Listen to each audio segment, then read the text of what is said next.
Okay, I am live. Let's see. Check, check, check. 1, 2. I guess this could be moved over a hair. Checking 1, 2, and check. There we go. More directional. Sorry, I'm adjusting my settings here, guys, and this might be a little boring.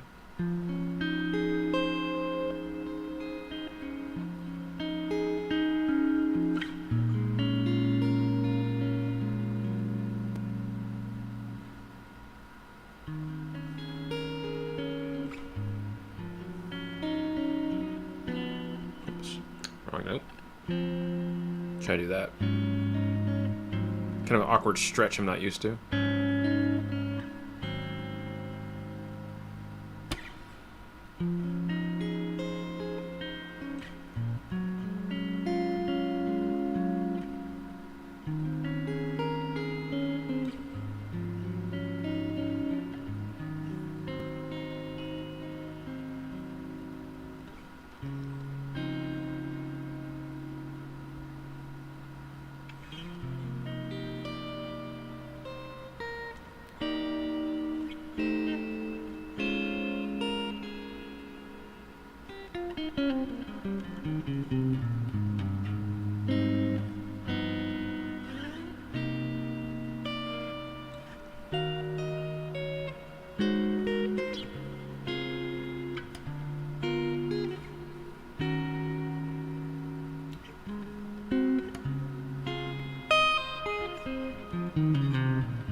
Yeah, I guess this sounds clean enough for what we're doing. I haven't played it all in a couple days. I took some time off. Trying to get my hands warmed up, so forgive the sloppy playing. My hands feel a little like unnatural at the moment. It tends to happen when you don't practice every single day. I usually try to practice every day, but I had to give myself a break because my arms were quite tired. So yeah, just kind of warming up. I like to do like light chord stuff for just warming up. So before I go into any shredding or lead stuff, we're just going to be doing that. So bear with me here, guys.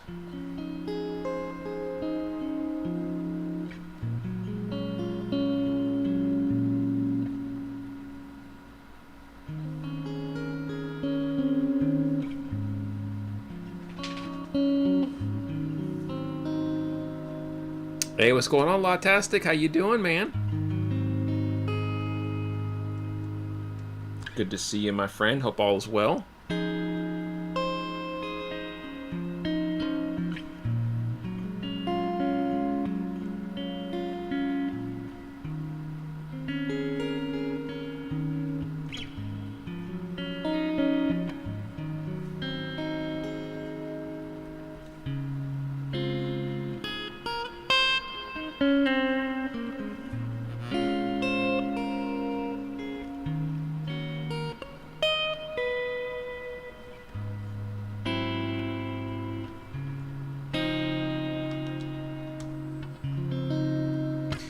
Fine, and you doing not too bad, man. I haven't practiced in a little bit, so it's been like I say a little bit, it's only been like a day and a half, but I feel like it's been a long time. If I don't play every single day, I feel kind of weird, but I had to give my arms a break yesterday because I was playing so much and my left and right arms were just like tired out. I felt like I was doing a bunch of deadlifting because I was playing a bunch of stuff over and over. So now I feel brand new, got refreshed, and yeah, getting my hands kind of loosened up with some chords. Trying to figure out what pickup setting I want to do. I like them all, but that one's a little bit more bright. I kind of like that.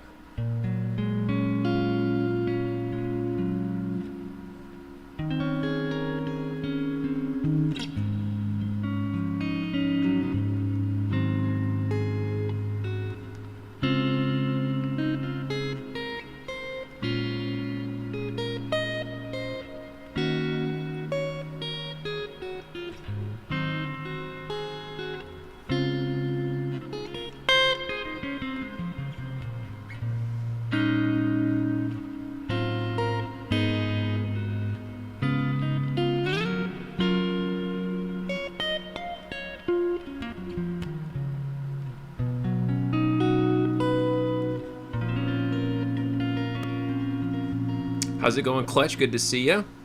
By the way, how does it feel to have Rob Arnold as a student? Little surreal. It's one of those things that's like cool but kind of weird because you don't, like, I don't know. It's like, I don't know. I just see everybody as a person, you know what I mean? But like, when you think about it, like, oh yeah, that's Rob Arnold from, you know, these bands, but I don't know. Like, at the time teaching him, we're just looking at each other like regular people, you know. I'm not thinking about that. But then afterwards, I'm like, oh yeah, that's the same dude that was in these bands. I'm like, oh yeah. I don't know. It's kind of weird, if that makes sense. It's a little surreal, but really nice guy. He's a really good dude, and I wasn't sure about mentioning it, but since he made the video and he seemed cool with it, I was like, all right, I guess I'll share it around. Really nice of him to give me a shout out. Really chill dude, really down to earth.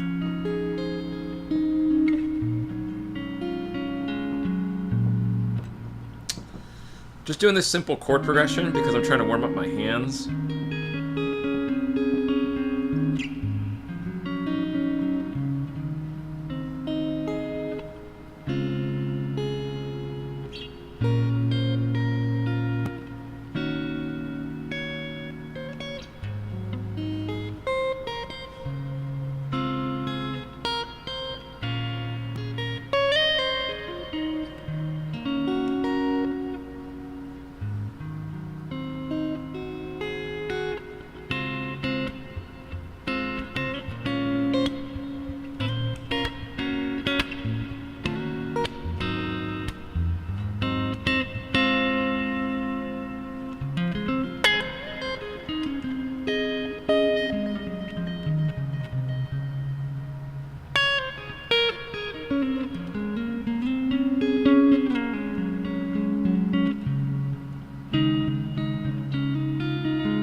Let's see here.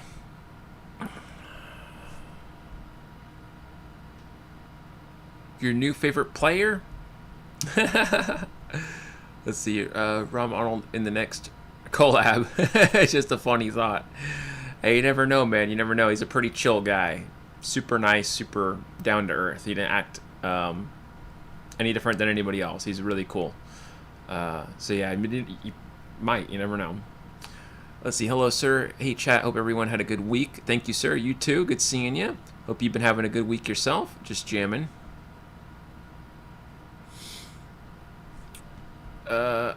Oh, I see. I didn't even see that there. Sorry, dude. I'm like half blind. Yeah, guitar. Not the player. Yeah, this is my new favorite, man. I love it. Well, it's my only guitar right now. Richard, he's fixing up the ricotta. He took it back for right now to fix up the frets. But, yeah, I don't have any other guitars in the house, so this is my one and only tried and true beauty right here. I love this thing. It's awesome. I've been putting in the work, and I'm babing this thing, man. I have to laugh because, you know, I got some new strings on here. I, you know, cleaned up the frets real good, and then I went ahead and wiped it down, and then it's funny, every time I play it, when I'm done playing on it, I take my microfiber cloth, a little bit of detailer, or a little whatever I have from Nomad, and I just gently wipe the neck from any oils or grease. Then I go to the body, wipe it down, make sure I take care of it. And yeah, it's pretty cool. So my wife's like, what are you doing? You're babying that thing. I'm like, yeah, it is my baby. I gotta take care of it, man. I'm like, you know, worried about it. Let's see here. What's up, Mitch? How you doing? For whatever reason, you have me blocked on my regular account. Well, I don't have you blocked, Mitch. That's a bit of a far stretch there. An exaggeration. I don't know what happened to your account. I haven't had time to look into it, so I'm sure it's something to do with Nightbot, but I don't know fully. I'm so busy with lessons. Sold out on the site, Clutch says. Yeah, it's a bummer, man. Yeah, there's a bunch of them that are sold out. Like they have a boysenberry one, which is really cool, and that was sold out at the time. I was thinking about that one too because that's a really pretty one. And then they have this other one that's like well, not like, it's like a mix between dark and like gothic. I think I showed it in the video. It looked really cool. I think Max reviewed that one too. But guitars are babies. Yeah, exactly, man. They're my babies. You know, I like to take care of them. I'm always like, make sure everything's okay. You know, really keep everything intact. I'm always even worried just playing the thing sometimes. Which sounds a little silly.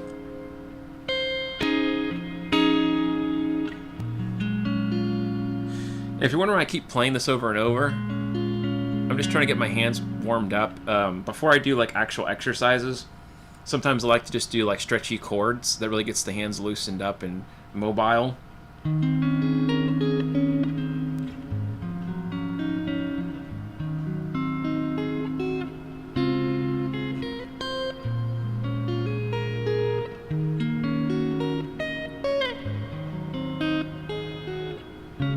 And then sometimes just trying to incorporate some single notes and type of these chords.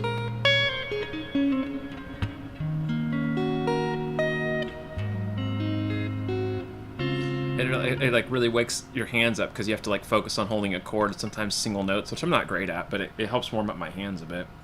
It's kind of why I like doing the Fly Me to the Moon thing all the time. You guys always hear me do the...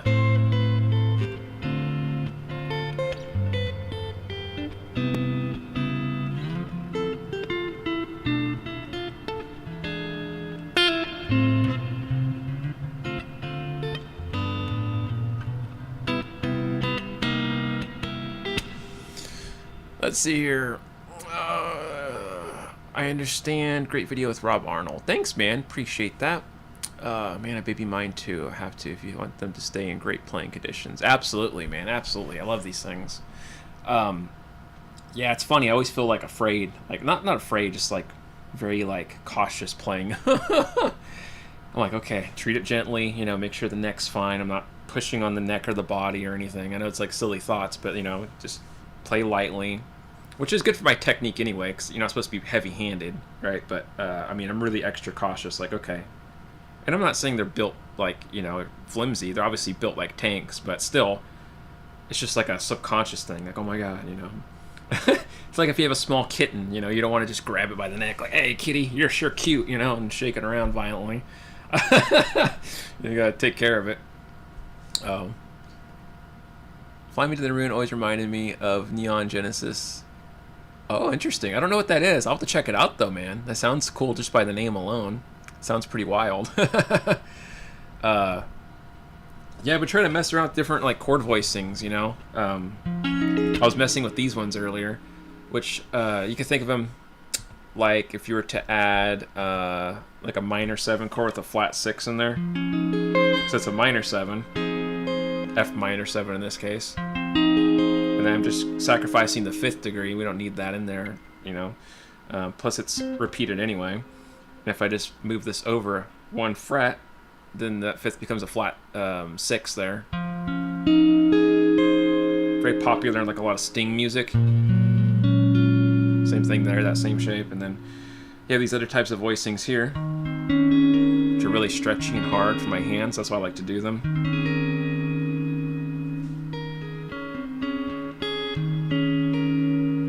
This one too, also kind of stretchy like that.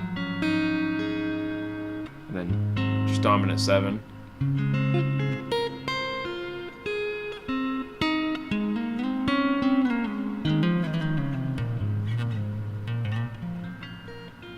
Oops. Sorry, dude. Nightbot's at it again. Another case of Nightbot attacking the streamers. Sorry. I don't know why he goes after people, man. I really need to like tighten up on the settings when I have time and look in there and like make sure it's not so violent towards you guys. It literally just like freaks out over every little thing. So yeah, apologies, man. Apologies on that.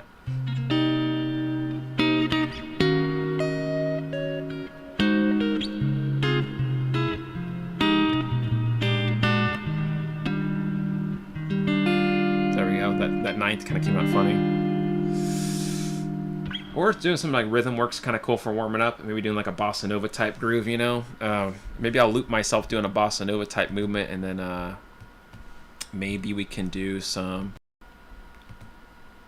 improv noodling on it. Let's see. Well, I mean, I'm gonna try at least. I don't really know. We'll see how it goes.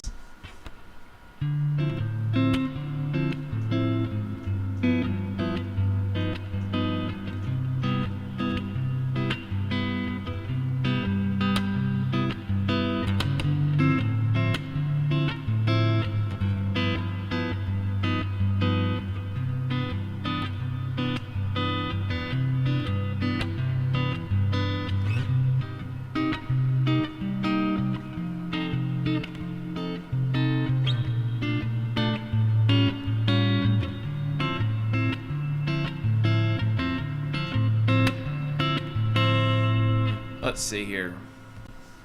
Get my pick. I haven't used my pick today at all.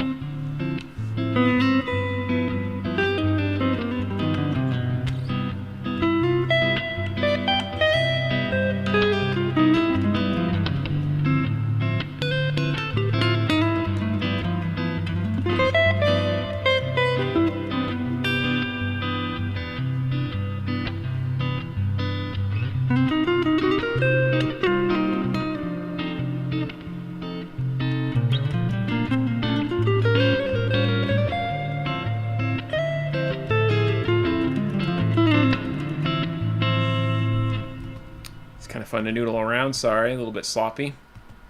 Get my picking hand going. Where are we at here? Can't figure out what you did tonight, Bob. Me either, man. Me either. Let's see here. Can you play Claire de Lune on guitar? I don't know. I don't know if I've heard that one. Let's see. I might recognize the sound if I listen to it. Let's see. I'm gonna pull it up here. That's like piano, right? Or is it? Yeah, it's piano.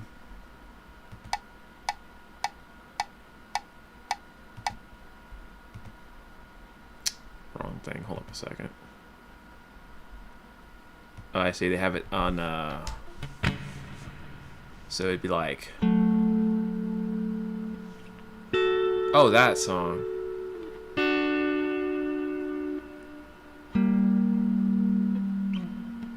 Oh, I see what they're doing, so.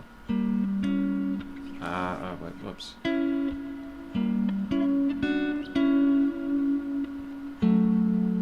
I see the. Oh, whoops. Oh, okay, wait. So it's weird, I gotcha. So they're here.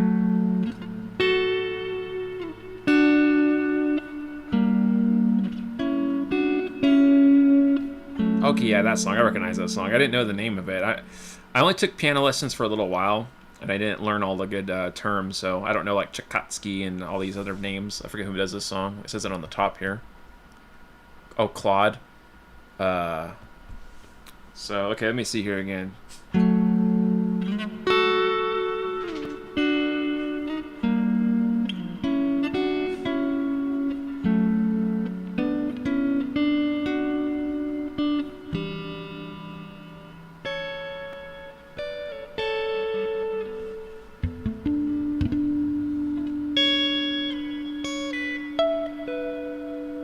There's like a weird, what is this? Sorry, I'm looking at the tab if you guys are wondering in the sheet.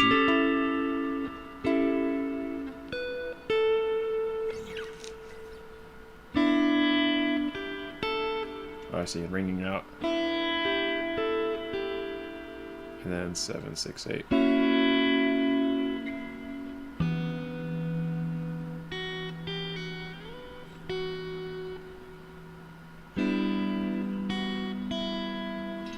Interesting. What's the timing on this? I gotta listen to it. Sorry. So it's like. Oh, it's really fast. I see. So.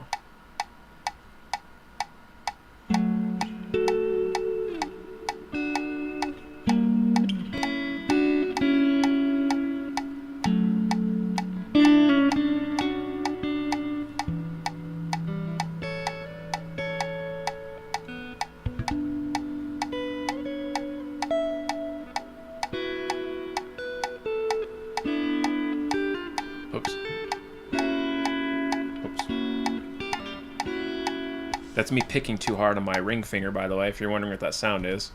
That little... I gotta watch my ring finger because I'm a little heavy fingered on that one. I had to pluck. I see. So yeah, it's kind of interesting. Oh, you like the light behind me? The new laptop has made all the difference for you. Thanks, dude. Appreciate that. Yeah, this light I got for Christmas. My wife got me this from Amazon. Really cool light. It's got different settings and stuff, and I have a remote for it. It just works on its own. But yeah, I don't use the buttons too much. There's so many settings, is why I say that. It has like a slow setting and a fast setting, and then like different colors, and you can have it on ambient. For people like me, I have a hard time with too many choices because I never know what to pick. I'm like, am I supposed to pick this? Or like, I get really indecisive, especially when I eat out. If there's like food or something, I have like 50 questions and people, they hate me. I'm like sitting there asking, well, wait a minute, you know. My wife's like, stop asking questions. I'm like, well, I have a lot of questions, okay? Anyways, yeah, so that's why I don't own a lot of like complicated things with lots of settings, because whether it be like, you know, guitar pedals or software, I really hate having too many choices. I like simple. So I just leave it on one setting to avoid all that. But yeah, anyways, sorry, I wasn't trying to get sidetracked here. Yeah, so this tab's pretty cool because it shows the sheet and the tab. But the fingering is kind of awkward on some of these. Looks like, what is that chord they want you to do? Like that shape? Oh, I see. Like this.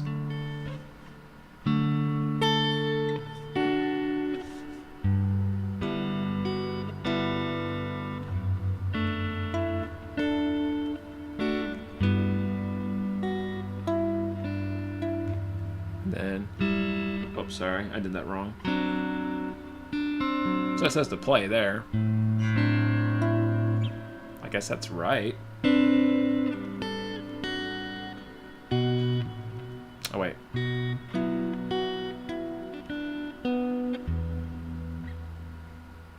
Oh, that's a big stretch.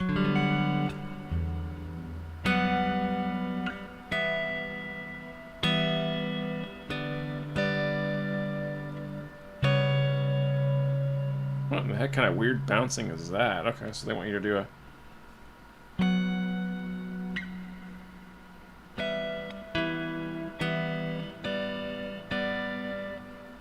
Oh, I see.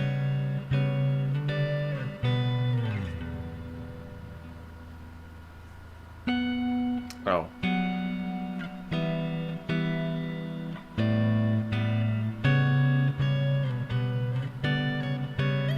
Oops. Ah, awkward. I don't know what that's supposed to sound like. Let me hear the timing of that, because that sounds kind of awkward when I play it. So it's here. Wait, so it's a jump.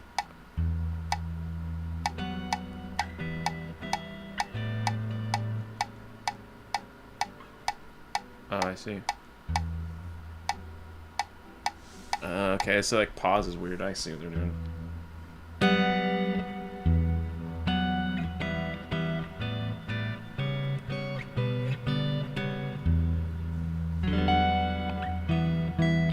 That's awkward though. I don't really like the way those strings ring out in the middle, even though that's what's written. It just sounds kind of awkward to my ears. Probably sounds more normal on piano. Let's see here. How would I go about seeing your lesson info? So yeah, if you want to look up my information on lessons, you can check out my website. If you just type in Lester Mitchell guitar lessons on Google, you'll see me pop up. It'll have like my contact info and everything, and then there'll also be like a website link you can just click. It's on the Google listing, and then there'll be like all the information you need on there and the lesson applications and everything. But yeah, you're welcome to check that out. I would give you the direct link, but it's like this long Canva link. I use a free website builder, so I just have it linked to my Google listing to make it easier. But yeah, it should hopefully pop up, unless there's a bunch of other Lester Mitchells, which I didn't give much thought to. There might. But But yeah, this is a trippy song, man. Interesting choice. I'll have to sit down and listen to it sometime and really get the hang of it, because right now I don't really know like how it's supposed to sound timing wise. All good. I'll check it out. Thank you. No worries, dude. Thanks for asking. Howdy. I always try to pop in and give you a thumbs up. Well, thank you. Appreciate that. The Worm Audio Assassin. Much appreciated. Sup, Dorotio, and how you doing, Blue Mox? Good to see you, man. Thanks for joining. Just getting my hands warmed up with some chord stuff. Sorry if it's boring for you guys. Alright, one more time through this, and maybe I'll do some single note stuff, and we'll do some improv. I'm just trying to run through these chords real quick. I did these patterns earlier, so if you were here earlier and I was doing this, sorry if it's boring to you guys. I'm just warming up.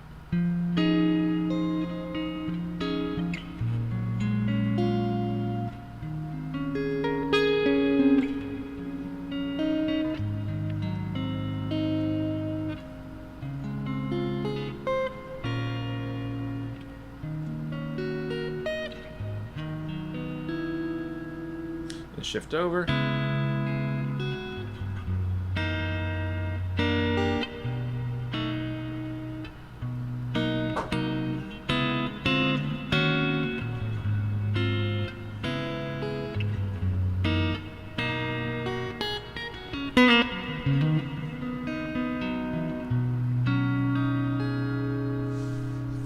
All right. Let's try to do some light picking stuff and see if I can do some improv. Woodly stuff. Let's see, our chord tones, the second layer, first layer would be scales and modes. I would say chord tones would be like your first approach. And then like scales and modes are just adding intervals, because modes are really just altered intervals. That's just a fancy way of saying that over certain chord voicings. Example, I'll give you an idea of what I'm talking about. We'll do some improv and some insight stuff here today on that. So let's do some backing track. I did this one the other day, so I'll just stick with this one because it's kind of an easy one to follow along with for this type of thing. I'll pull it up on the screen here in a minute so you guys can see what I'm seeing. That way you're not just having to guess what I'm doing for you. Let's see.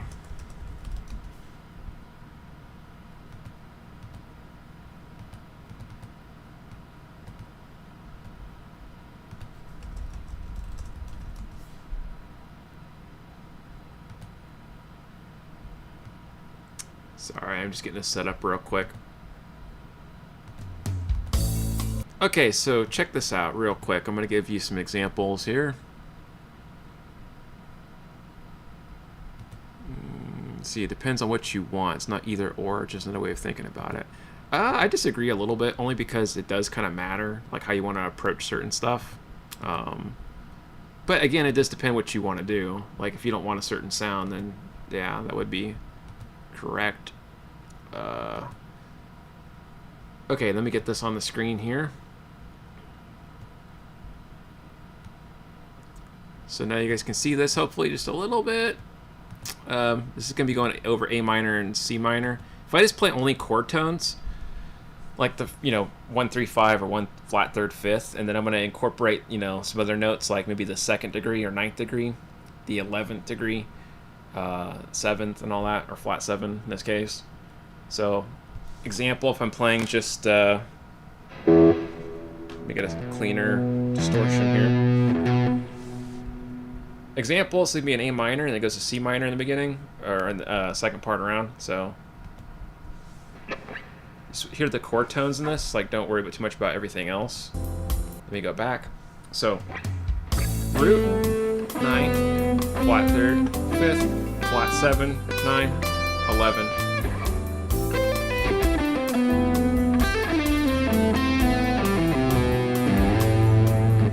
Moving in intervallic movements, then same thing in C minor.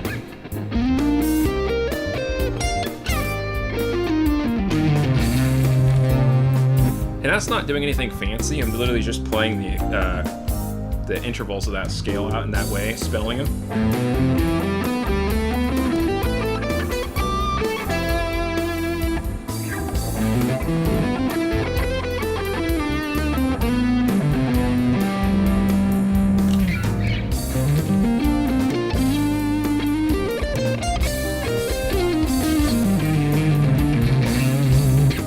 that's like my starting like bass area.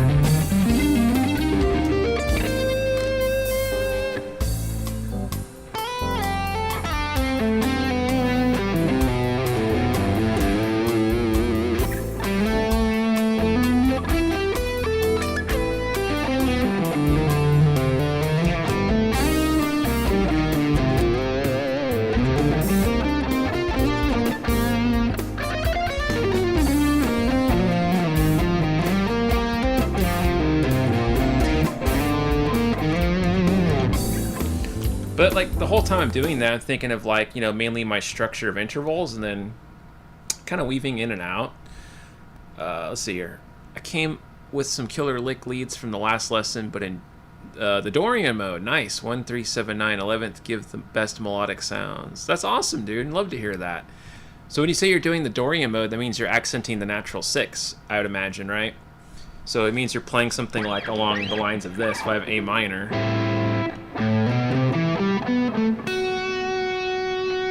Right, because that's that Dorian.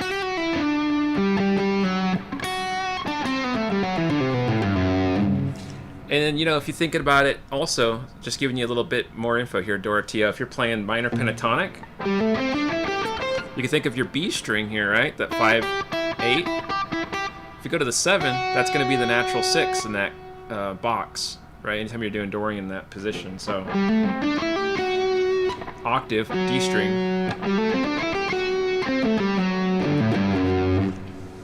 So it sounds good. Thanks, dude. Appreciate that. Love that. I'm glad you like the fusion sound, man. I know it's kind of dorky, but I like the fusion stuff. It's fun for me. But yeah, you're on the right track. I'm glad you're having fun with the licks. And hopefully you're getting some good sounds out of it, Doroteo.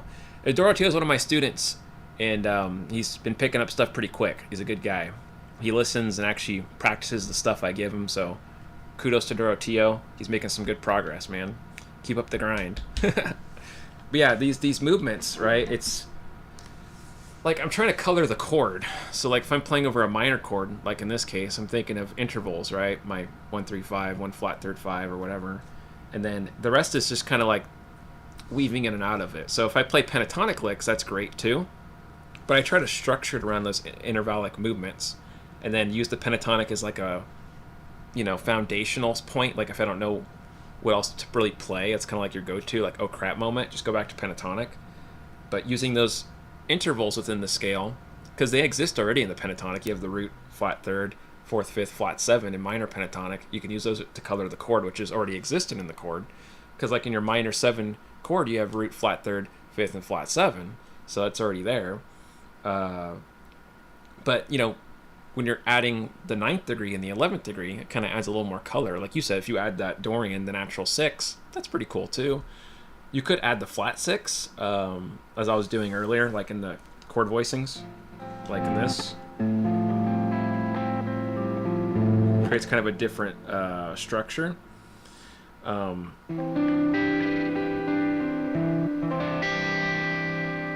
you get those kind of weird out there kind of sounds. But if you have that as your bass, you can use modes and other outside notes or scales, parallel scales like melodic minor, harmonic minor, all those other modes. And I know all those modes, but like you would use them as like coloring on top of the pentatonic and your chord tones. Like chord tones of pentatonic are kind of like your foundational bass, and then modal use is all just altering intervals on top to play through changes and through the chords, depending on what the chords are, of course. Like if the chords don't match the mode, then obviously you can't use Dorian. And if the chords don't match Mixolydian or whatever, then you can't use that because it's not going to be Mixolydian anymore. Same thing if I want to throw in like Mixolydian flat 6. The chords kind of don't have to really give a lot, but they shouldn't be like completely against it either, I guess is my point. Anyways. Do you ever create trends within root changing, like moving up major thirds using that way to transition for when changing different scale or key?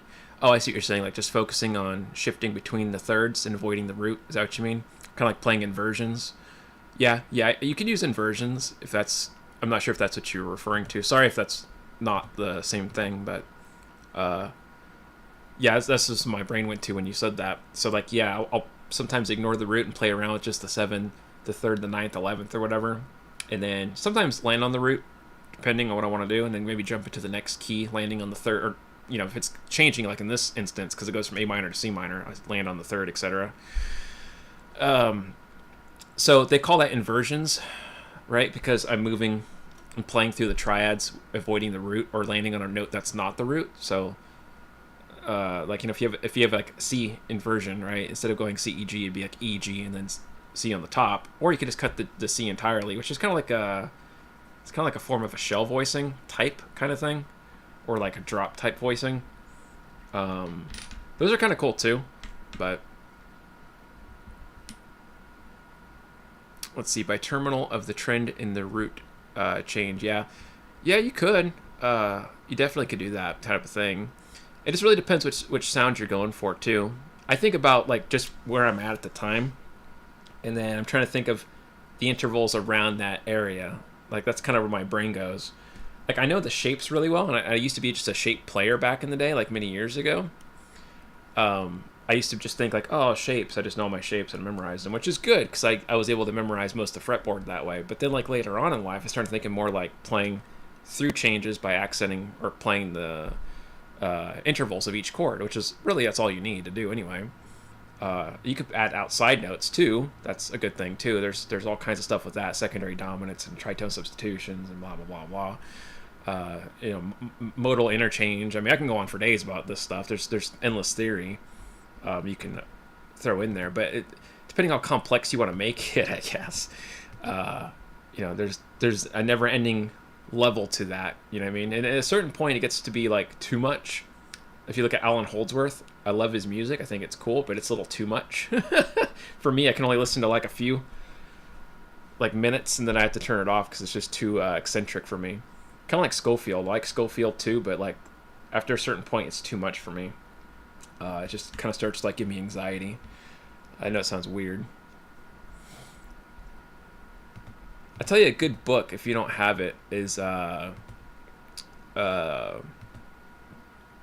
it called? The Beato book. Rick Beato's book. It's the 4.0 one. It's a really good one. I read the whole thing a few times, and it's a really good read, but it's really long. It's like a huge, like, I don't know how many pages it is. It's a few hundred.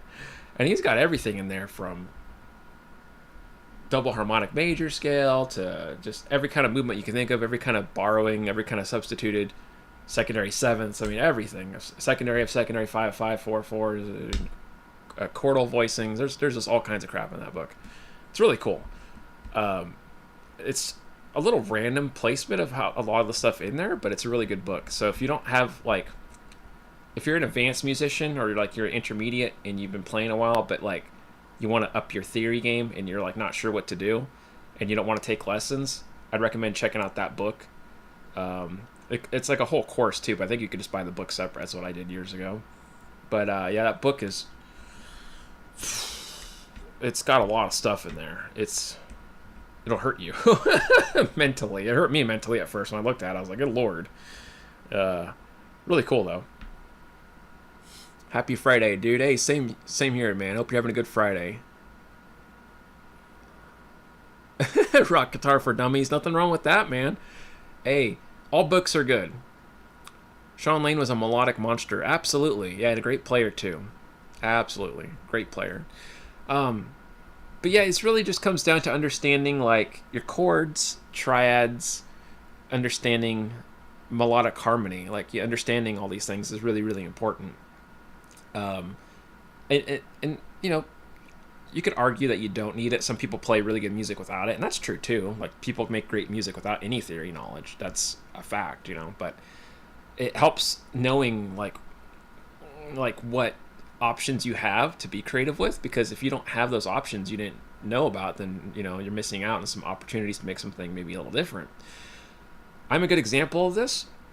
When I first started playing guitar many years ago, I was self-taught. I couldn't afford lessons at the time for a couple years, and I had okay skill. Like I could kind of play fast, I guess. I was sloppy. I didn't do good picking technique. I was all over the place. I didn't know any theory. I didn't even know the names of half the chords I played. It was really embarrassing. But then I got primed by teachers, and I've had a lot of different teachers in my life. I still take lessons from different teachers. But anyways, point is, Always was learning, always was growing. But then there's like, I was always limited back then because there's songs I was trying to write. I've been writing music for like 16, 17, maybe 18 years. And the first like 100, 200 songs sucked. And I didn't know what I was doing wrong. I didn't understand yeah, sometimes I made cool riffs or licks, but it wasn't always on time, wasn't always melodic. And then eventually it started to kind of like make sense the more I started taking lessons and studying theory. I was like, oh, that's what that is, or that has a name, or like, oh, I've been doing that, but I didn't know what that's the reason why that works or whatever. But yeah, so eventually my whole point to this is that my songs started to suck less. And now, I made quite a few albums since I've been doing YouTube, and they're not the best albums. Like, obviously, I have a lot to work on still. There's a lot of things I still don't understand. I don't know everything. Don't let me fool you. I don't know everything. Far from it. But it's gotten better, I think, in the last, so many years of recording and doing this YouTube gig. So, hopefully music will keep growing and get better. But, I credit that to theory and experimenting. But here's another thing. You can learn all the theory in the world and study all the theory in the world, but none of it means anything if you don't actually apply it. I know a lot of people with masters in music, but like don't know how to improvise or like write music at all. Like they don't understand it. Like they don't get it. They have great skills in other areas, but when it comes to writing and like playing, they just don't have it. And I'm not saying everybody's like that. I'm just saying a good chunk of people end up being that way. So I think there's a place for theory. You need theory. You need training in that, but you also need to apply it and be more fearless and like say, hey, I need to learn from application and experimenting and like experiencing, because that's where you grow as a musician. Like you can study the theory, but without applying it and trial and error and testing it, you're not going to get any better. It's kind of like doing karate or boxing, but never sparring anyone. Like if you don't ever spar anyone, then what good is your boxing? You know what I mean? Hitting pads all day. I mean, hell. Let's see here. I'm trying to go back up. Sorry, I wasn't trying to ignore you guys. Okay, Chuck Schuldner is a good example of not needing to know or understand theory. Start writing music. Yeah, exactly. It's easy, though. It's easy to see where the minors or majors are within a scale constraint. The patterns can be seen easily. No need to name them. Well, I disagree with you on that, because there's a lot of things. There's melodic minor, harmonic minor. They all build different chords. It's not just about the scale, but the chords, too. Let's see here. Frontman. Oh, yeah, Death, yeah. He was crazy talented, man. Very jazzy, too.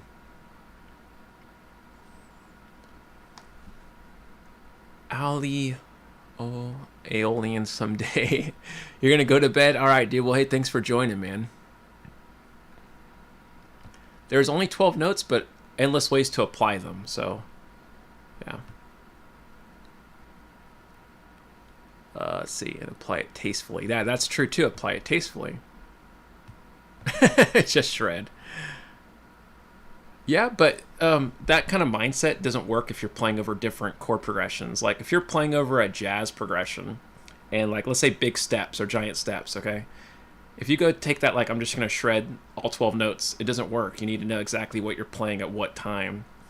That's why a lot of guys that shred don't do jazz very well, because they don't know like what they're playing. They just think they can just play the scale on the spot and it'll work.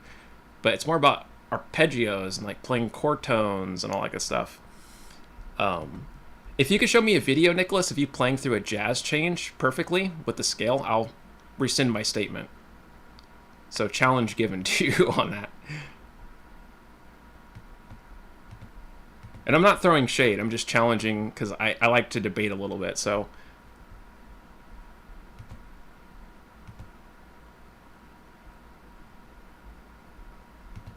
Move that out of the way. Sorry, I had a pop-up. I got these stupid pop-ups like, oh man, your computer might be infected. I'm like, no, it's not. It's not a real thing. Click out of that.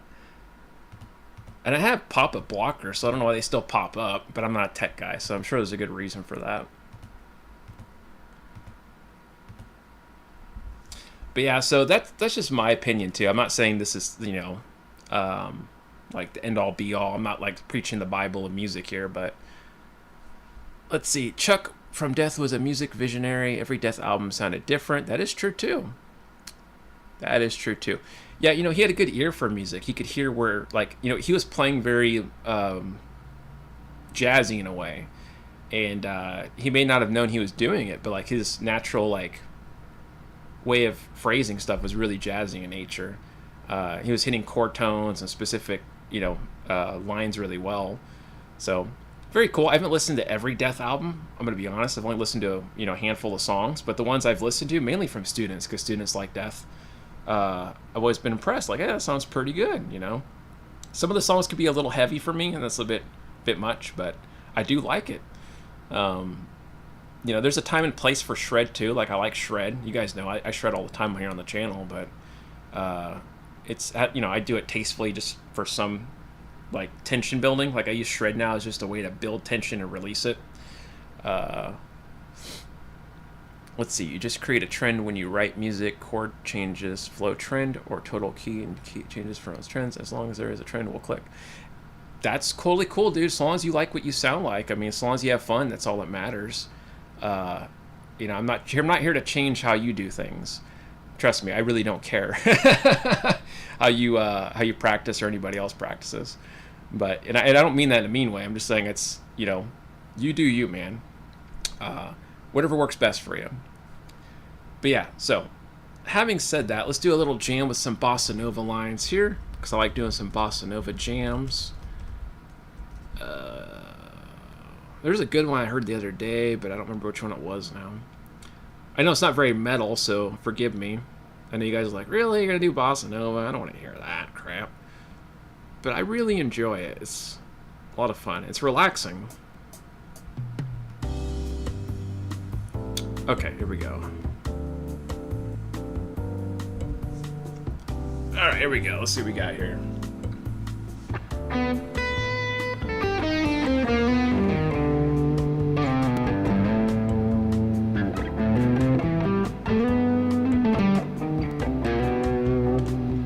A softer setting here, a bit louder than the backing track.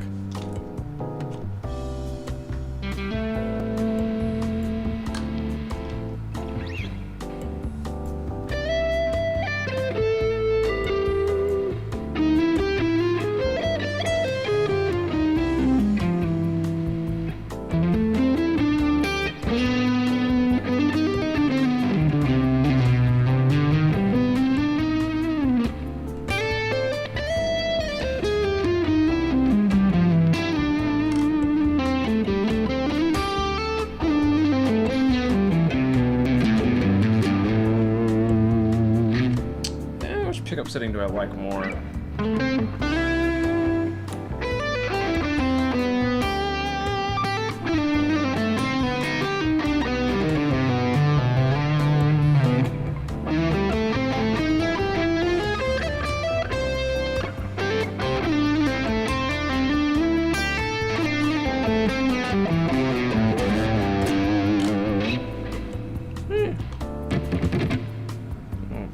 Not bad. Turn down just a hair there.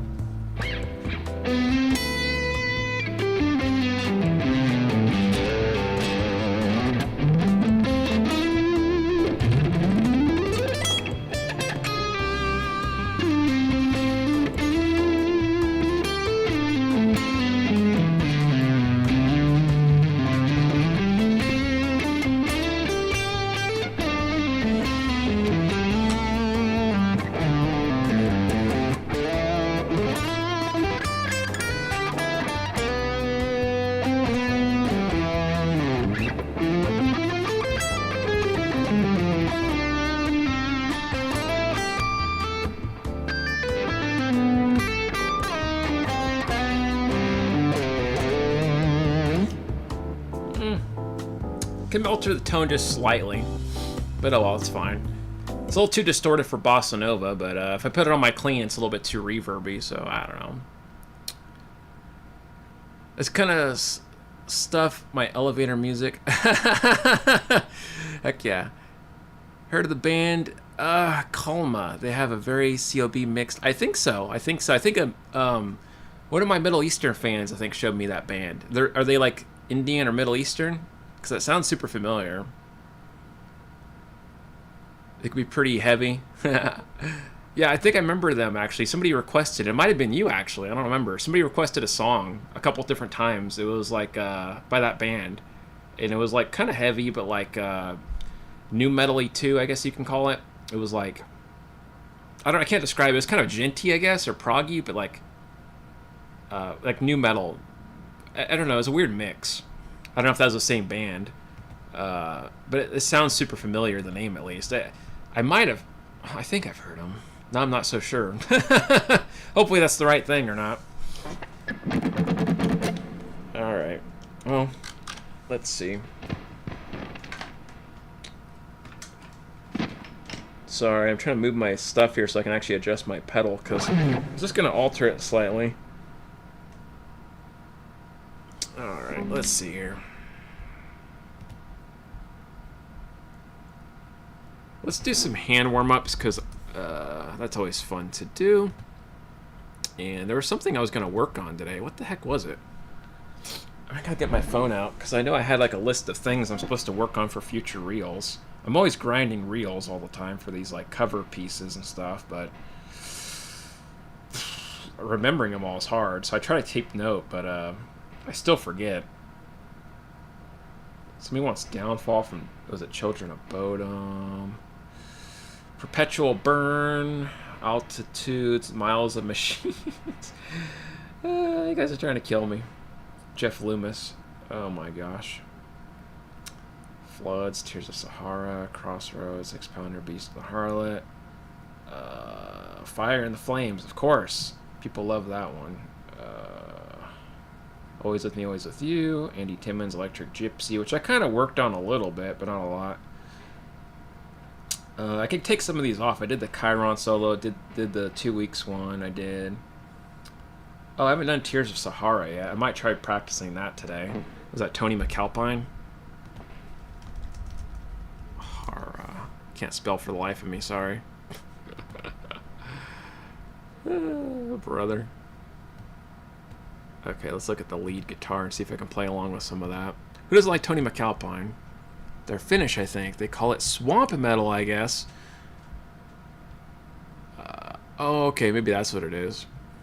Yeah, I don't know, man. I don't listen to a lot of newer metal, to be honest with you. I'm super behind the times.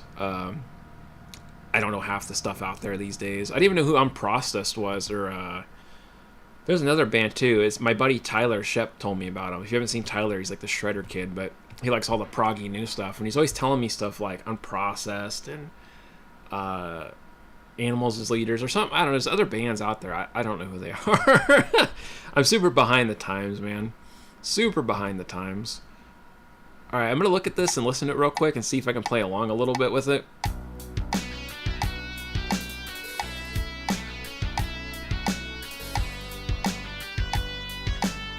Okay, yeah, I do remember the melody. I remember hearing that before. Let's see if I can play along with that.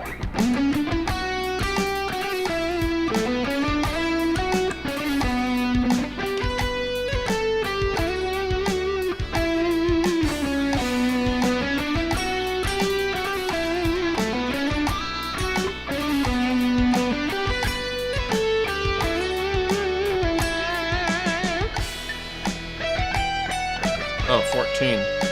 Oh, I see.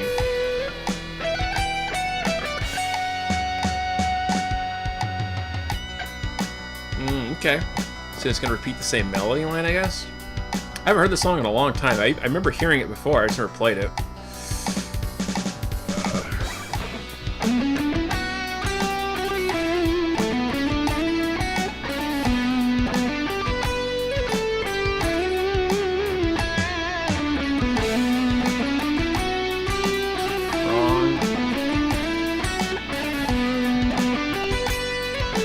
I always have a hard time seeing the tab.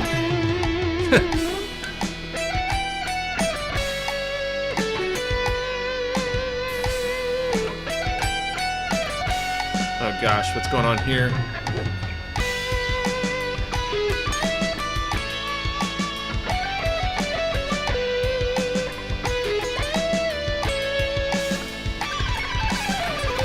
Oops. What is this?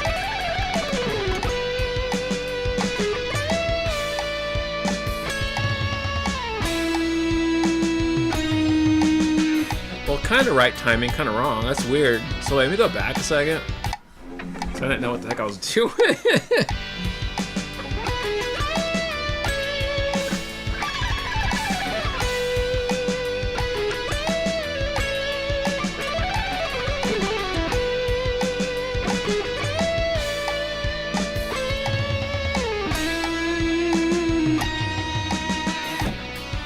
little closer to the timing, but a little awkward. Okay, that was actually easier than I thought it was going to be, but if I could play it correctly, it'd be good. But the timing in this is kind of awkward in the beginning, so let me try that again. Don't really know.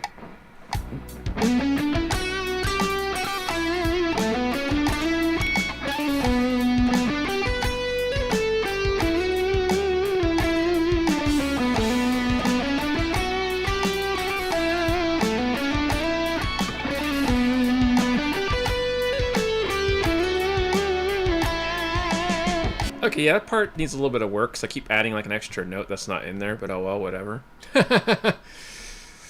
Where are we at here? Sorry, I was trying to ignore you guys. Let me go back. I have the sad guitar story of the week. New Epi Jerry Cantrell from Sweetwater arrived with a broken headstock. What? That's wild, dude. I'd be pissed. Especially when you're, you know, buying a guitar. That's... Especially from Sweetwater. What the heck? They must have packaged it not very well, huh? He's a cowbell. Went to a Tony McAlpine show back in 2017. Oh, nice, man. Lucky. I bet that was awesome. Yeah, I've heard him playing piano. He's pretty good, man. Tyler's so good for his age for sure, man. Was talking to him earlier. Heck yeah. Yeah, Tyler's great, man. Really cool kid. He's got that polyphia sound perfect. Yeah, broken headstock. That's wild, dude. Oh, that's awesome. Well, I'm glad they sorted it out for you, dude. But yeah, what a mess. That's wild, dude. You even had to go through that. That's... Maybe somebody was having a bad day at Sweetwater, and before they packed it up, they gave it a karate punch or something. They're like, F this job. Bam! I don't know. Just a thought. I always wondered that sometimes, you know? It's just... people are crazy, man, at workplaces. You know, even like UPS drivers, I get that they're kind of ticked off. I guess they should be, you know? But I've had people take boxes and straight up body slam them outside and just throw them against the door like a Frisbee. And I'm like, Jesus. Calm down with the box, man. What the hell? It's wild. Did I ever tell you guys I almost got beat up by a male guy once? This is a true story. It's a little off the topic of music, but it's still pretty funny. So anyways, give you the backstory here. So I get this knock on my door, you know, this pounding on my door. It's like a couple of years ago. And it's this postal guy, you know, he's going postal on me. I open the door. You mother effer.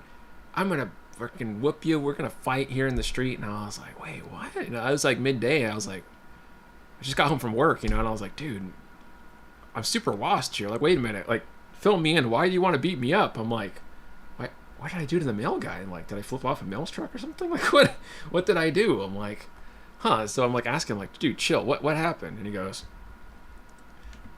you're throwing away the ads in the trash bin. If you don't want the ads anymore, just you know, report it to the USPS.com, because every time I keep putting those ads in there, I see them just thrown out in the trash next to the mailbox, and it's pissing me off. So stop doing it. He's like, and I was like, dude, first of all, number one, like, why do you care what I throw away? You know what I mean? Like, it's none of your business, number one. Two, don't tell me what to do. Like, you know, control freak. And number three, if you really want to throw hands, we'll throw hands, but I don't think you're going to like the outcome, I told him. Like, we'll box if you want. You know, I'm trained to do that, but I really don't want to beat up a male guy.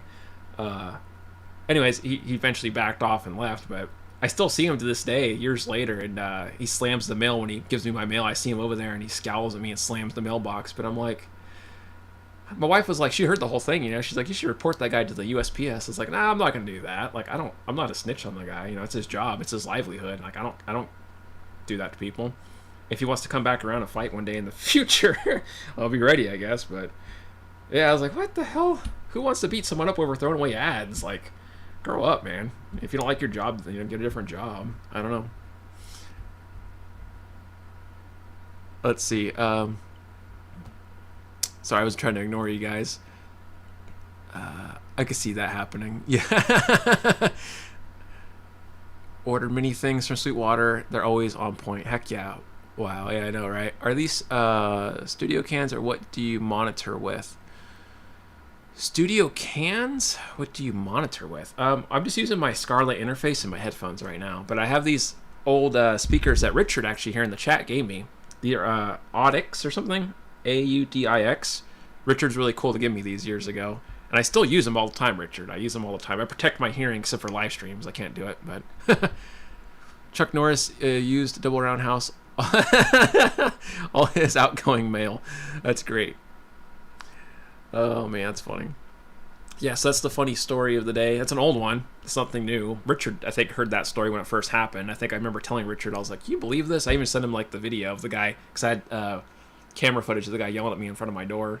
It was really ridiculous. I don't know if Richard remembers that. It was a while back. But yeah, it's wild. Yep, he remembers. That's great. Heck yeah, man. So I guess it's kind of a memory you don't forget. Battling it out with the mailman. It's wild. Anyways, hopefully you guys are doing well out there.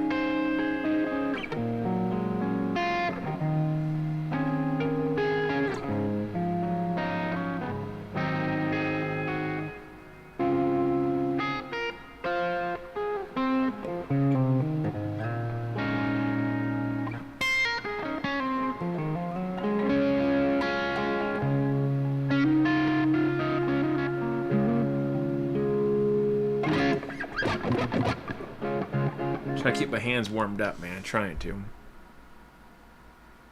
I always attract the anger and rage from people. My whole life, dude. It's my whole life story. I don't understand it. I'm a magnet for this stuff. Always make sure I'm packing heat if the postman comes to the door.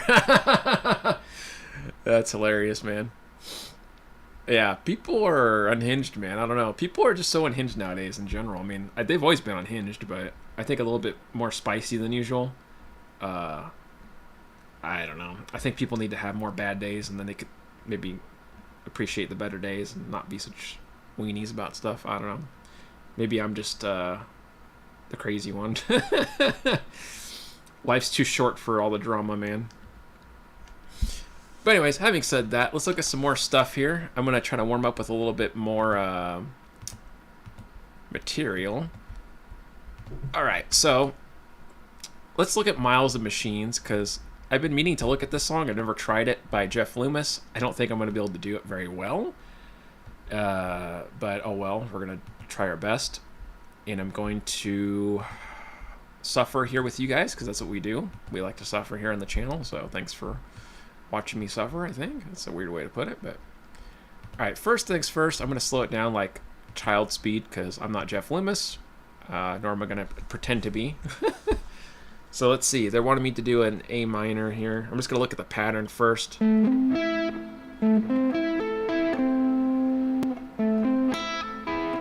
Wait, is that right? Oh no, I'm doing it wrong, because this is on a 7-string. It's a 7-string tab, I just realized. That's going to throw me off.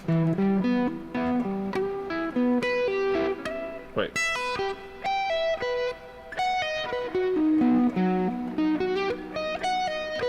Then it goes here. Or no, sorry.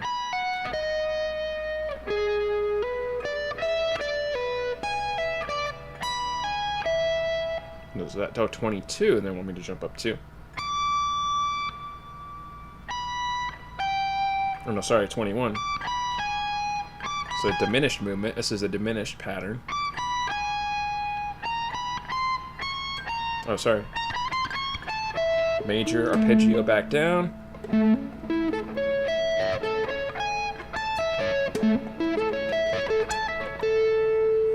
Okay, so let me just make sure I'm memorizing this correctly, so...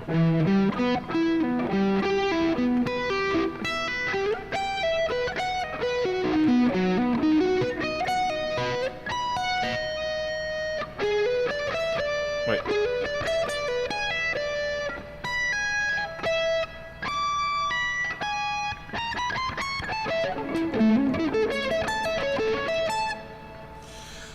Okay.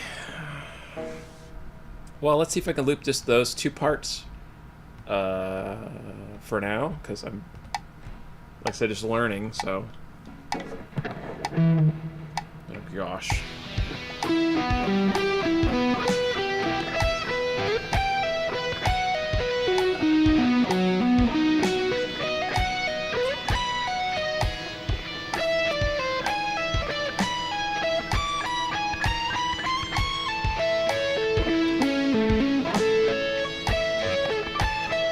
Ah, almost. I'm used to playing that up there. Like that weird arpeggio movement up there is kind of awkward for me. That's just an excuse, really.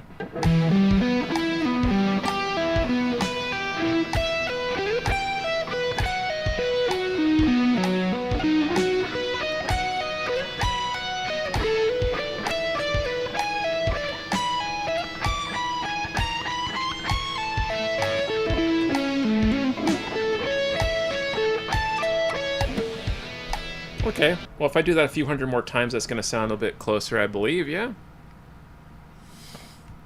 Where are we at here? Sorry, I wasn't trying to ignore you guys. Okay, where are we at? Did I miss anything? No. Nightbot yelled at you. Oh, gosh.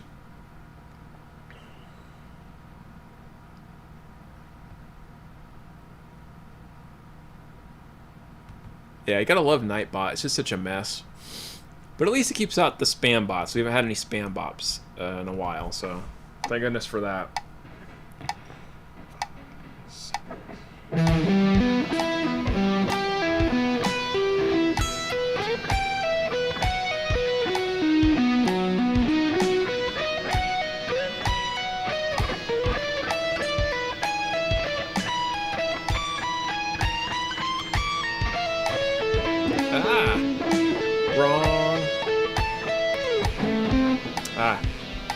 Try that again.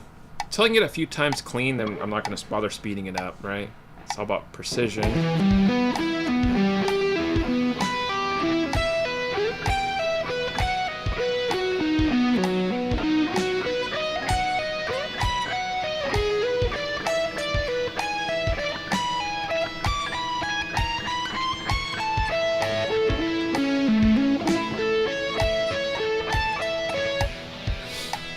Okay, we're getting a little bit better with it, I think.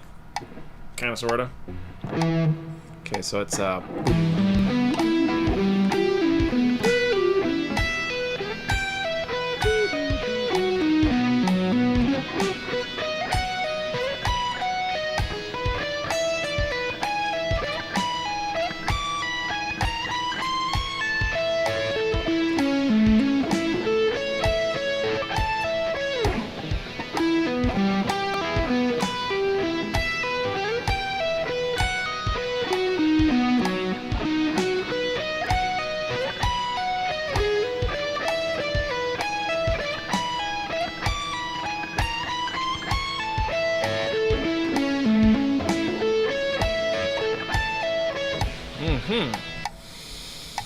okay, I mean, we're kind of connecting it. Let's see the next part. Let me check the chat, too, so I'm not ignoring you guys or boring you to death.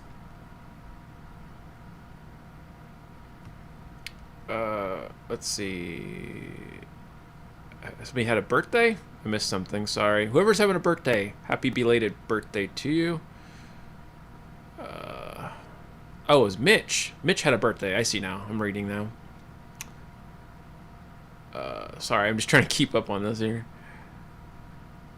Oh, one letter at a time, all caps. Yeah, cap talk, we should call it. Cap top, crap top. Crap talk. Can't say that. Tongue twister.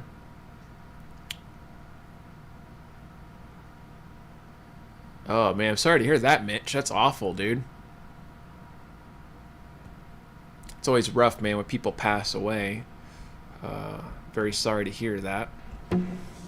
Alright, let's see here. I'm going to look at this real quick, not trying to ignore you guys. I'm just going to make sure I get this part slightly memorized.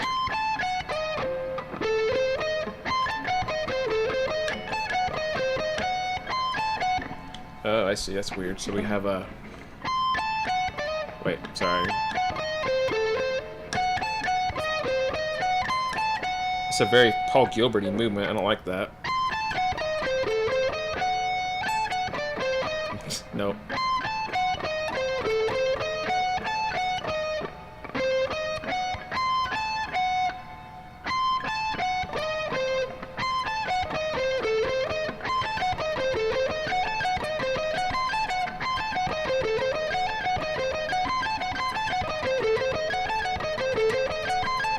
Nope.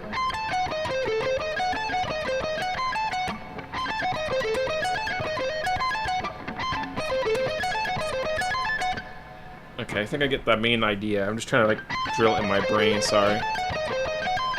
Wait.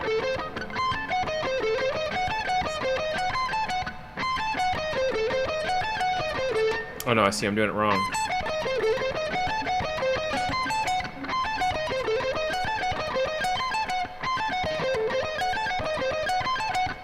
Okay, and then 19, 16, 12. What the hell?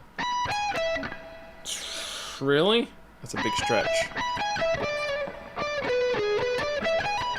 I'll do fingers 1 and 3, I think, for that.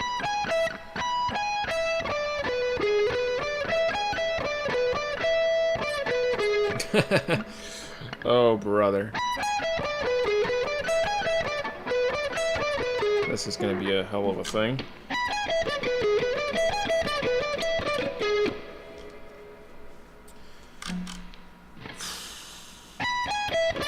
Wait. So. Alright, so the only way I can do this correctly is if I loop this, because that's what I like to do, is loop stuff slowly, so. Baby speed. Oh boy.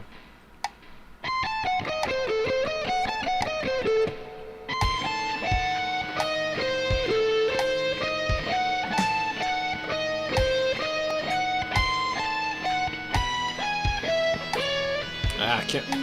Finger placement's awkward on that, because, like, you remember to do that movement instead. Okay, so.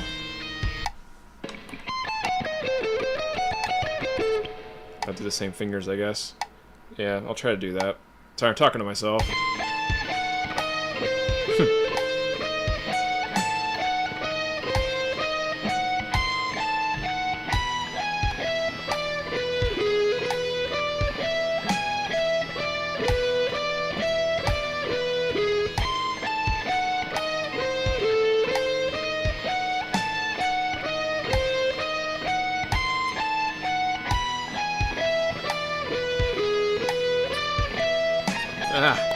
I get my fingers twisted up because it's such a weird stretch.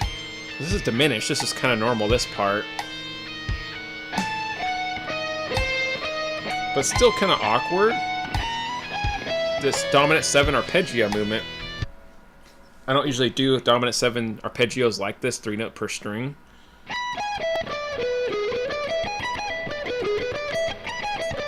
Ah, jeez. Whoops. So the only thing changing is this 12-13.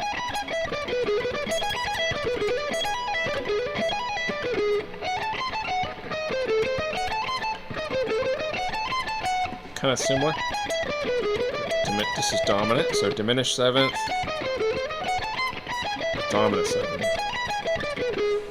I can remember this. I hope.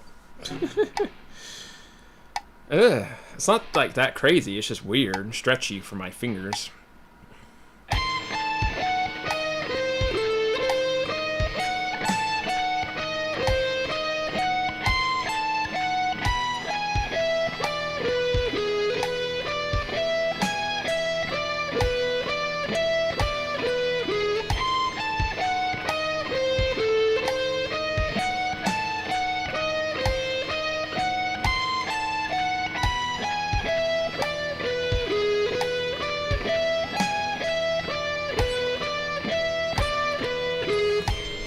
This will make the people happy out there that say I don't use my pinky enough, that always talk crap on my shorts saying, man, where's your pinky? You don't use your pinky, which I use it all the time. But all right, where are we at here? I'm going back up, sorry.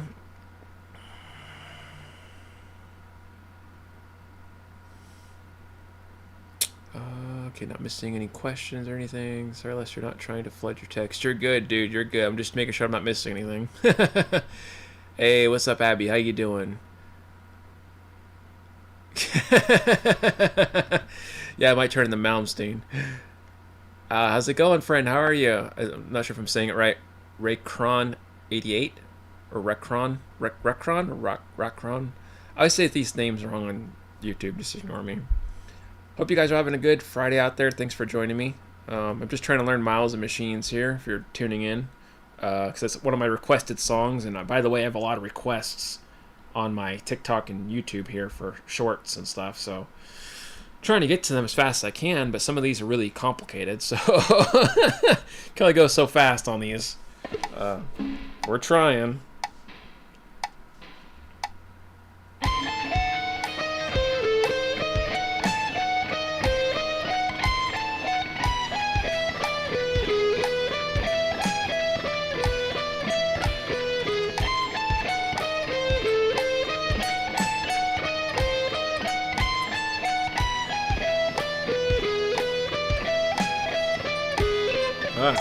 See, I screwed up the fingering on that. And then here jumps. I remember it jumped 1-3, I think, or 4-3, but 1.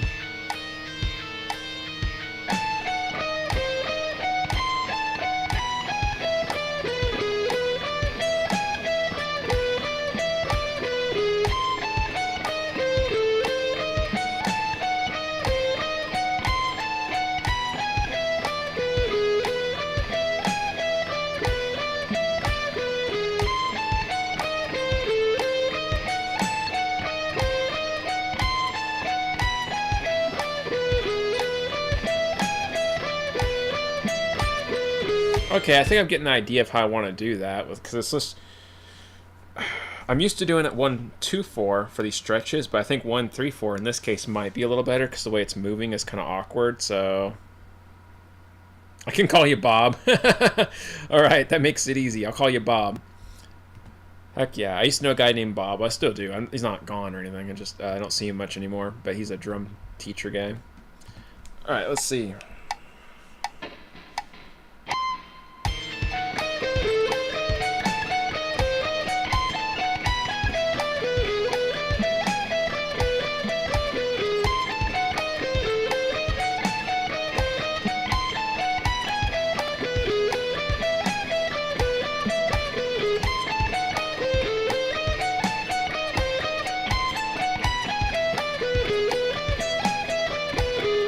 Crap, screwed up.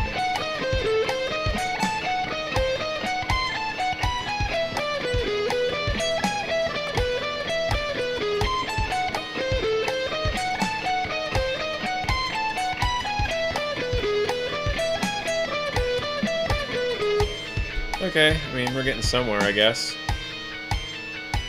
40% speed, probably gonna suck. Oh well.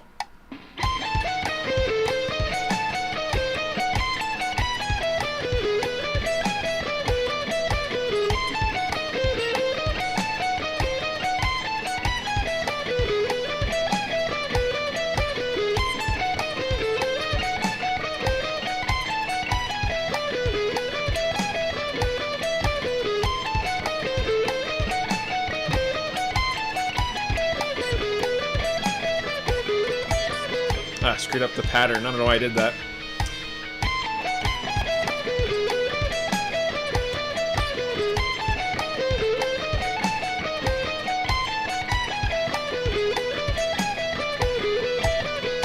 See, I keep wanting to go back to that for some reason, which is not right. There we go.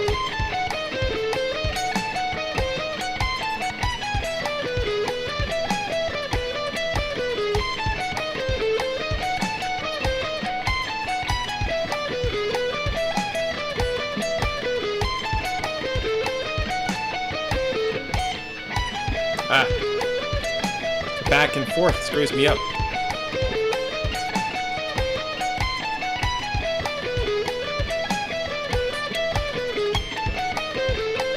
That was a dead note.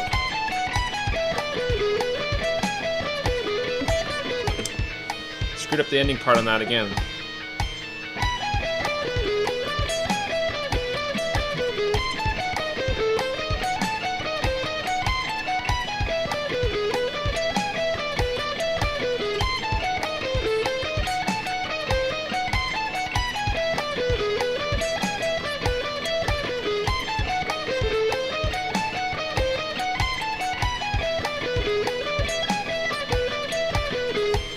Okay, we're getting it down, more or less. Kind of, sort of. Just a lot of mistakes, but it's okay.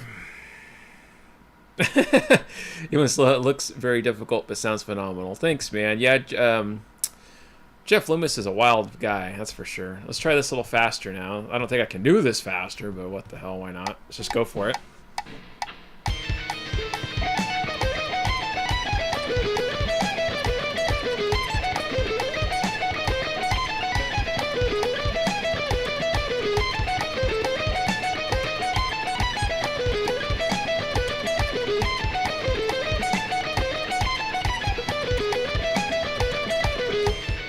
Made less mistakes, more picking mistakes, more than the actual like fretting mistakes this time. Surprisingly, I don't know why that is, because it's not really like any easier, faster.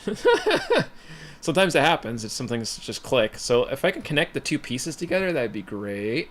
I just don't think I can do that yet, but I'm gonna certainly try. Certainly try. Can't talk.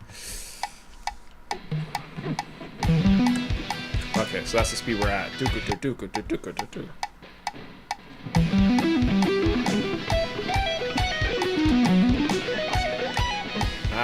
Yeah, I'm not that speedy for that part. We didn't work up to speed on that.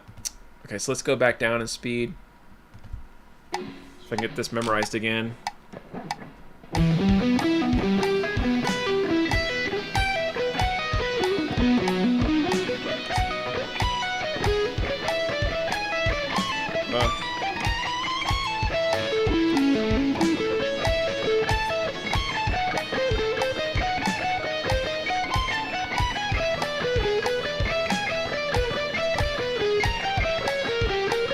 I didn't practice this. I didn't practice that part yet, so that'd be helpful if I practice that. What is that?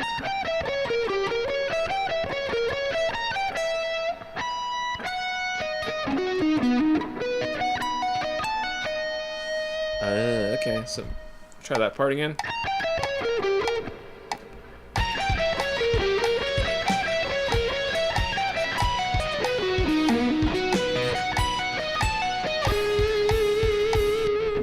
Okay, let's see if I can do this whole thing again. And then that's going to be where I stop, just learning up to there, because that's enough for one pattern to memorize.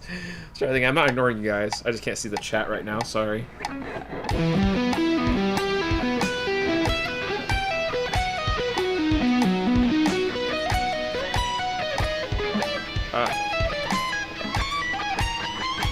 So that part right there I screw up. So what is that? That's a dominant 7. I see I keep screwing up the fingering.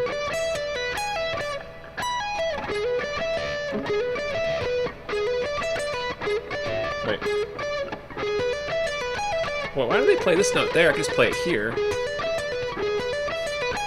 I'll just do that.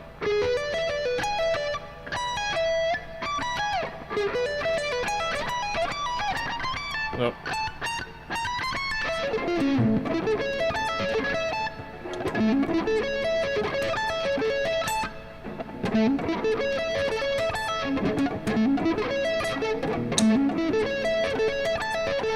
Kind of awkward sweeping up this far in the neck. I always screw up here.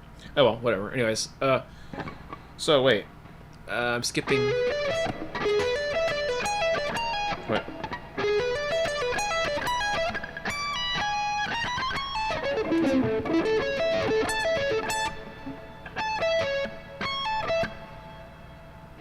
And then.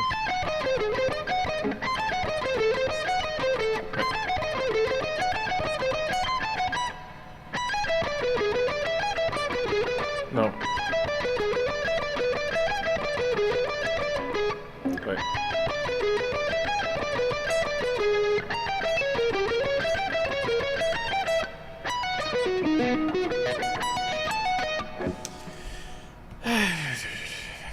Jeff Loomis, you swine. Just kidding, if he's watching. Hopefully not.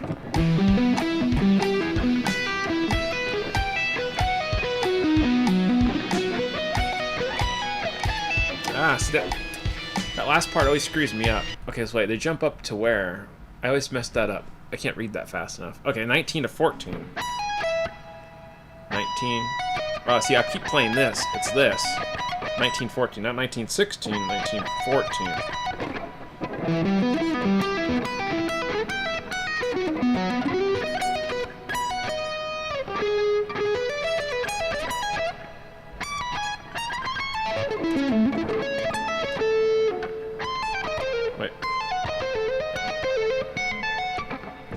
Can't do pull-offs on that. Alright, sorry, I was getting sidetracked. Let me go back to the chats. Because I'm going to keep practicing this, but I don't want to ignore you guys. Hello again. Hey, what's up, Stan? How you doing? Just working through this Miles Machine piece here for some reels, hopefully.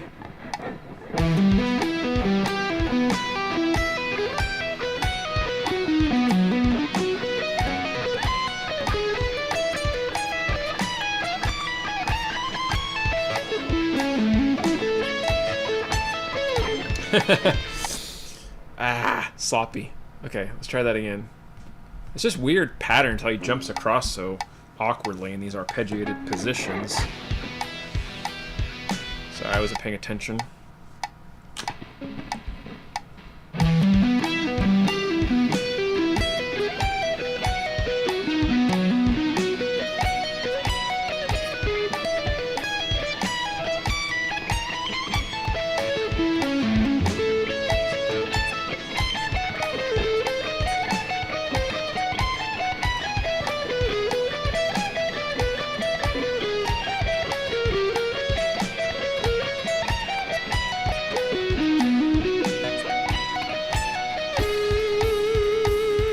Okay, let's try this again. I'm gonna keep doing it till I get it right, because that's just how I am.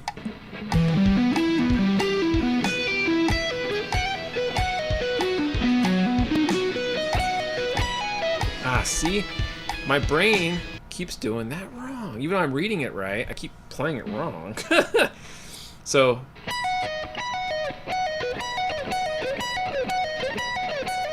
okay, let's try that again. It's that one part I really screw up the most that throws me off. Silly of me, really.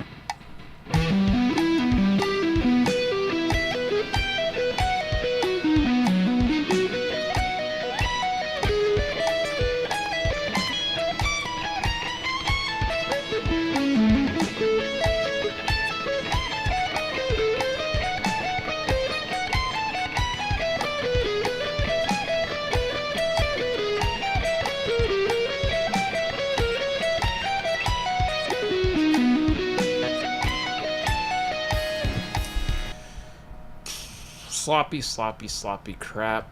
Sounds awful.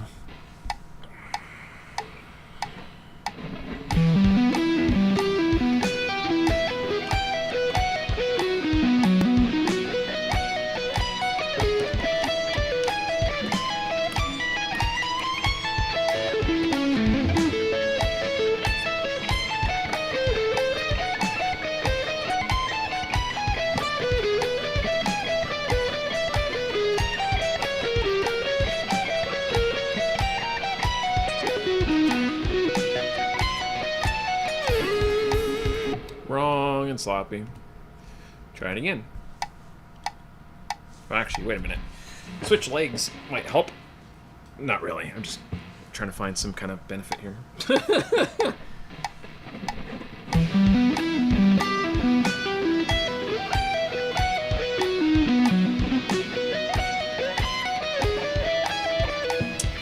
Okay, remember.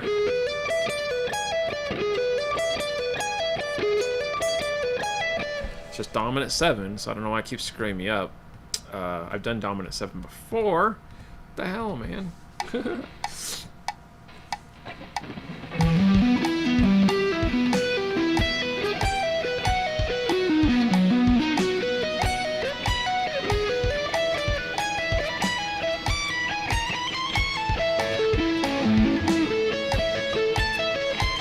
There we go.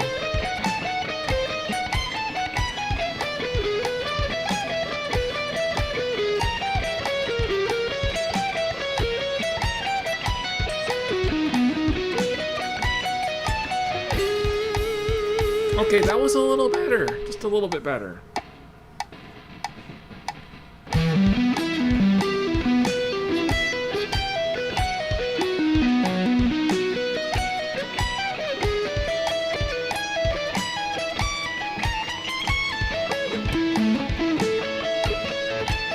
That was wrong. So many regards. Many mistakes there. Let's try that again.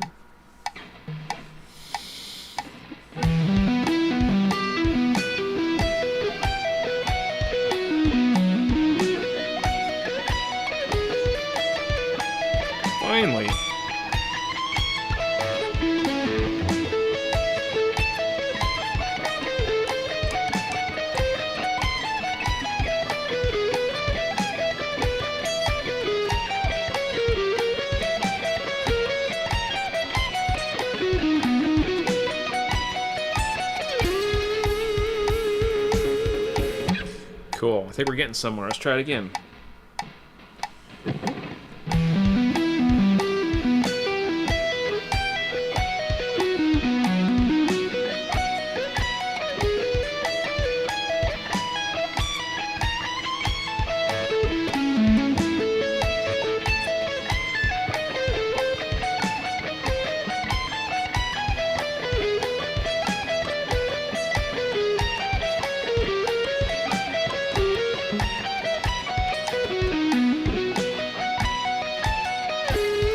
So close. The ending kind of fell apart because I played one too many of the wrong notes on that one arpeggio line.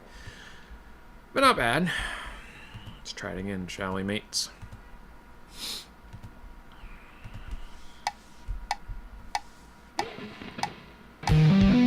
Oops, wrong area. I don't know why I started there for. That's funny. Pay attention to my hands, not the sheet. That'd be kind of helpful, huh?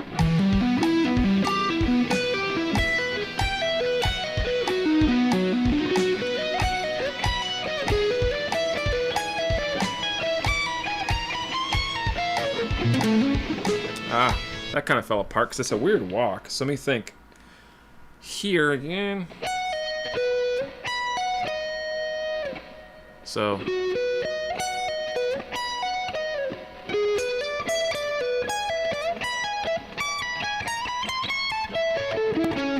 Okay. Let's try that again. Building muscle memory here and synapses or something. I don't know.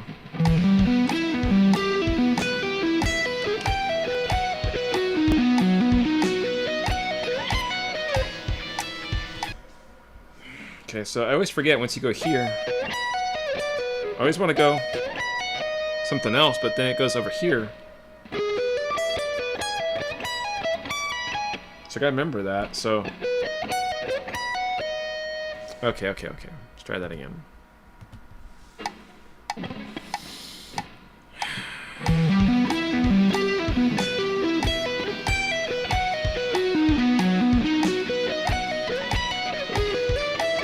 Finally.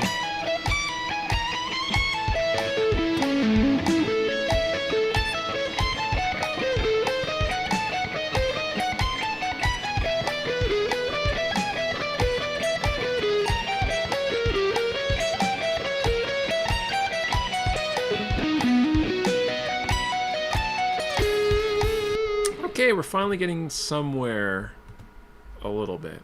Tiny bit. Okay. No room for air, man. Let's go a little faster. It's gonna suck.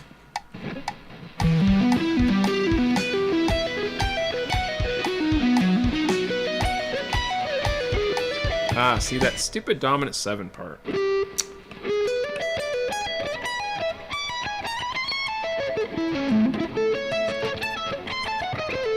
Okay, let's try that again. Arr, mateys.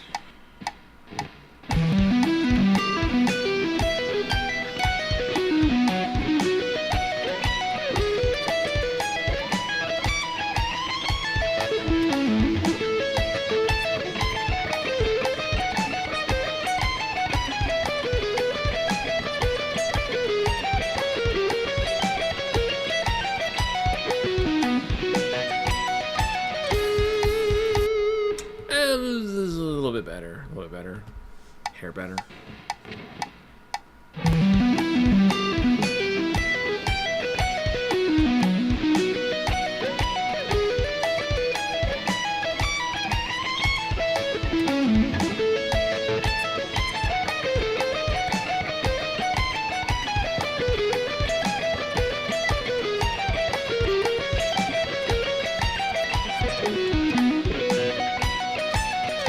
Sweep kind of fell apart. That was my bad.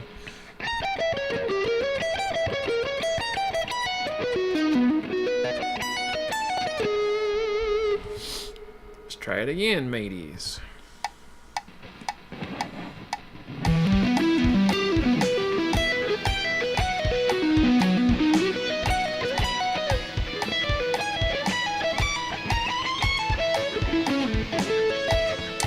Sloppy run. I already missed one of the notes in the beginning. Try it again. Restart.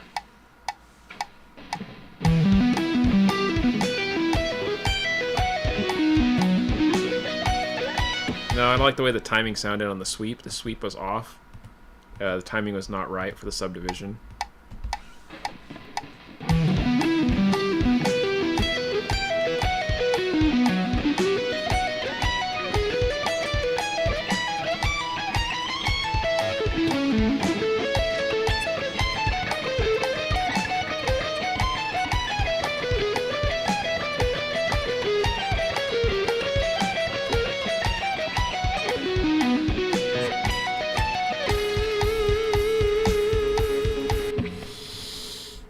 Okay, not bad. Hope you guys are enjoying this random suffering. Sorry if I'm not talking a whole lot other than just to myself.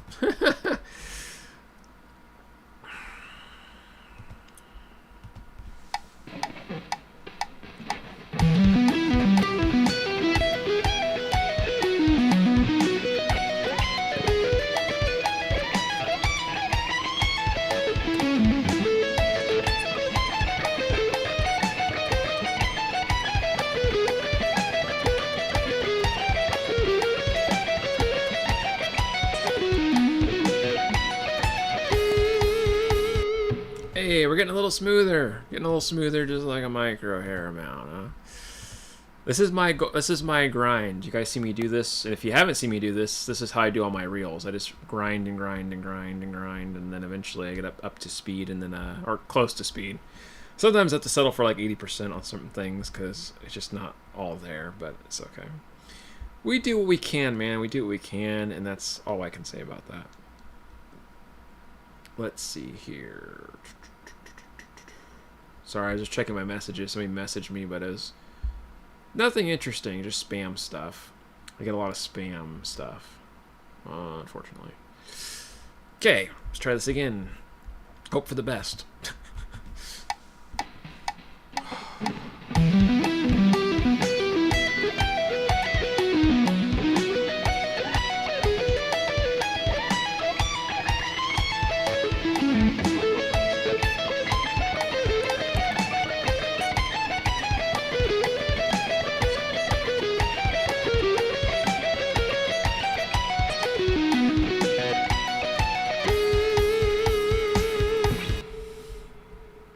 Alright, now we're talking. We're getting a little bit better. What do you guys think? It's getting a little bit smoother, slowly but surely. George says, this is cool to watch. Hardly anyone shares their learning process like this. Well, thanks, man. I'm glad you enjoy it. It's not super boring. Yeah, I try to keep it real on here and have transparency. Like, I like posting, you know, raw videos and raw streams and all that good stuff, just so you guys can see how everything is done on my channel. No smoke and mirrors, no quantizing nonsense, just practice and all that good stuff. So I'm glad it's enjoyable. I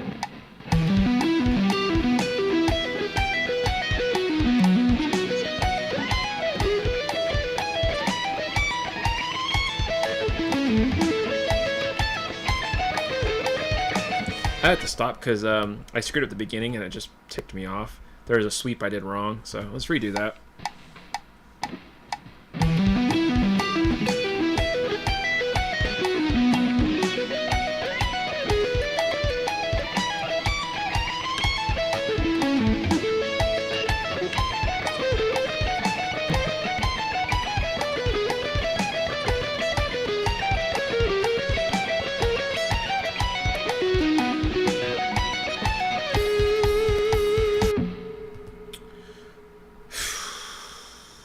Getting a little bit better or worse, I can't tell.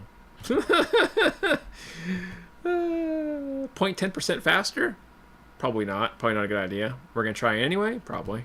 Why not?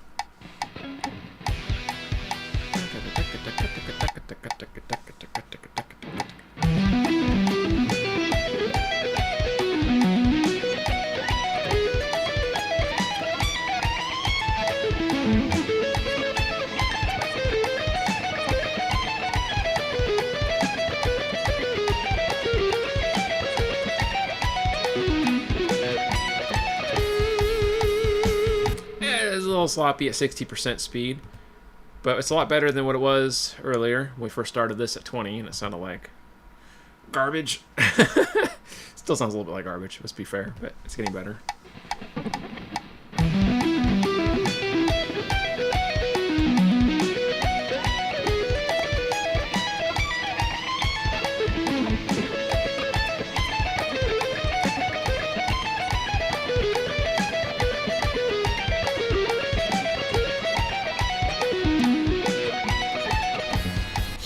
notes of this last one here, the picking was a little off on some of the alternate, and then the sweeping on the end was a little too fast. I rushed those 16-note triplets. It was supposed to be like... But I did like a... It's like kind of wrong. It was off the time. And then there's also another part in here I didn't like. It was over here when I was descending. This is kind of awkward because it's way up the neck. I don't have a lot of room here. That's wrong too.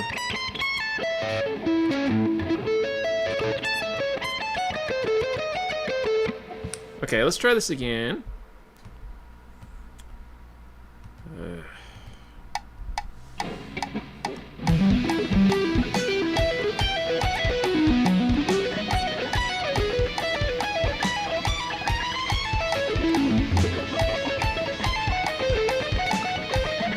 See, that fell apart there, and I didn't want to continue because it's just so crappy. That the ascending line really ran into some crappy alternate after that, so let's fix that.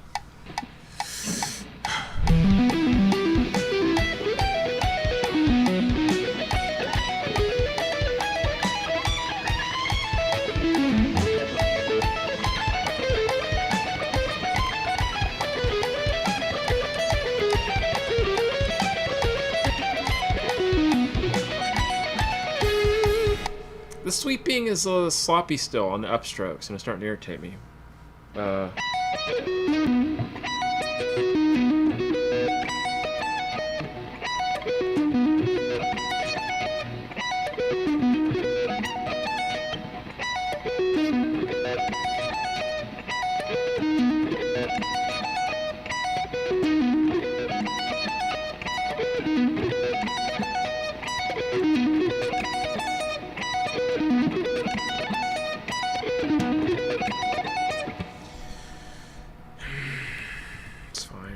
It is what it is. It's all part of the grind. Hey, what's going on, CMBR? How you doing? Just trying to grind this Jeff Loomis tune here for my future reels, or reel.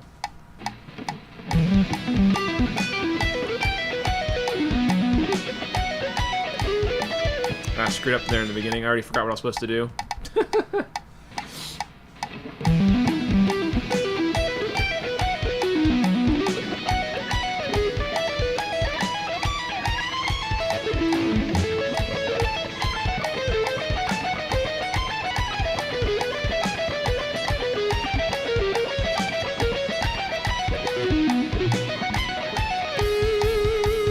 Sloppy all around on that one. The picking kind of fell apart instead of these notes here after they went back up. So let's try that again.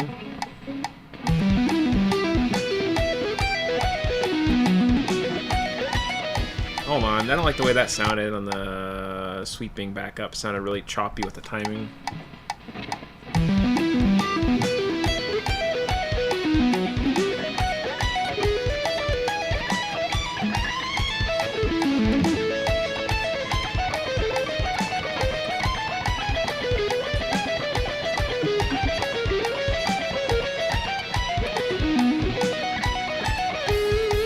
Okay, that was my best take so far at 60%. Still sloppy. Let's be real. There were some notes in there that were kind of flubbed. The picking was still, left some to be desired.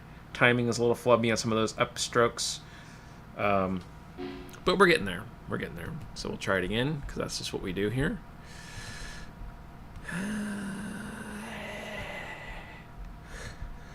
Alright. That's a side of suffering.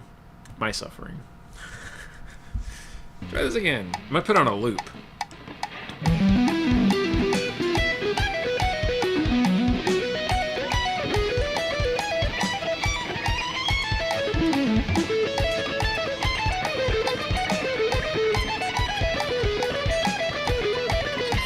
See, I already forgot what I was doing on that one part. I jacked up the picking line. Stupid.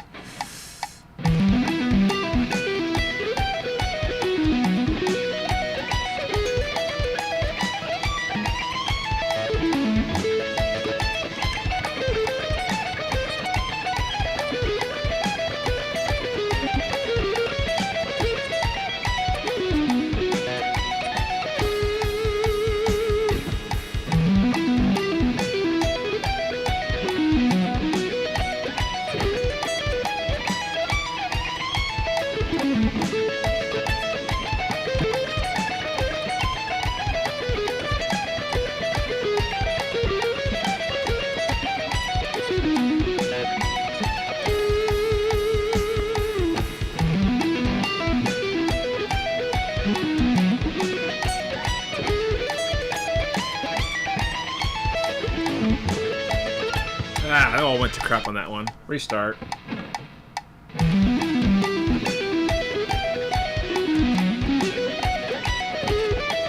Nope, wrong.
I don't know.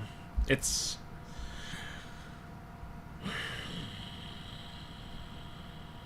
something, man. It's something. It's a start. It's all part of the learning and the growing. See, I get frustrated too, like you guys, and I also deal with moments like right now. And you want to rush through stuff, but you just can't. You got to work it over and over a million times.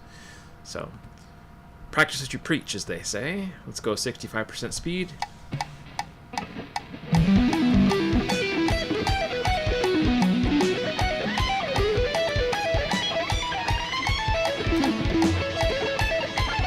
That's way too much. Back.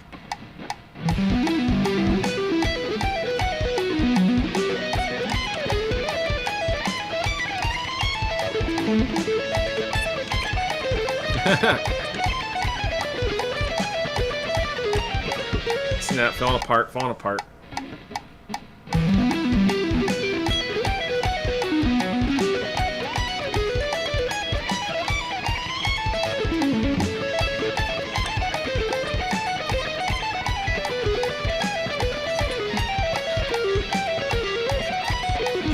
Wrong. I did the wrong picking entirely on that. I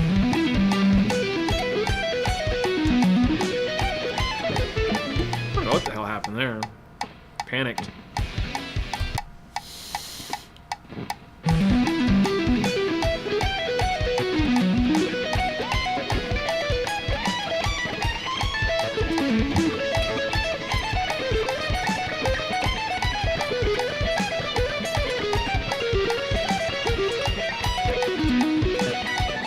Nope, I was so close.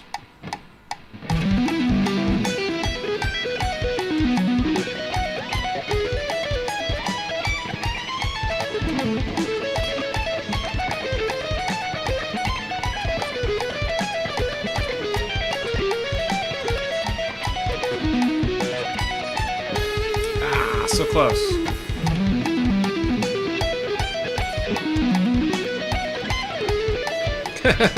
Wrong.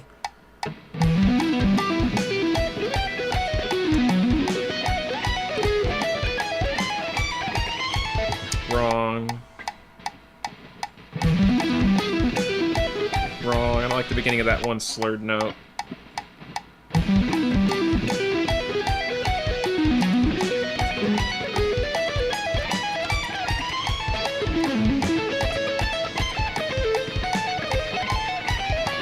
Ah, crap. Wrong frets.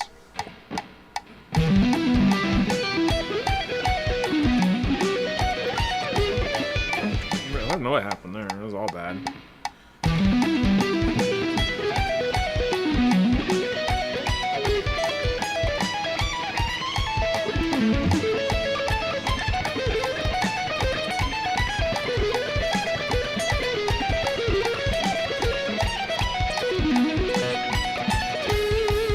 Nope.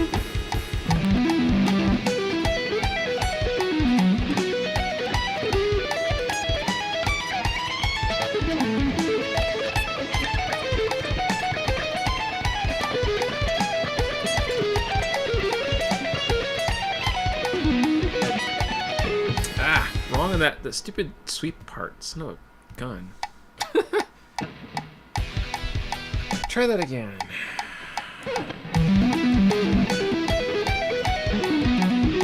Wrong timing.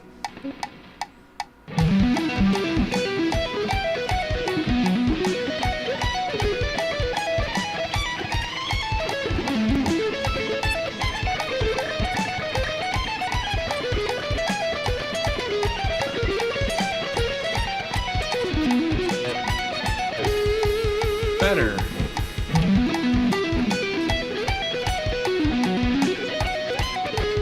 How did I forget the dominant 7?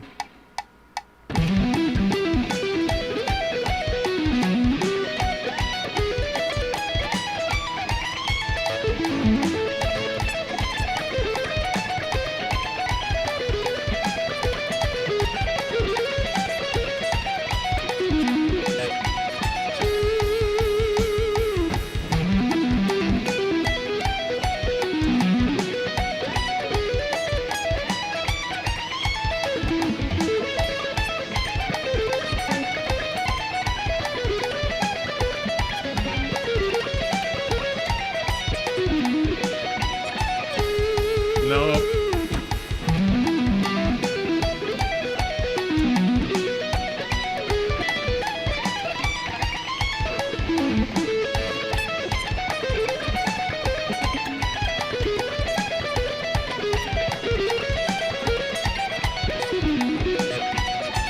A lot of mistakes.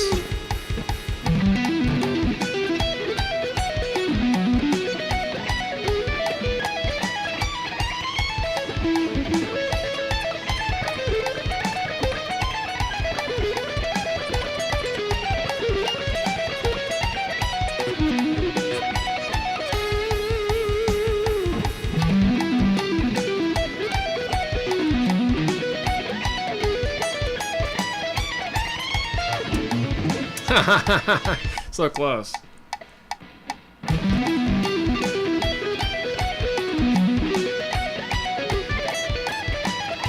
Nope. Wrong. I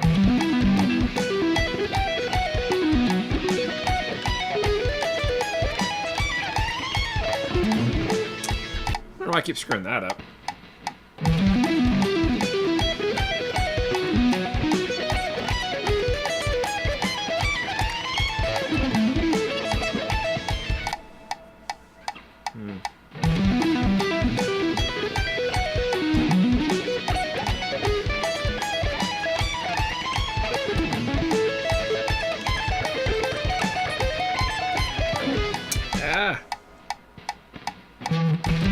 Now my hands and brain is failing me.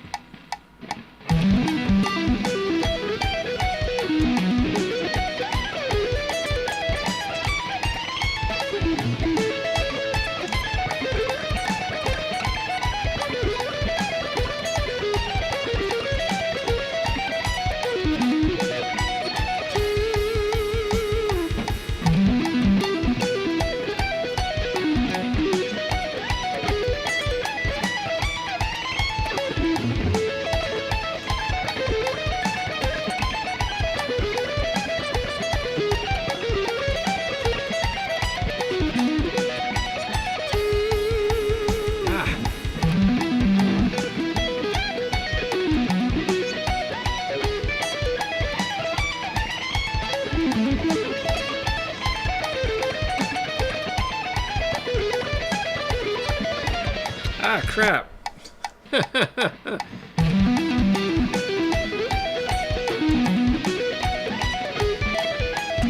That stupid sweeping part.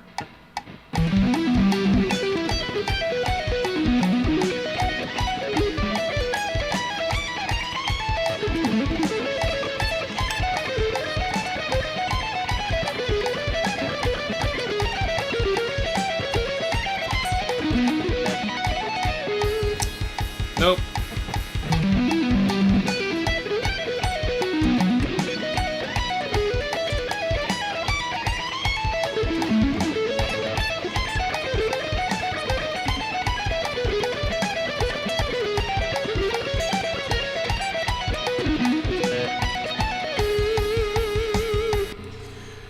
finally, a better take. Hi, Sam. This is an AIO. This is a S2 Strat. All-in-one guitars. It's a pretty cool little guy. Pretty sweet. How you doing, Jack? Good to see you, my friend. I'm jamming on this Miles a Machine song by Jeff Loomis. I got all these crazy requests now on TikTok and YouTube. You guys have been requesting crazy stuff of me. Dragon Force, Jeff Loomis. And granted, I get it. I play a lot of crazy technical stuff, so people are always asking me to play crazy technical stuff, I guess. But some of the stuff's just... especially since I post reels every day. I'm always doing like technical stuff every day, essentially, so it could be a little bit taxing on the brain, but it's pretty good for me. I noticed I've improved a lot mentally and physically with the guitar, and just my timing's getting a little better, so it's wild. Sweet, bro. Thanks, Sam. Is that a kind of satiny finish? Yeah, exactly. It's also got a cool like if you insert in lighting, you can see it like move around, and not in this lighting, but you can kind of see it like almost looks holographic or something, like not the shine, but like the lines move. You can't really see it on this webcam, but let's see. Lester, musically, you are one amazing person. Thanks, dude. I appreciate it. I'm trying to do the hardest stuff I can, you know. I'm always getting requested to do really hard technical stuff, which is cool, but forces me to really grind my gears a bit like I'm doing now, and can be a bit much, but hopefully you guys are having a good day out there despite watching me be boring. Not just musically. Thanks, dude. I'm glad I'm not too boring of a guy for you guys. Yeah, shoot. Wow, what a trip. Stretch out a little bit for that. I think I'm getting the repetition built in, but the left hand's still jacked up a little on some of the parts, but I am getting some of the movement on my right hand at least. So I've noticed like doing this part, sweeping, then hybrid picking. So, and then here descending.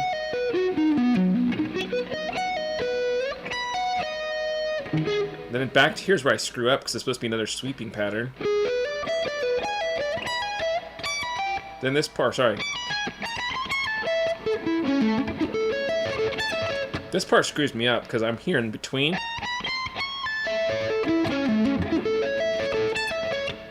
And I screw that up because it's an awkward pattern of like, I never sweep this shape, this major shape. This is like an A major. But, I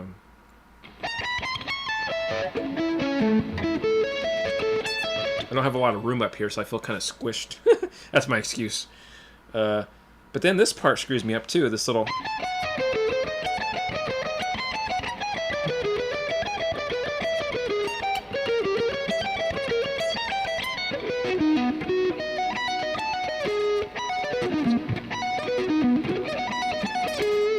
freaking hate that part. Because once I come from here...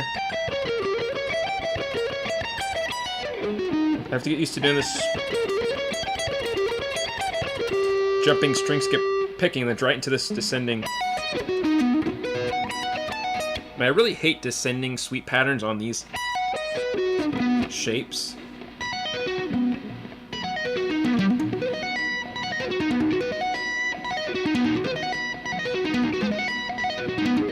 I wish I could do that there, but I can't. It's supposed to be here.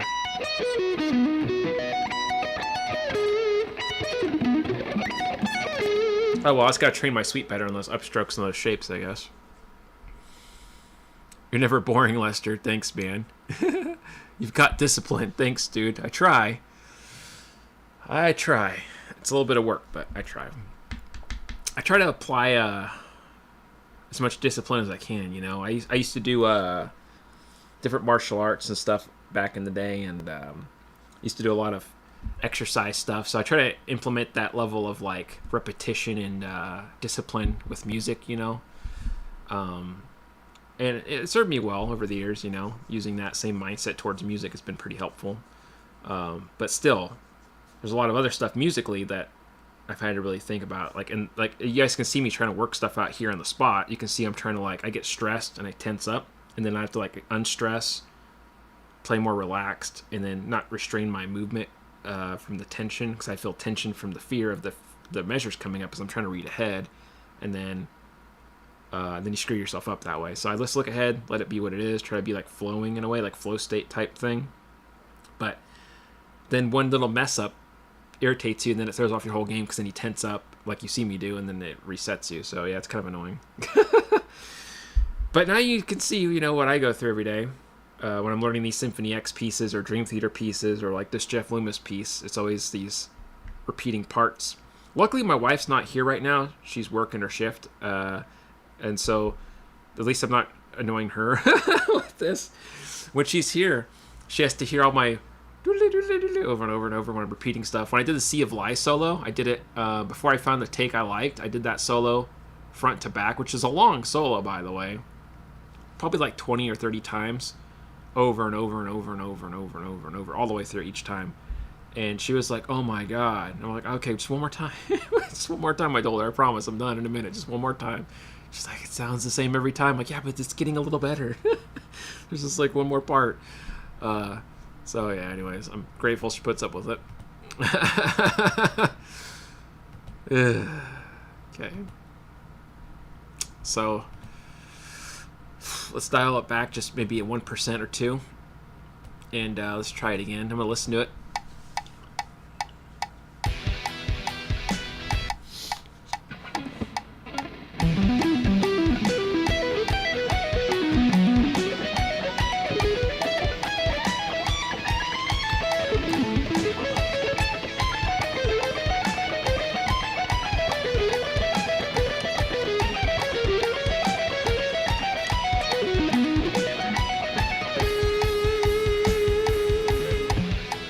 Again.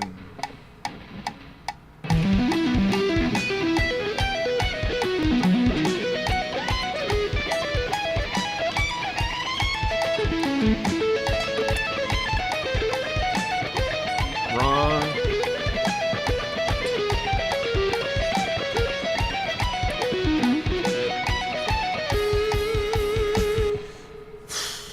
It's a little sloppy on that stupid.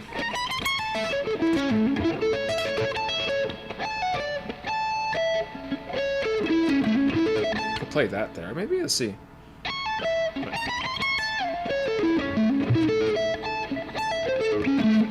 Huh. Well, no, I don't know.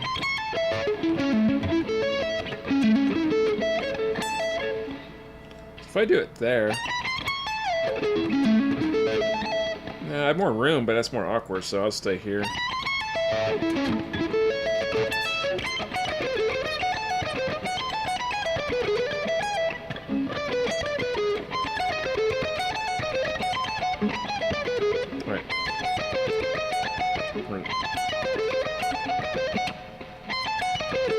So it's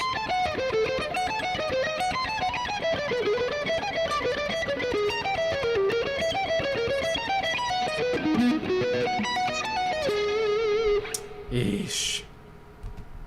I'm gonna try to go a little faster. It's probably gonna be really bad for me. I'm gonna go 70% here. Oh God.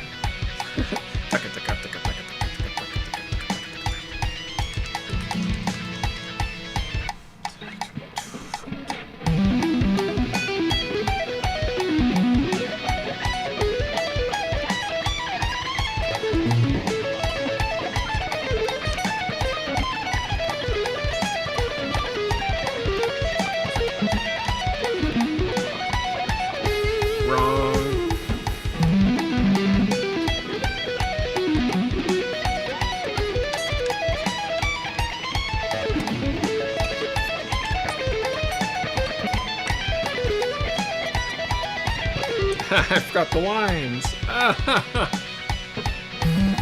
Okay, so.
apart in the end.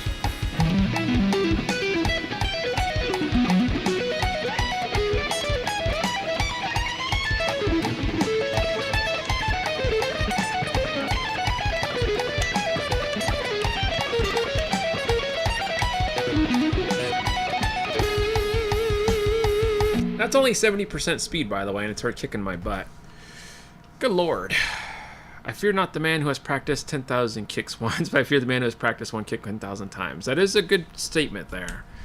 Yeah, that is so true, Nick. Good to see you, by the way, man. I hope you're doing well. Yeah, that is true. I really believe in that mindset, especially in when I used to do martial arts. Less is more, and same thing with music. You know, practicing something a million times is how I teach my students, too. You know, I make people do the same thing I'm doing. So people take lessons, I set the metronome on slow, and I make them grind it out, and they get annoyed, but, you know, it's just how it is. It's how you learn. See, likewise, and you too. Thanks, man. Appreciate that. Heck yeah. Sorry, I'm just exiting out of this stuff on my phone. I have my phone here on this little phone stand, which is really handy for a bunch of stuff, let me tell you, especially for filming things, but... Okay, we're getting somewhere. At 70% speed, and it's flubby in some parts. The sweeping on some parts is a little bit exaggerated or maybe forced in some instance. Some of the beats kind of fall off track. So at least I'm aware of it. Like, I can hear where it's wrong. I just need to really fix it and relax in those moments and try to adjust my technique a bit, especially in the sweeping part, but also in this alternate picking line when it string skips on the 3-note per string diminished 7th run. And having to cross pick, like it goes back and forth like a Paul Gilbert type movement. I've always sucked at those, so I need to spend more time working on them. Obviously, that's like the solution. This included. I'll just sit here and probably play it for a while.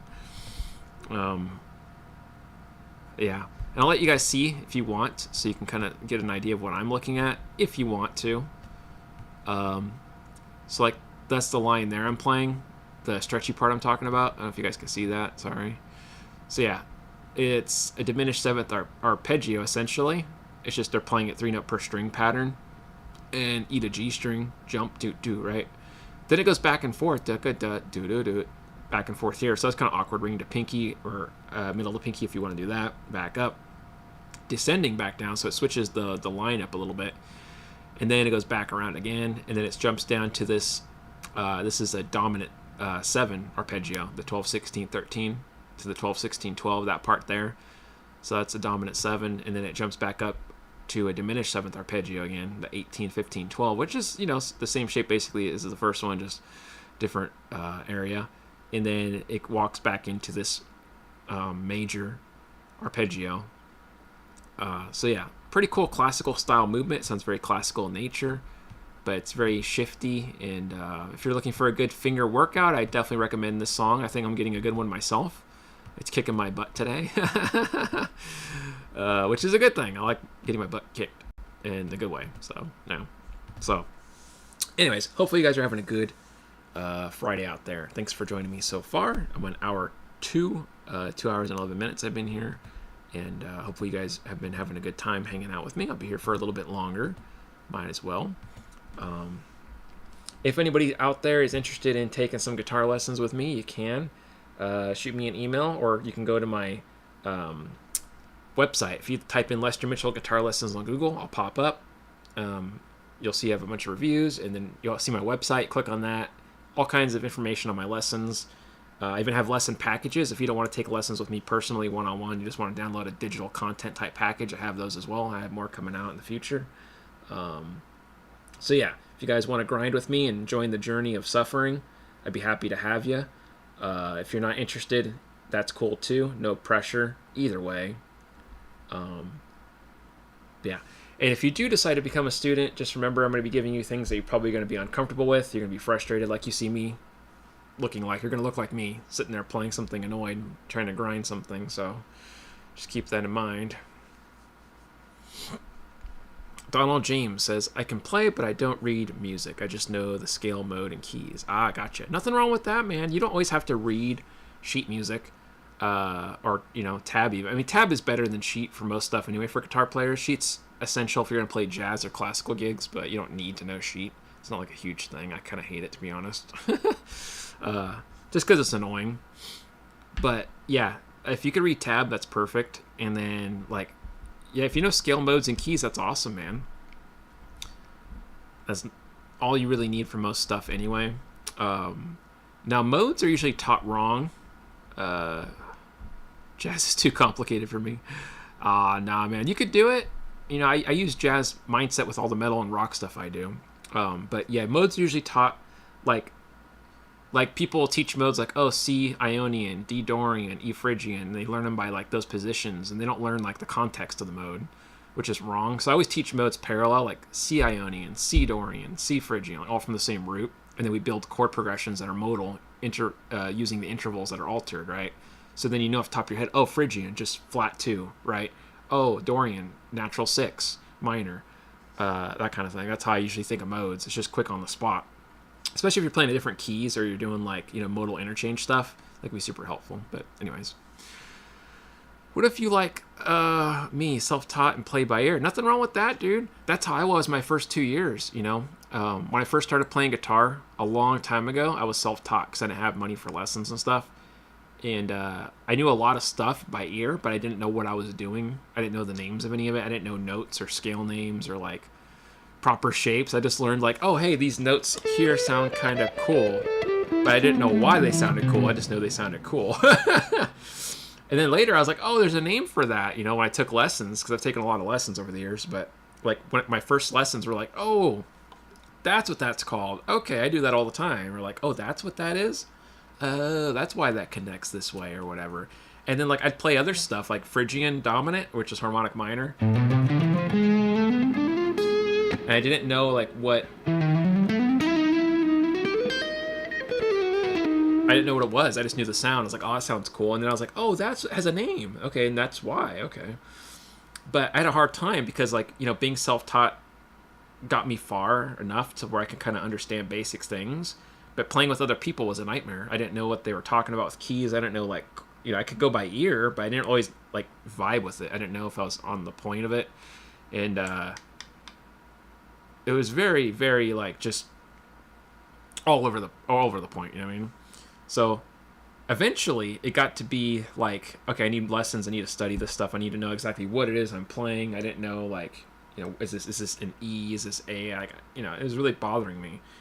Eventually got into it and it made sense. Like, oh, okay. And it wasn't so bad. You know what I mean? I thought it was going to be worse than it was. Like, we all kind of like idealize like theory or like studying to be like this big thing that kills your freedom. But instead it gave me more freedom. You know, it gave me more, what's the word? More independence to be creative, I guess is what I mean. But anyways, as a teacher, I find it concerning that you don't know your shapes. That's funny. It's like I figured out some things on my own, but after playing for 30 years, I'm still learning things. Oh, dude, yeah, exactly. The learning never stops, by the way, even for me. Like, I may teach people, right? But, like, even I have people that are above me that I look for information from and study from. Like, you know, I was just talking about this earlier. I've Rick Beato's book. I'm still studying through it, like, for the 4th time, and I'm still trying to obtain information out of it, because he goes on these crazy, like, substitutions of substitutions, you know, 5 of 5s, or not just secondary dominants, but secondary 7ths, and I was like, oh, I never even thought of that, and there's like, so many variants and substitutions and modal progressions that I haven't even thought of, so there's still things I'm retaining from that book that are just beyond me. Rick Beato's a genius, but, and then, of course, like I said, I have teachers, too, I talk with that are, you know, better players than me at certain genres. Like, I have a jazz teacher. There's a guy that does blues stuff I talk to occasionally. He teaches me some kind of lines. And there's just a whole bunch of stuff out there, you know? And it's a never-ending journey, man. I'm always trying to learn and better myself. But there's, you know, everybody's in that journey, too. Like, even if you study your whole life and you do music lessons your whole life, you're never going to know everything. Like, it's impossible. There's just so much out there, which is why I was kind of ragging on that guy earlier, which I didn't mean to, but like that guy that was in here, he's talking about, you know, playing 12 notes. It's all easy. Everything's easy. It's just play anything you want, just shred it.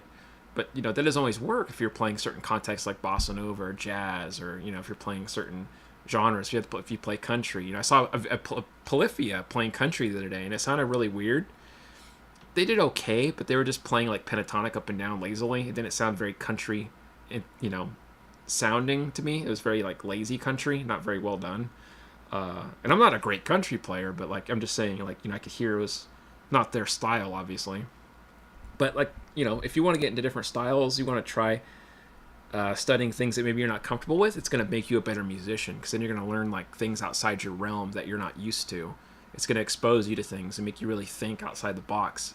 And then that applies to everything you do. Like you may learn something in jazz or country that might apply to your metal playing. You know, I take a very jazz mindset to my metal playing. Analyze the chords, analyze the shapes, what arpeggios, what chord tones, etc. I'm always thinking and like analyzing stuff, you know. My grandpa told me playing guitar is like a never-ending book. Absolutely. Your grandpa's a smart man. It's never-ending, man. It really just goes and goes and goes, and it's wild. Yeah, same. I don't... Pliffy has my respect for sure. Like, they do that crazy new style of music and all that, but it's not my thing either, man. It doesn't stick to me either. It's very, like... I don't know. It's just, like, trying too hard to sound different. To the point where it's, like... I don't know, just weird. It's kind of how I feel about some fusion stuff, too. Like, I like fusion, but some of it's just a little too much. Like, I was talking about this earlier. I like Alan Holdsworth to some degree. Like, some solos are really good. But a lot of his stuff is just way too over the top for me. It's like way too out there and trying too hard.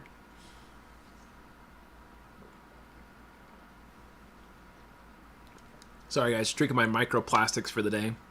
Trying to really pump up on those plastics in my diet. Sorry, bad joke. If I ever get the money, I'd buy a machine, but you know, I don't have the money for that. Reverse osmosis machines or whatever the hell, I don't know.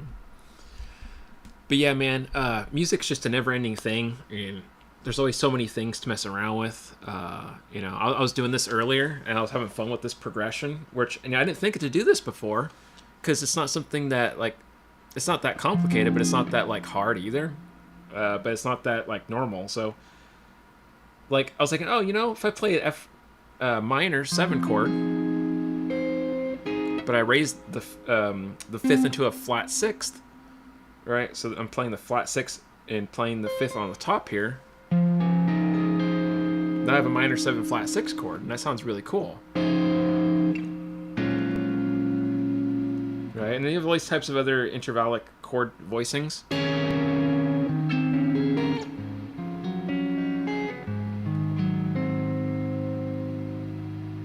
That just sounds really pretty to me. Into a major 9 chord. But, you know, it's like, for me, I want to know all the intervals of the chords. I want to know how they're built, how they're spelt out. And then that tells me what intervals I can play over them, or like outside notes I can weave into, right?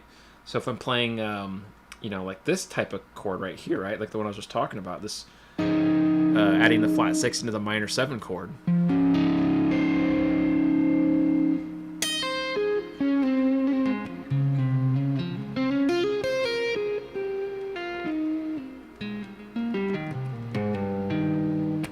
Sounds really kind of I know we want to like a different topic here. I was playing metal and I'm playing some like mellow music, but sorry.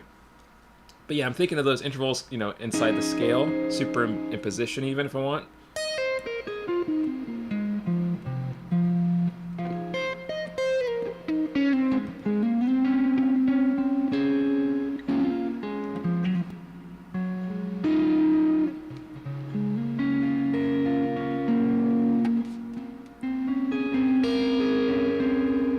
Always trying to think of intervals that lead something. An example of modal chord progressions, like I was talking about earlier, like, okay, you can have something modal, but if the chords aren't matching, it just doesn't fit, right? So if I'm playing C Lydian,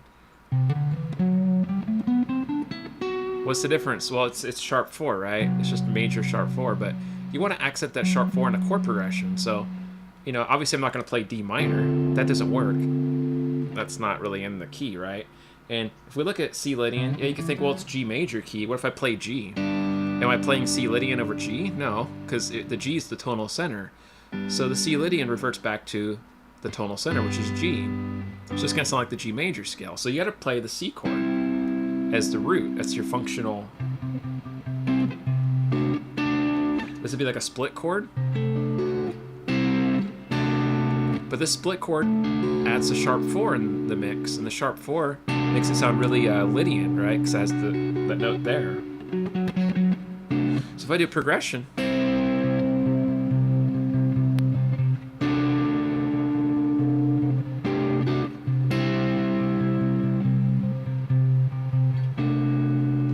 that would sound really Lydian. If I record that and I play that for you real quick, just so you can kind of hear what that would sound like over that, check this out.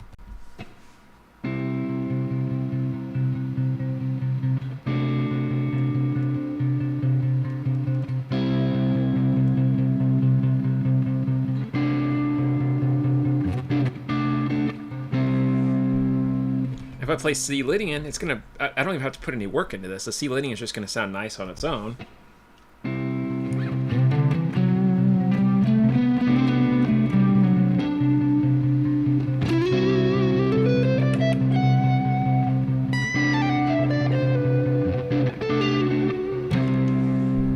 It just sounds like, you know, I could just play the scale up and down like I just did without much effort, and it's gonna sound naturally Lydian because of that chord progression. It just has it built into it. So that's what I mean by that, modal chords and stuff. So if you think about how the intervals relate to chords and how the chords can make the modal sound, it's going to give you more of a modal flavor. If you guys want to know more about modes, you can click on my video here on the channel. I have free lesson videos in my playlist, and I went on a big tangent about modes before. I try not to talk about it too much because I go on and on, but cool. Thanks, man. And it sounded beautiful to me, Lester. Thanks, Jack. Appreciate you, man. Glad it sounded all right. But yeah, there's so many variations of things you can do. So yeah, like let's look at this song for example here. So if I'm playing this, you know, Jeff Loomis piece you guys are hearing me do earlier, it starts with A minor, and I know that because I know my triads. Like, okay, this is A minor. Or sorry, down here this is E minor. I keep forgetting on the tab it's 7 string, so I thought I was playing on the A string. It's the E string, but yeah. It's just spelling out an E minor chord.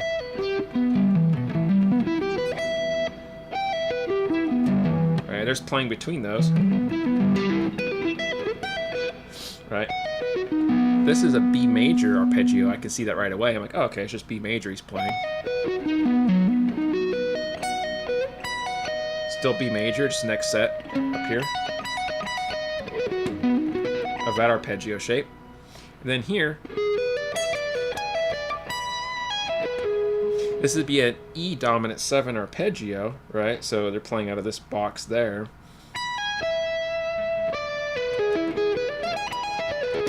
But they're playing it over here.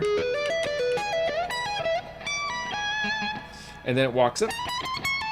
This is an A major arpeggio.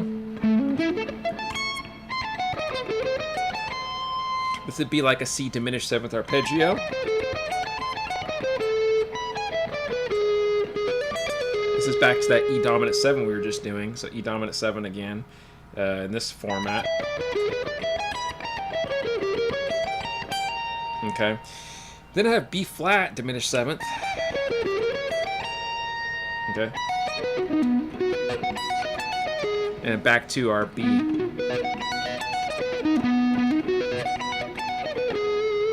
But I'm thinking about this the whole time, like, okay, so I can see exactly where the connecting lines are and like harmonically what's happening. Okay. So pretty cool how they have this like classical sound to it, right?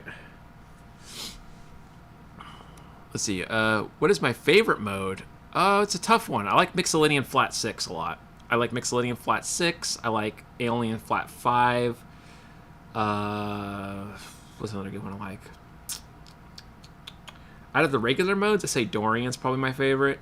But melodic minor modes, I say Mixolydian flat 6, or I know people say Lydian dominant or flat 7 or Lydian. Yeah, I don't know. I'm not a big fan of those ones. Like they're cool, but I don't know.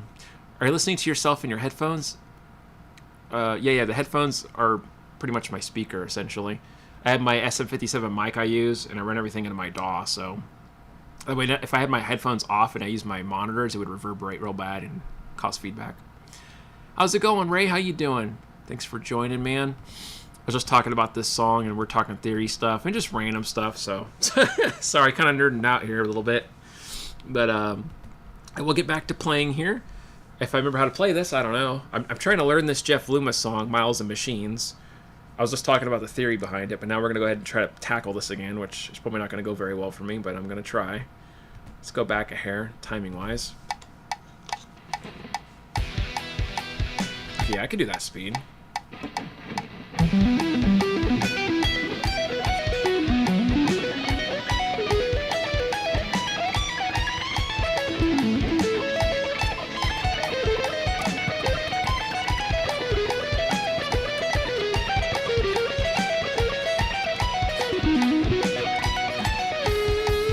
Sloppy.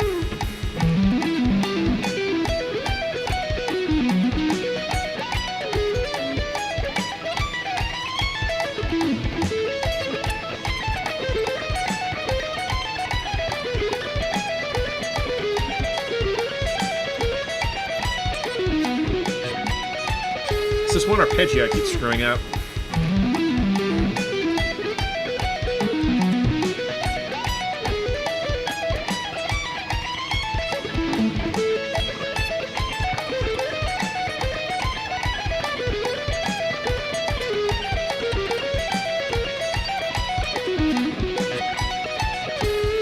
Brushing the A major arpeggio.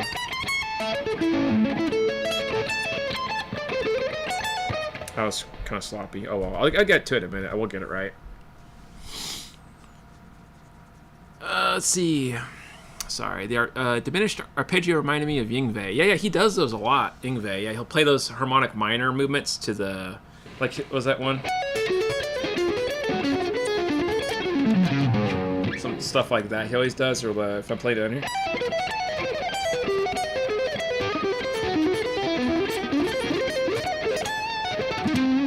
He does those weird movements like that.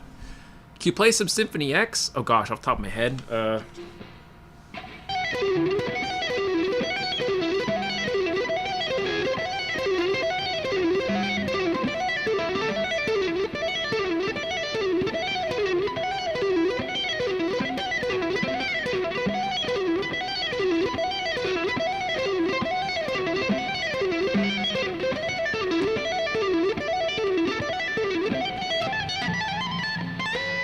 Like that? I can't remember how that goes anymore.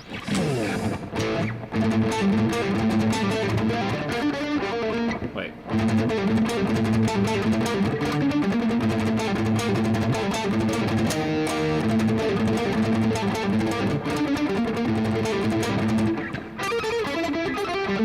Right now.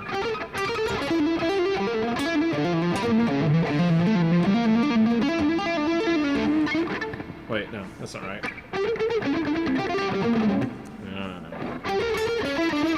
No, that's right. It was over here.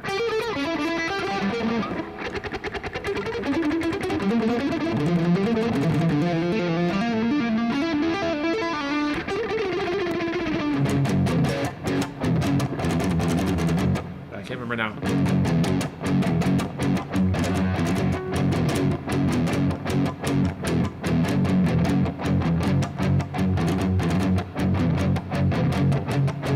So yeah, let me get this string in.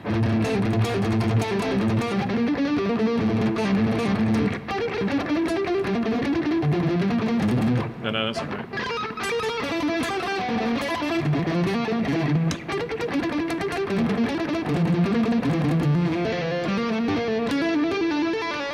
That's what it was. I can't remember how to play that. It's been a while. Sorry. It's been too long. I never attempted Sea of Lies. Damn, that's sick. Thanks, dude. I did the whole solo once on my shorts here as a live raw take. It took me a long time to memorize it. I don't remember how to play the solo anymore all the way through, but I remember that part specifically. But if you want to watch me play the whole solo correctly, I did cover it once on the channel.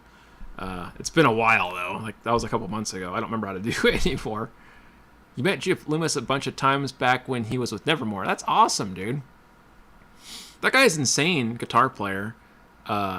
He's just brutal. His stuff kills my hands. An awesome job. Thanks, dude. Sounds like Shepard, too. There you go. Yeah, so, anyways, these lines, man, they're wild. All right, see if I could do this again a little faster. Bear with me if I screw up a lot.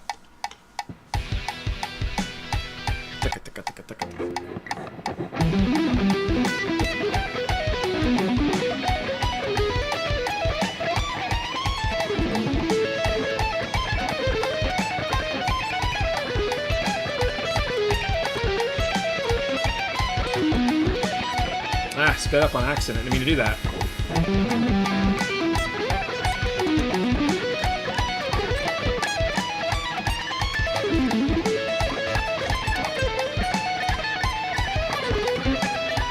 I screwed up the wrong pattern.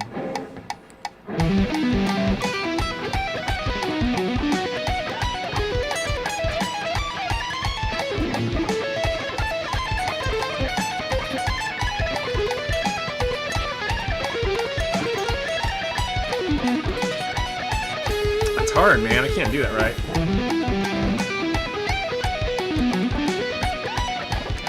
I forgot what I was doing. That was a good sweep, too. Damn.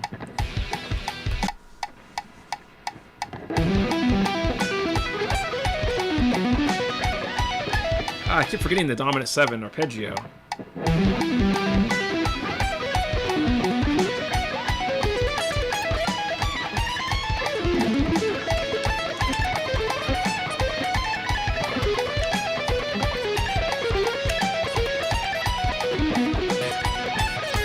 A little better.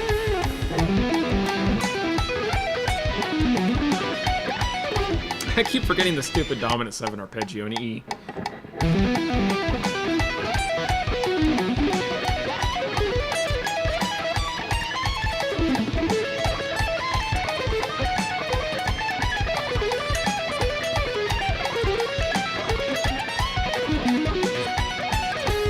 That was wrong.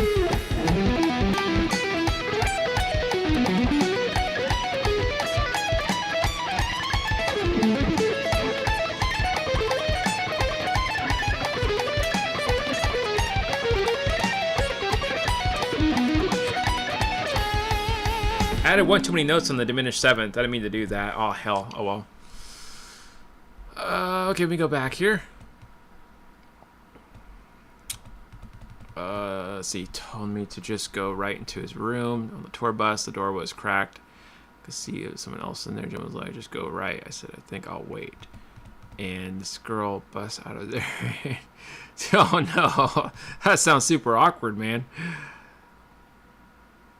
Oh gosh, that must have been super weird. Yeah, I would have felt weird too, man. That's a hell of a story. All right, let's keep getting the speed up a little bit. I don't think I'm gonna be able to play this up to speed today, but I'm gonna keep trying, even though it sucks right now on my part. Okay.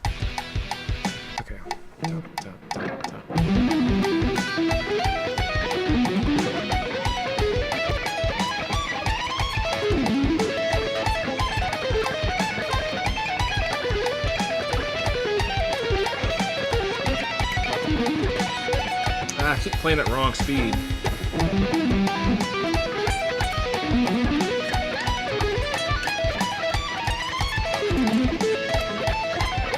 I skipped the diminished 7th. Damn. Oh, now I got the timing wrong.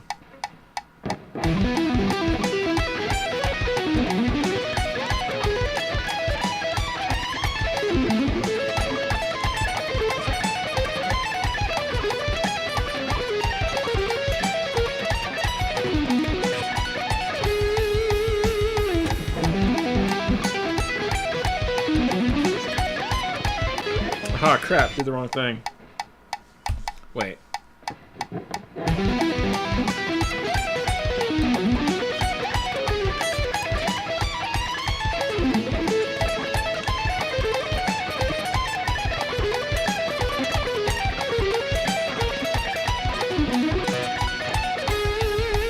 Hey, that wasn't too bad for 77% speed.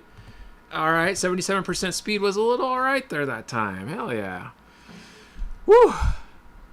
Let's see. Oh, it was incredibly awkward. I bet it was. Oh, jeez. That's a sick lick. Is that yours? No. I'm learning this Jeff Loomis song. It's called Miles and Machines. It's supposed to be on a 7-string, so I'm getting a little confused with the tab. That's my excuse of why I'm messing up. This is one of my requests. So if you guys, I don't know if you guys are new to my channel. I'm just going to throw this out there. But if you already know, then never mind. But my thing on my channel is like I post some content reviews sometimes, like year reviews or whatever. But mainly my channel is like posting daily shorts on TikTok and on YouTube where I play like really difficult, complicated pieces every day. I've been doing it for the last 2 months straight. I'm on like day 60 of daily posting on TikTok and YouTube. So like tackle random requests, like people have had me do, like I said, the Sea of Lies one is a request. I've done a few other Symphony X solos and songs. I've done Dream Theater, what was it, the Glass Moon one or whatever it's called. I've done Chiron, All That Remains. I've been doing a lot of crazy stuff, but on my live streams, I like to chit chat with you guys and show you behind the scenes, like me grinding on these reels that I'm supposed to be making. So in the few days, you'll see me, if not sooner, post this hopefully at a faster speed, cleaner and better once I do it 1,000 more times. And then I can say I've done that one and add it to my list for the requests. So yeah, that's what we're going with this. Yeah. I know it's not like a super popular one. There's like a lot of other shred songs probably that you recognize, but yeah, it goes up to so let's see. Let's just give it a listen at, like, I'm just gonna wing it at let's go to 85% speed. I don't think I can play this at all, but maybe I can. I don't know. Let's try. I'm gonna embarrass myself.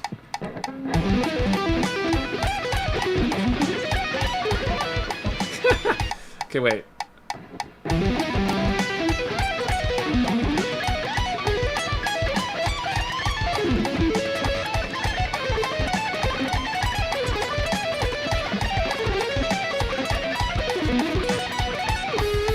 Crap.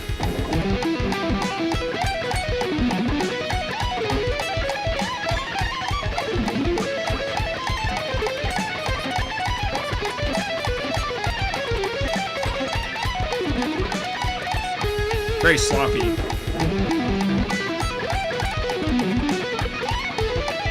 Ah, crap. Why so fast?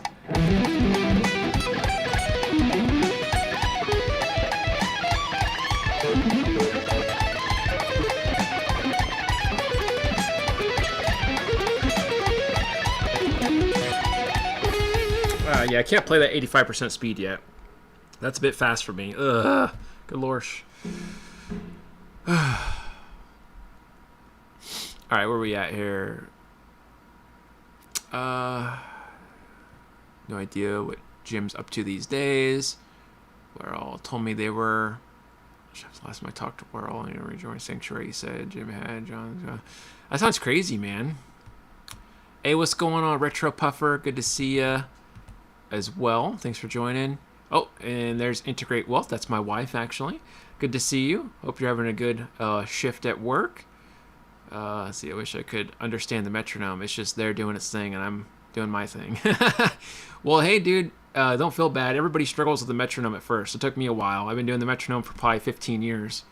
I've been playing for 24. So, yeah, 15 years of metronome abuse has finally got clicked in my head. But if you ever want to get started with the metronome, just shoot me a message, and we'll set up some lessons, man. I can help you with it. But yeah, this speed is too fast for me, so I'm going to dial it back a bit. I'm just showing you guys what it's supposed to sound like faster. So let's dial it back.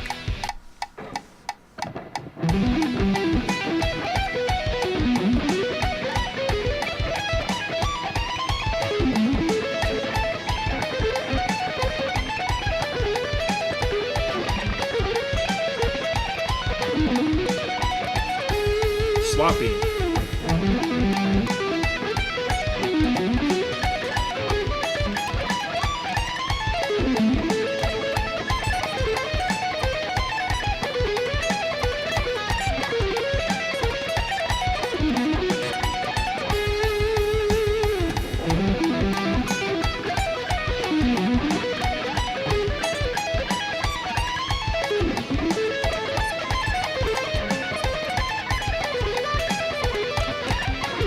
Screwed up on the ending of that. Oh well, try it again.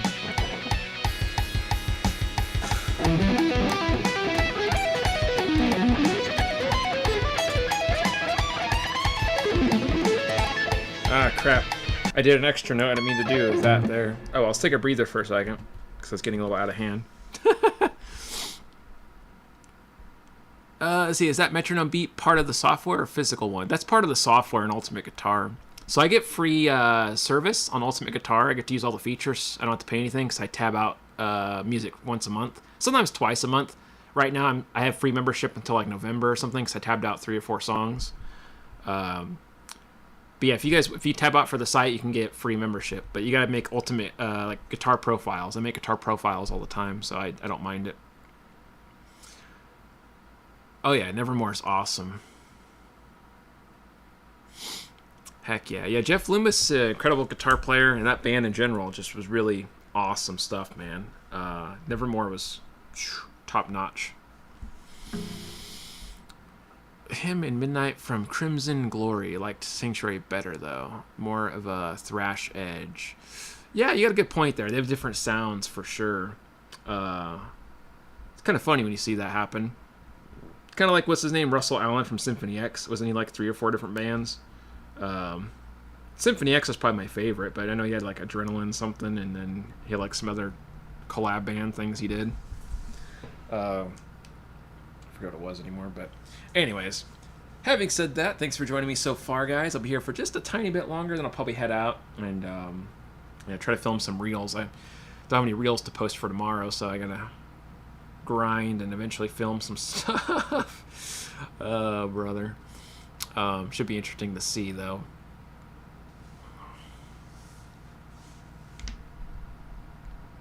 But yeah, this was Jeff Loomis, Miles and Machines.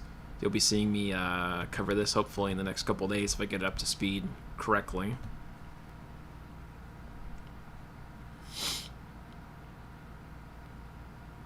I play at Michelangelo Badio speeds. Oh, I appreciate it, dude. Yeah, I mean, I could play certain stuff really fast. But like, you know, it's different when you're doing arpeggios. Like this kind of like, you know, like if I'm shredding something really simple, like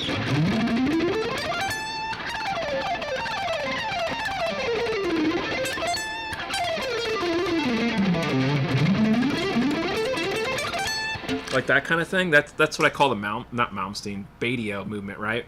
That's not musical. It's just quick shredding lines.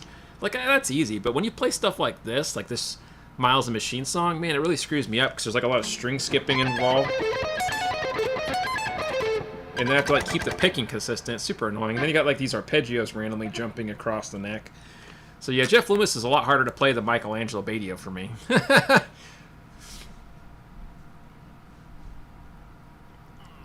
Let's see, do you do weekend lessons? I sure do. I teach 7 days a week. If you want to sign up, you can shoot me an email at Lester Mitchell Guitarist. It's lestermitchellguitarist@gmail.com. If you forget that, you can just type in on Google Lester Mitchell Guitar Lessons. I pop up. You'll see my listing to my website and contact info and all that. You're welcome to give me a call on there or shoot me an email. Let's see. Can you say why shredders all chose Strats? I used to use a Les Paul, but I realized for me personally, the Les Paul wasn't good because my right hand to do really fast movements like economy picking and shredding lines and stuff, I had to jump more spacing between the strings because the two-nomatic bridge. So I had to like move further. Like I know it's like a micro amount distance of string, but it caused my picking to really get sloppy, and it made excess tension in my right arm and left arm because my left hand was trying to compensate because my right arm was tensing up, so my left hand tensed up. Like your body's very much in tune with itself. So if you're tense in one part, you're going to be tense somewhere else. That's kind of how it works, counteractive. But yeah, because of that, it started flaring up old injuries. Like when I used to do a lot of weightlifting, I had like bicep tendonitis and stuff. I don't do a lot of weightlifting anymore. I just do bands for that reason. But yeah, so I can't use like, you know, I can't do a lot of excessive crazy picking. I try to do economy of motion and tight movement, and that's where these super strats come in handy because they're set up perfectly where you do minimal movement. I can shred on this thing all day and get no pain, no hand distension or anything. Super smooth. But that's, in my opinion, why I think maybe other guys use strats as well, and super strats is because they're just more like economic in wrist movement.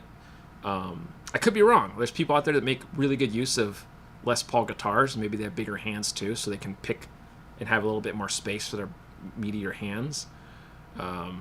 So just a thought. I don't know. Like this isn't like fact or anything. It's just a speculation. Oh yeah, the really simple stuff. Let's see, what about V's? Yeah, V's are cool. I used to have a V. I had a Dean V for a long time, and then I had another Dean. It was Dave Mustaine's signature Death one, like the Angel of Death one model, or two. It was one of the, I think it was the second one actually. Those are cool. They're just really big, you know, and they get everywhere with the shape. But the neck's very similar to a Strat. I didn't mind those. They felt fine. But the body it's just awkward holding and sitting down. You have to get like a special case, and then sitting at a stand's not really possible. I mean, you could. They have special stands for that, like the ones that go up and just hang against and float in the air, kind of. But yeah, I don't use V's anymore for that reason too. It's just kind of inconvenient for my small space, especially here. I'd be like this sitting, and you guys won't be able to see me, and I'd be like kind of awkwardly angled and stuff. They look cool if you're playing on stage, though. If you're playing on stage, obviously a V would be kind of nice to have just to show off like the shape. I'm all about cool modern designs, especially the Dimebag ones. Who doesn't like Dimebag Daryl, right? The guy's awesome. But anyways, getting sidetracked. Yeah, totally. Yeah, I mean, that's what I'm doing right now, actually. I play classical style all the time. I don't know if you can see my leg, but that's what I'm doing actually right now as we speak. I have my footstool here, my classical footstool. So I'm always propping that guy up and playing like this. Sometimes I play with my right leg for lessons because I can't see. I just knocked my knee into my table. Ow. But yeah, sometimes I play like this so people can see my hand a little better when I'm explaining these chord voicings and stuff. Like...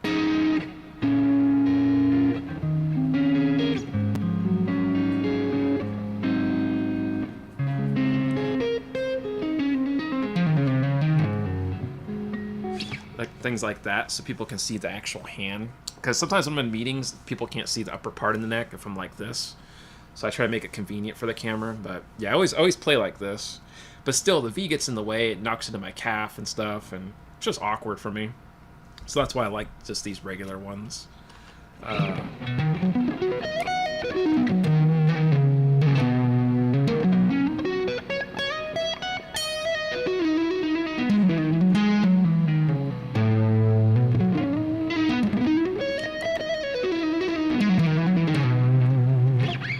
Playing random stuff, sorry.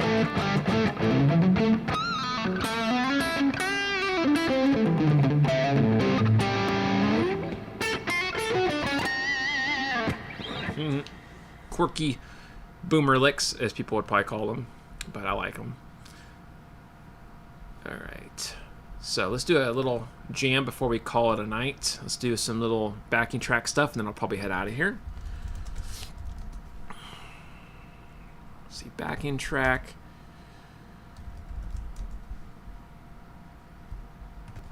I did some different ones today. I like this one a lot, so I'm going to keep doing this one to C minor, because it's kind of a fun shift. Alright, I played this one earlier. If you guys heard this one earlier, sorry. It's just fun for me to jam on. Let's see here, sorry. Let me just pause. I got a question. Do you know any Vinnie Moore? Oh yeah, absolutely. I love Vinnie Moore. I've done a lot of Vinnie Moore here on the channel. I've done a few different full song covers. You could check out my cover playlists. I've done some raw ones too, like I did the Life Force cover, which I forget how that goes now. Wait, how's it go? No.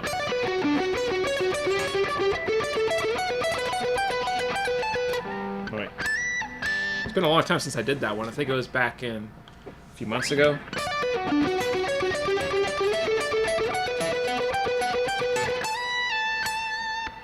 And then it's no, wait, how does it go now? I don't remember.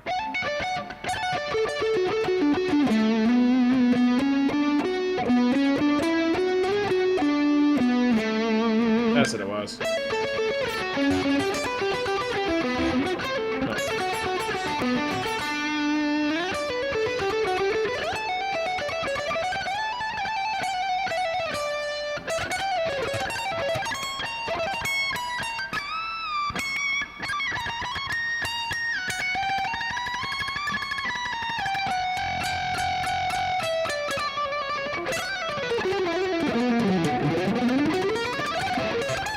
No, wait.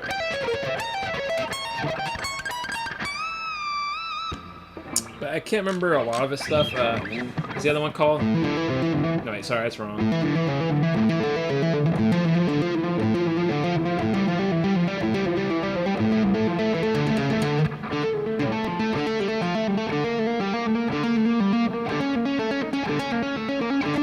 Wait. That's what it was.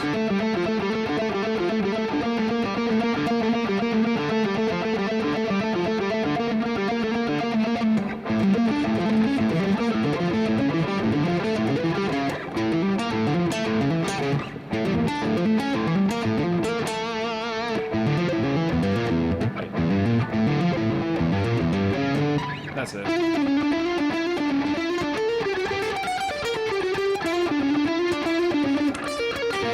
Wait. How's it go?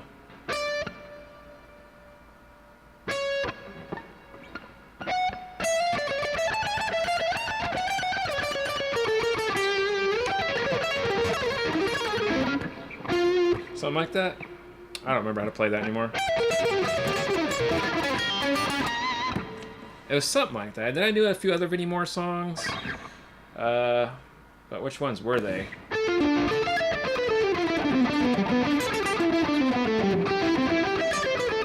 Wait, no.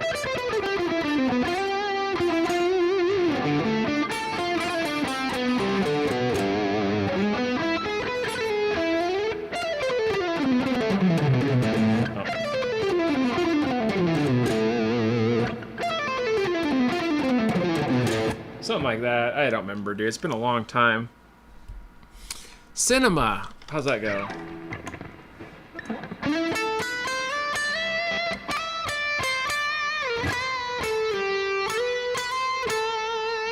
I don't remember how to play the actual song. I never played the actual song. I just remember the melody.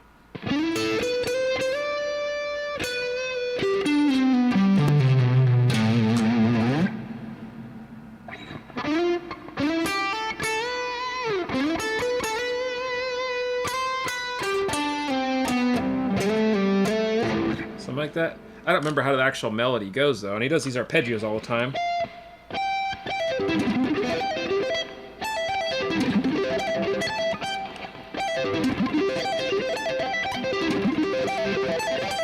Something like that. I don't remember. It's been a long time since I remember hearing that song. Yeah, I know. Isn't he nuts? He wrote so many crazy things, man. I mean, honestly, some of these great guitar players play such crazy stuff back then. At their age, too, like you're saying. It's pretty incredible. But yeah. So I remember playing a little bit of that, Rain, back in the day. I remember I used to know the Meltdown one, but who doesn't know Meltdown, right?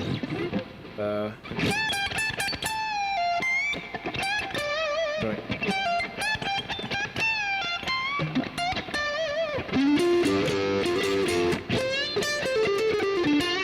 Think that's how it goes?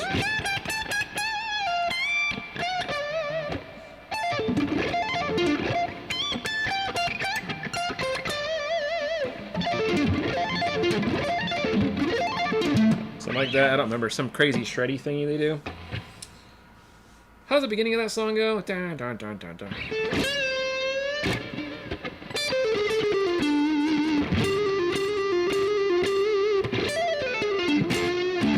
I don't remember. That's not the actual lick. It's something else. Like, wait. Something D minor pentatonic. I just don't remember what it is anymore. Oh well. Wait.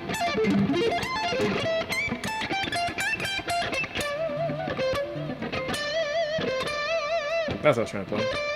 Kept muting the note on accident like a ding dong. Sorry. Yeah, some of it it's just from memory of hearing the music. I never learned it like fully. Some of those songs, some parts I did remember, like reading the tab back in the day, but I don't remember how it's supposed to actually sound. So I'm just trying to remember off the top of my head. I'm like, how is that supposed to sound? I use my pinky a lot, actually. Yeah, I use my pinky for stuff like this a lot. Like if you guys. You'll see I do like these weird chords a lot like this, or like movements.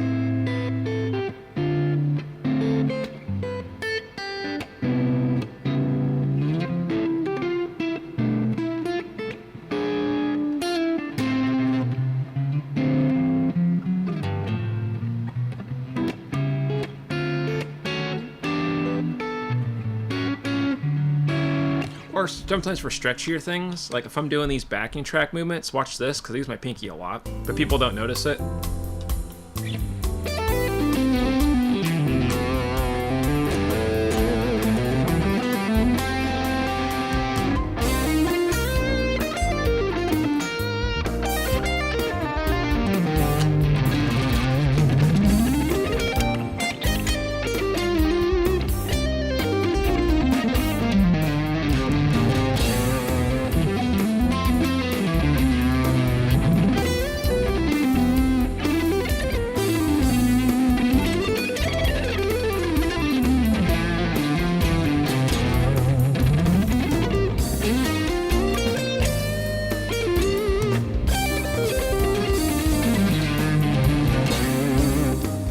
use my pinky for stretchy stuff, like mainly, whoops, sorry. I use my pinky for stuff if I'm bouncing far, like here, intervallic movements.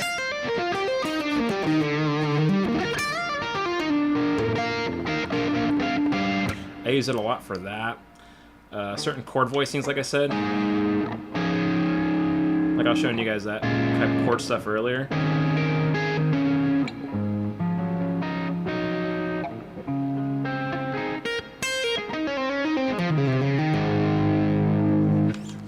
But unless I'm doing stuff like up here, like if I'm doing stuff up here, I don't use my pinky a lot unless it's stretchy, like here.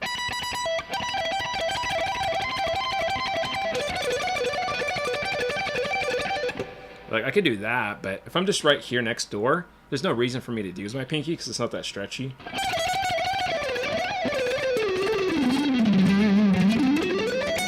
Right. Sorry, I was trying to ignore you guys. Oh, this sounds sick. Thanks, man. Reminds me of Eric Johnson. I love Eric Johnson. Yeah, I got an Eric Johnson tone in here. You want to check it out? I mean, kind of Eric Johnson. I put some work into this guy here, so.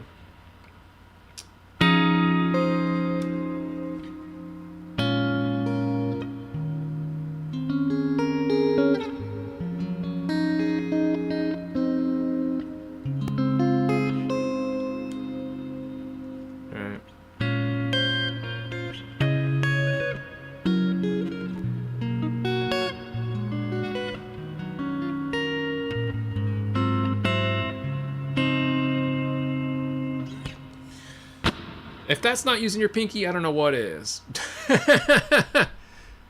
See, Retro Puffer says, hey, it looks like you hit 10,000 subs. Thanks, dude. Appreciate that. Yeah, I hit it a week and a half ago or something like that. But I sure appreciate you saying that, my friend.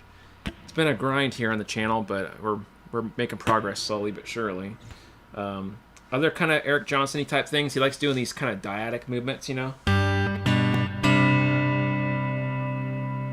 Right, I think he does that in what is that Cliffs of Dover one live, like, or is it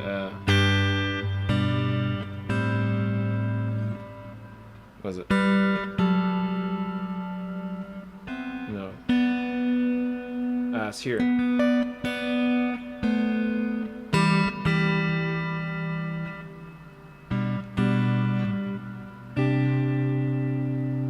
Something like that.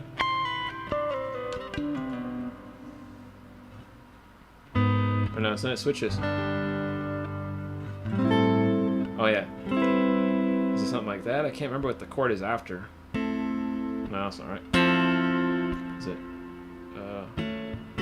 I wish I could remember what comes after that. I haven't heard it in so long. I just know he does those kind of movements a lot.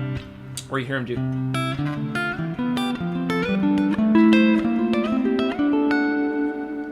Kind of weird jumping, like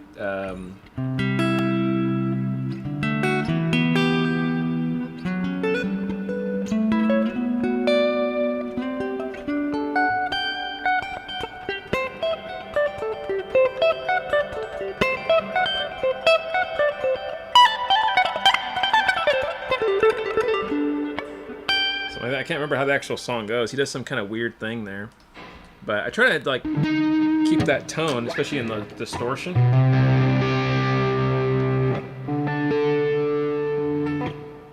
What was it?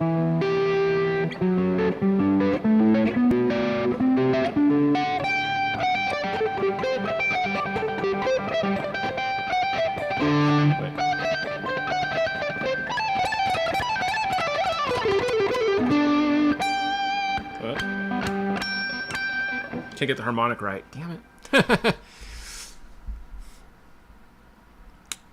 Sorry, I was trying to ignore you guys again. I get sidetracked in my own head. I think you were referred to me by Rick Renstrom. Oh, cool, man. Rick's a good guy and a good friend of mine. I like Rick. Tell him I said hi if you see him again. I always miss his streams because I'm always teaching or recording. The little descending lick was definitely spot on. Thanks, man. It's close, I guess. I've seen over Shirley guitars do the same. Use 3 fingers for most stuff unless they need to stretch. Yeah, absolutely. Unless it's chord stuff like jazz, I can't. Or like this Jeff Loomis song. You noticed this Jeff Loomis tune? I have to use my pinky all the time. Like this line here.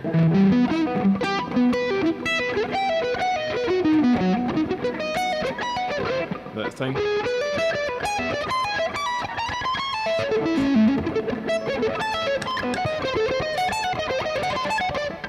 So like you can see there in that line in this Jeff Loomis tune I was doing, it's a lot of pinky work.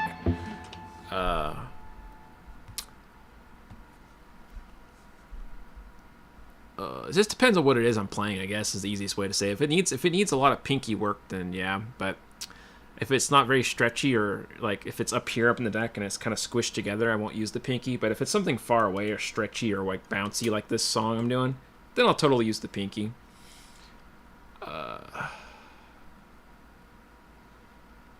Whole place in my soul, man. Love the song. Thanks, dude. I appreciate that.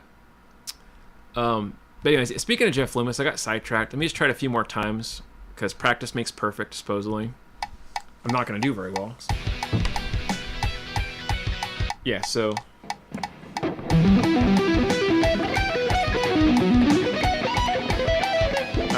Script a lick.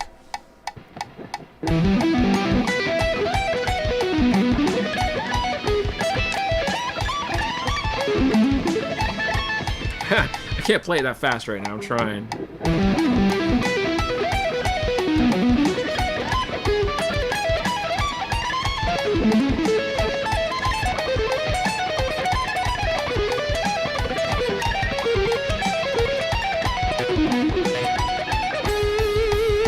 But like that whole piece there, I'm trying to practice and memorize. I couldn't do it without my pinky.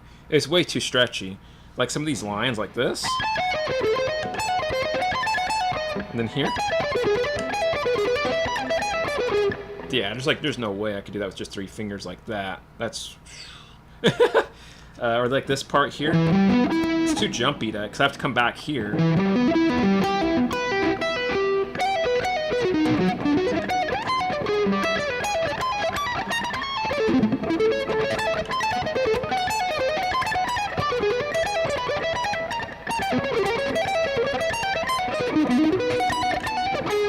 Crap, some sloppy playing.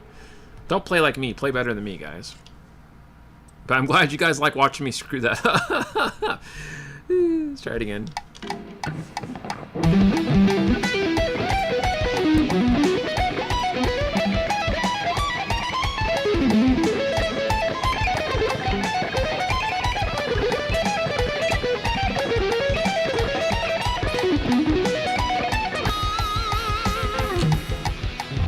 Turn this down just a hair because I can't hear the metronome too loud. Okay, now I can hear a little bit smoother.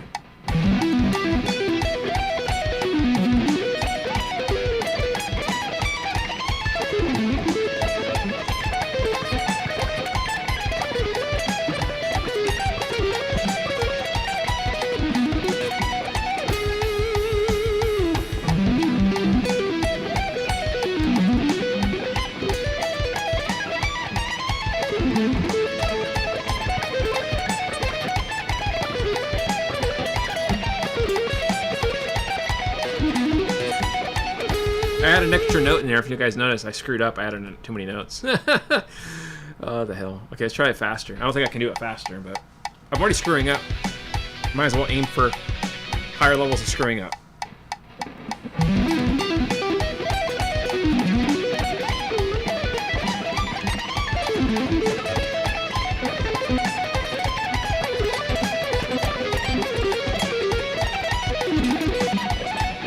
Nope.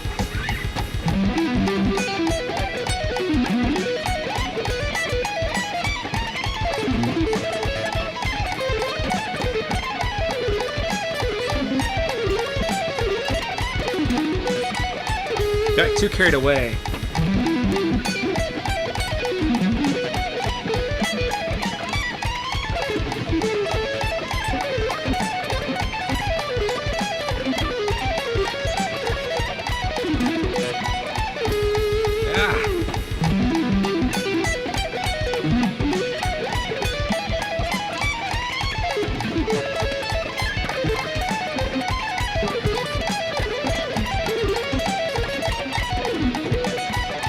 That was crappy picking on the string skipping. Oh wait, I forgot it's not a 4 count.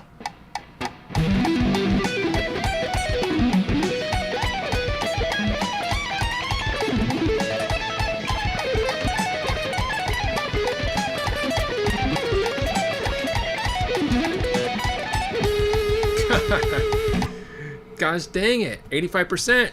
Ugh, if I could just punch Jeff Loomis in the face. I'm just kidding. I want to do that. Spike beat me up. Oh, gosh. It really is, man. It hurts my brain. It's definitely next level pain, my suffering. Getting too carried away is my middle name. Heck yeah, you and me both, man. Ugh. Okay, if I could just get this right, that'd be awesome. Just one take at 85% is all I'm asking.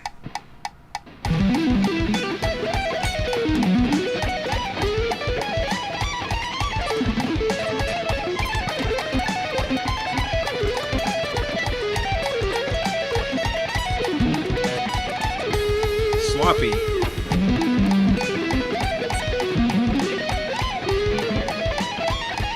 Ah, nope.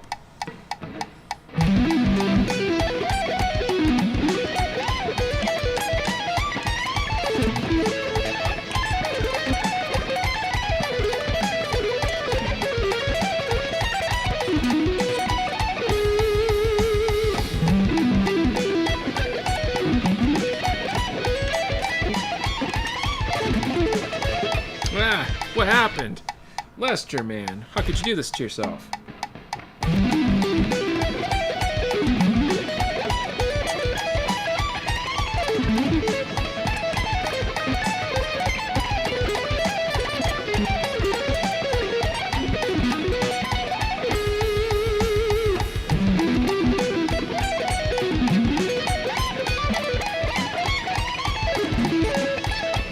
Oh, you sons of bitches.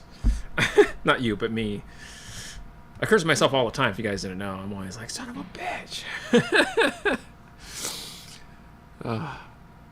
This is like machine level stuff. Reminds me of the Beethoven Moonlight Sonata. Oh, yeah. That's a tough one. I can't remember how to play that anymore.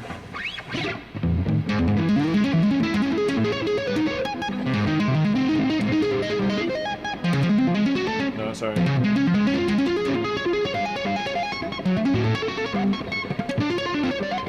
No, wait, sorry, that's wrong. Wait.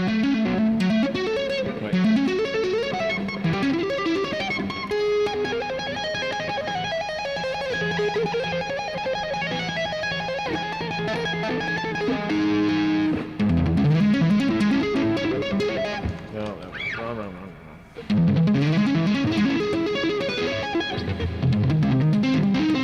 No.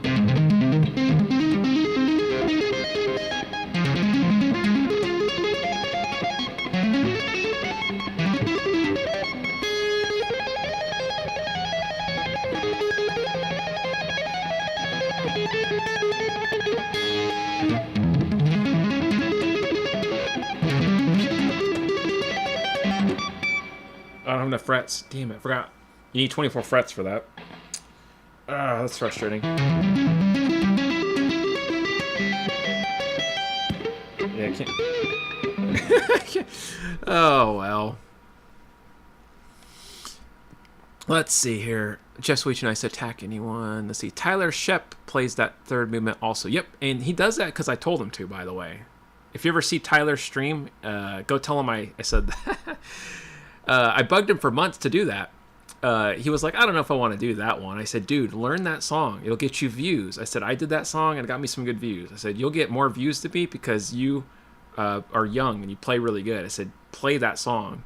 He didn't want to.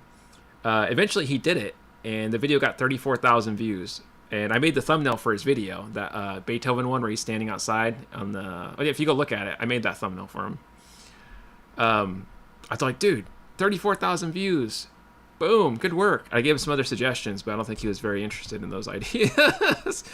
But I told him, dude, you keep covering cool stuff like that at your age, like Tina S did, you'll blow up. Your channel will get way bigger than mine.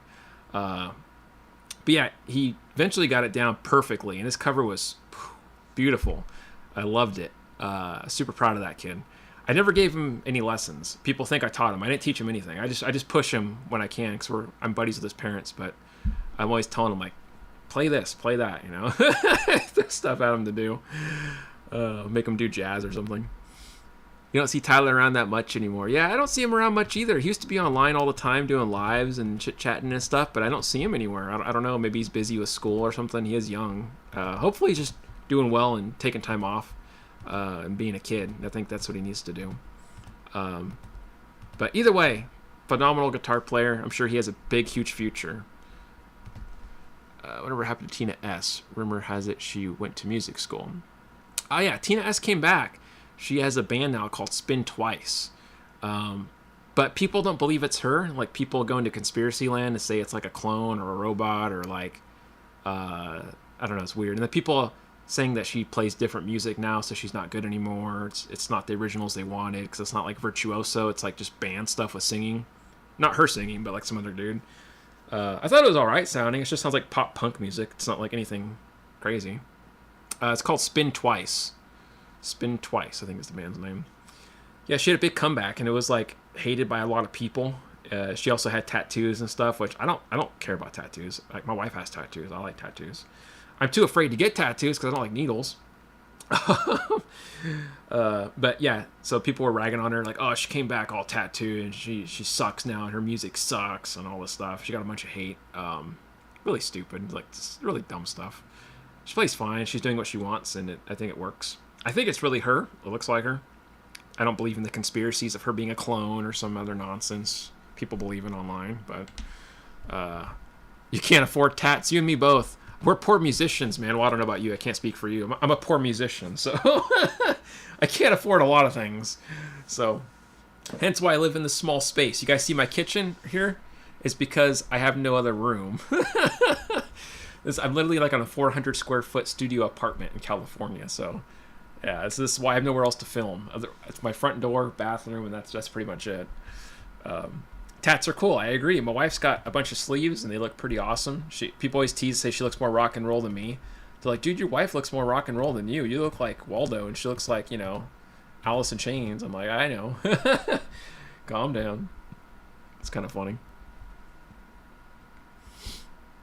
You have two, and that's enough. I'm old school. Nothing wrong with that, dude. Nothing wrong with that. There's so many different types of tat styles out there I learned. I didn't even know.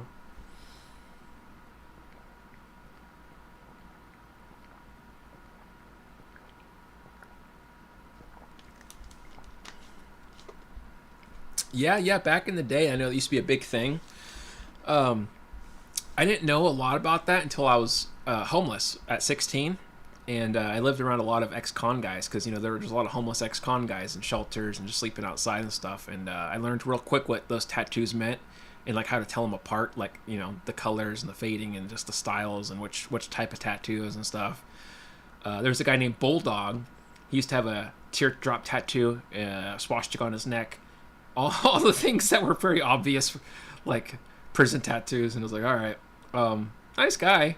But I guess he was a home invader, so, that didn't really end up well. He went back to prison.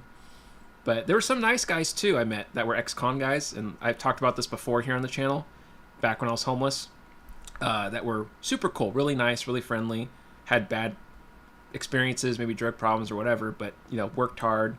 They tried their best. I only know one guy that really got out of that situation. We're friends on Facebook still. Really cool guy. Really down-to-earth guy. I respect the heck out of him. He worked hard, and he got off the street. We were on the street at the same time together. And he ended up being like a roadie for some big bands, and now he's like teaching in a school. Like, the guy's living the life, man. Like, Southern California. He's doing really well. He's got kids and a family and everything. Super cool to see. We were just talking the other day on Facebook, and he was like, dude, because he commented on my post actually today, because I'm teaching this guy. You probably saw I shared the post about giving lessons to this dude. But as he commented, and he's like, oh, I know that guy from that band. He's like, that's so cool. He's like, I knew you were going to do cool things in life, man, and I'm working hard like you. I said, yeah, I see you working hard. I think we're both doing it together. So really cool, dude. But anyways, let's see.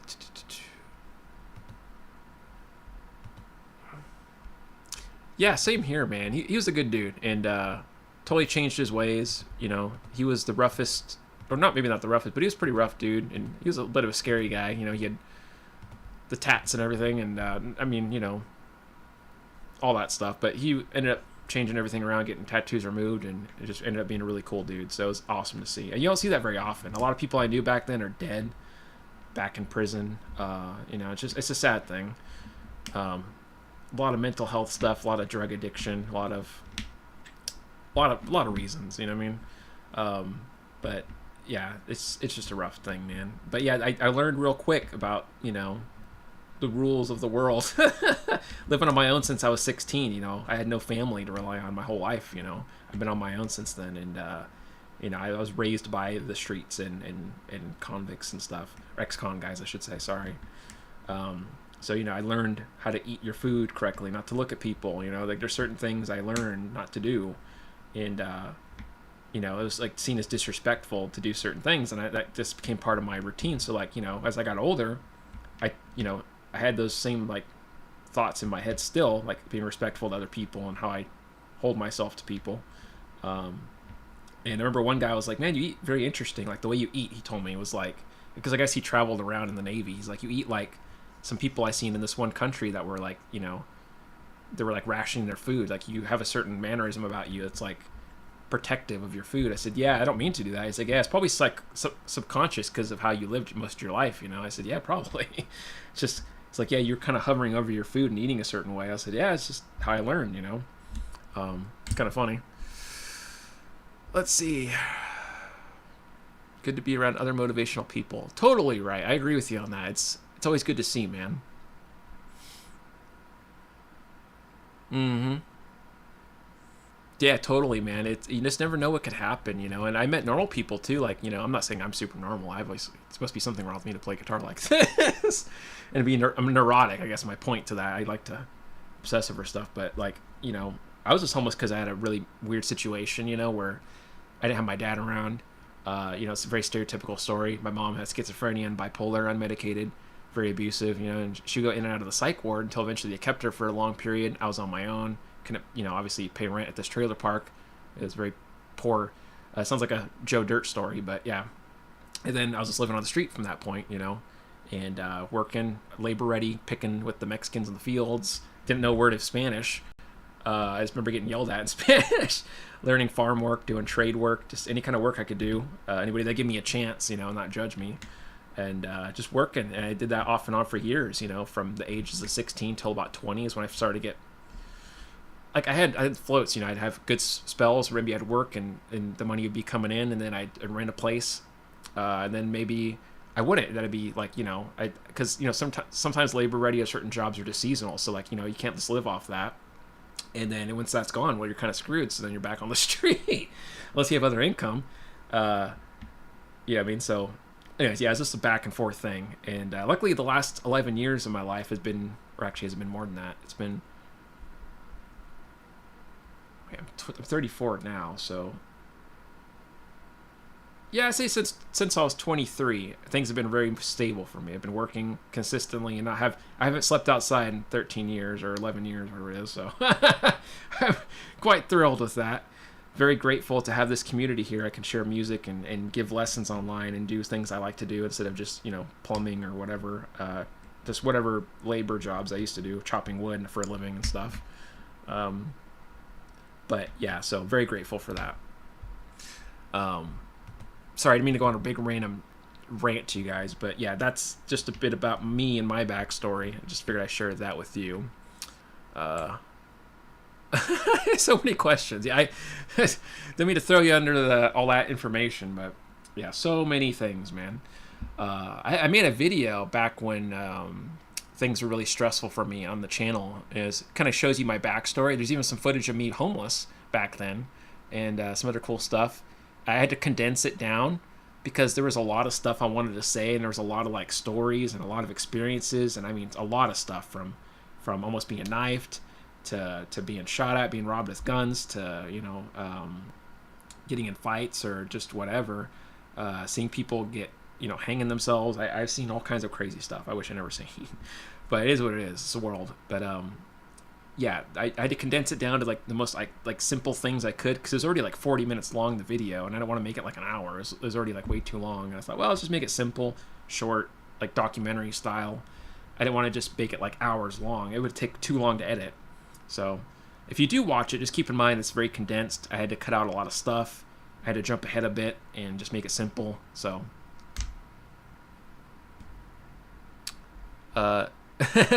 This is your ship. Well, appreciate you, dude. Appreciate you. Thank you. Appreciate that, my friend. Yeah. That's. I know it's a very unusual background, but people always tell me that. I always hear that, even like when I used to have therapists and stuff, because I used to have PTSD. Well, I don't say used to. I guess I still have PTSD to some degree. It's much more managed than it used to be. Not meds or anything. I just do it. I just manage my own self. But back in the day, I used to have more like triggers to sounds and like waking up, kind of like panic attack stuff. Or sometimes I get like dissociation in stores. If it gets too noisy and there's a lot of people, I forget where I'm at or what I'm doing or who I am. I kind of like freak out. I'm like, what the hell's happening? I get pissed off. Not anymore, luckily. But I used to get that a lot more. But yeah, so people always tell me, like therapists back then, like, man, you should be like your story is like you should be somebody that's having a lot of problems and like abusing drugs and like it's just a common outcome. Like you're beating the odds. I was like, I guess. I'm just me, I'm not trying to beat any odds. I'm just trying to live my life and be happy. Is that a problem, It's like, well, no, it's a good thing. I'm just saying, like, it's unusual. I'm like, I guess. Yeah. Compelled to watch that. Seriously. Well, thanks, man. Yeah, it's in there. You just got to type in, like, homeless Lester or something. It should pop up. I don't know. It's not in a playlist or anything, but those some stories. I got all kinds of stories. If you guys want to hear stories, I give you some stories. I've seen some crazy stuff, man. I've been around some crazy stuff. I could tell you. Let's see. What's a good one? I know this isn't music related, but anyways, we'll finish off here in a little bit. But let's see. Okay, let's talk about my first knifing experience. That's that sounds funny to say it like that. Sorry, I just made myself laugh. First knifing, like it's some kind of normal thing people do. Oh my gosh. Okay, so getting food from this food truck, and I'm homeless or whatever, but I'm coming back. I'm gonna be like 19 at the time, 20. I can't remember my age. I think it was 19 or 20. And this dude followed me back. He's probably around my age, and he's trying to bully me for my food and whatever else I had. He's trying to like antagonize me. Like he's pulling this like. If you guys aren't on the street, like how do I say it? It's not like intentionally like saying give me your stuff. It's more like threatening. Like you're not going to use that, right? Like trying to use manipulative words, trying to like assert dominance. And I just kind of snapped. I was having a bad day. I had my bike chain with me, and I saw his knife in his pocket. I saw what he was kind of reaching in there. And so he took it out, a little bit. And I snapped and I took my bike lock. It had a chain attached. I just beat this dude with it. I just started beating him with, and right in broad daylight in front of people. And I told him, I said, I'll kill you. I said, I'm going to kill you, mother effer. And he got up on his bike and got away. I started whipping at him, And he yelled at me, I'm going to come back here with my people and we're going to kill you. And I said, go ahead and do it. I said, I'll be ready. I'm waiting to die. I said, kill me anytime. I don't want to be here anyway. I said, come and kill me then. I'll make sure I take you with me. And I waited there at the park because I thought, okay, the cops are probably going to come. I beat this dude with a bike lock before he attempted to stab me. I saw the knife pulling, but he didn't swing it at me yet. So I thought, okay, I'm probably going to get jail time for this. And, assault with a weapon, too, a chain. That's, premeditated. That's a blunt force object. I was like, okay, I'm screwed. Right in front of the gas station. I was like, okay. So I sat down and waited. Nobody came, luckily. But one guy did come from the library, this homeless guy, Keith. He goes, did you just beat up Rocky, the bully kid with the bike lock? And I said, yes, I did. And I said, that's none of your business. And he's like, well, what happened? I said, because he tried to, pull his knife on me and intimidate me, so I beat him with the bike lock. And he's like, well, he didn't tell me the knife part. I didn't know about that. I said, yeah, well, I don't just go around beating people for no reason, man. Like, that's not just what I do. He was like, oh, yeah, well, okay, that makes more sense then. But, okay, never mind. So, I kind of made friends with him in the end, like, oh, man, Keith. Then this other dude comes by. He's like, did you beat so-and-so with the bike lock? I was like, good God, what is this, a soap opera? All you people talk all day about the bike lock? Jesus. And then he understood. He's like, oh, okay, yeah, that kid's always, bullying people, so that makes sense. I said, yeah.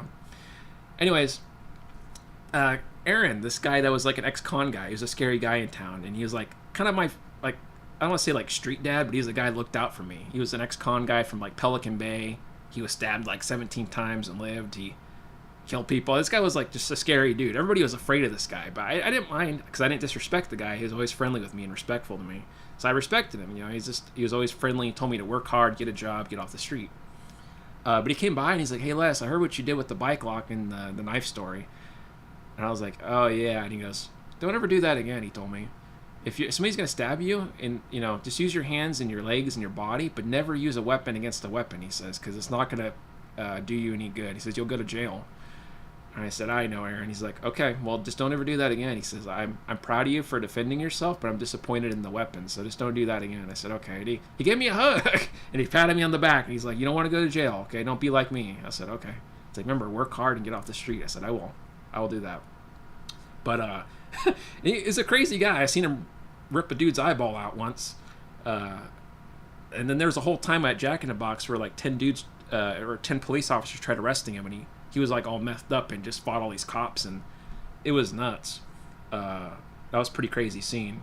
But anyway, it's not the trauma dump on you guys, but yeah, it was a wild experience. Let's see here. Where am I at here? Sorry, I'm not trying to ignore you guys. I just get caught in the stories. Let's see.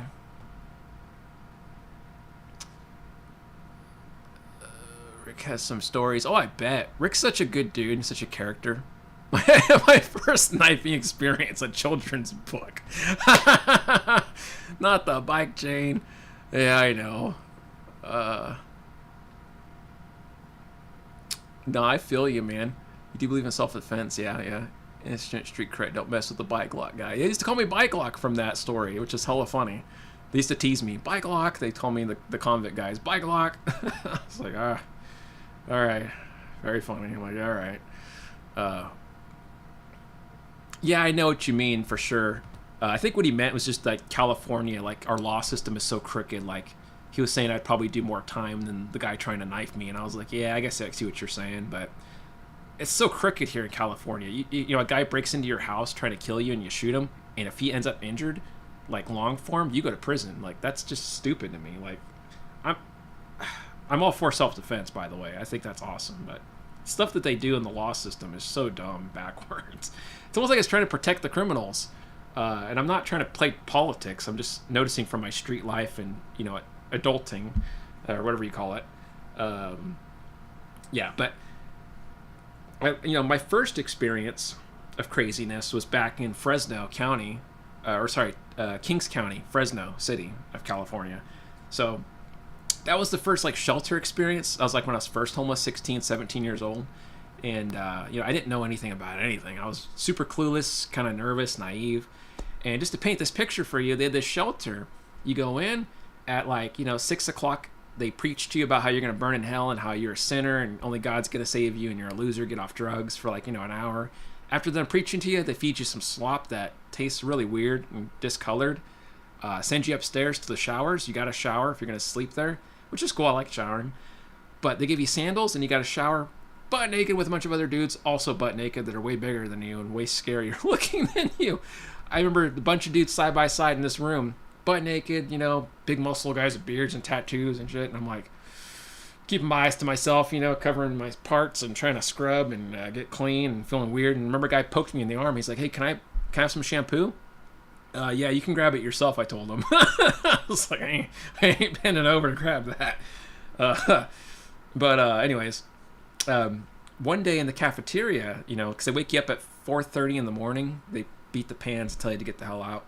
But around 4:40, you can have some food, and then they kick you out by 5. So, it's dark and cold.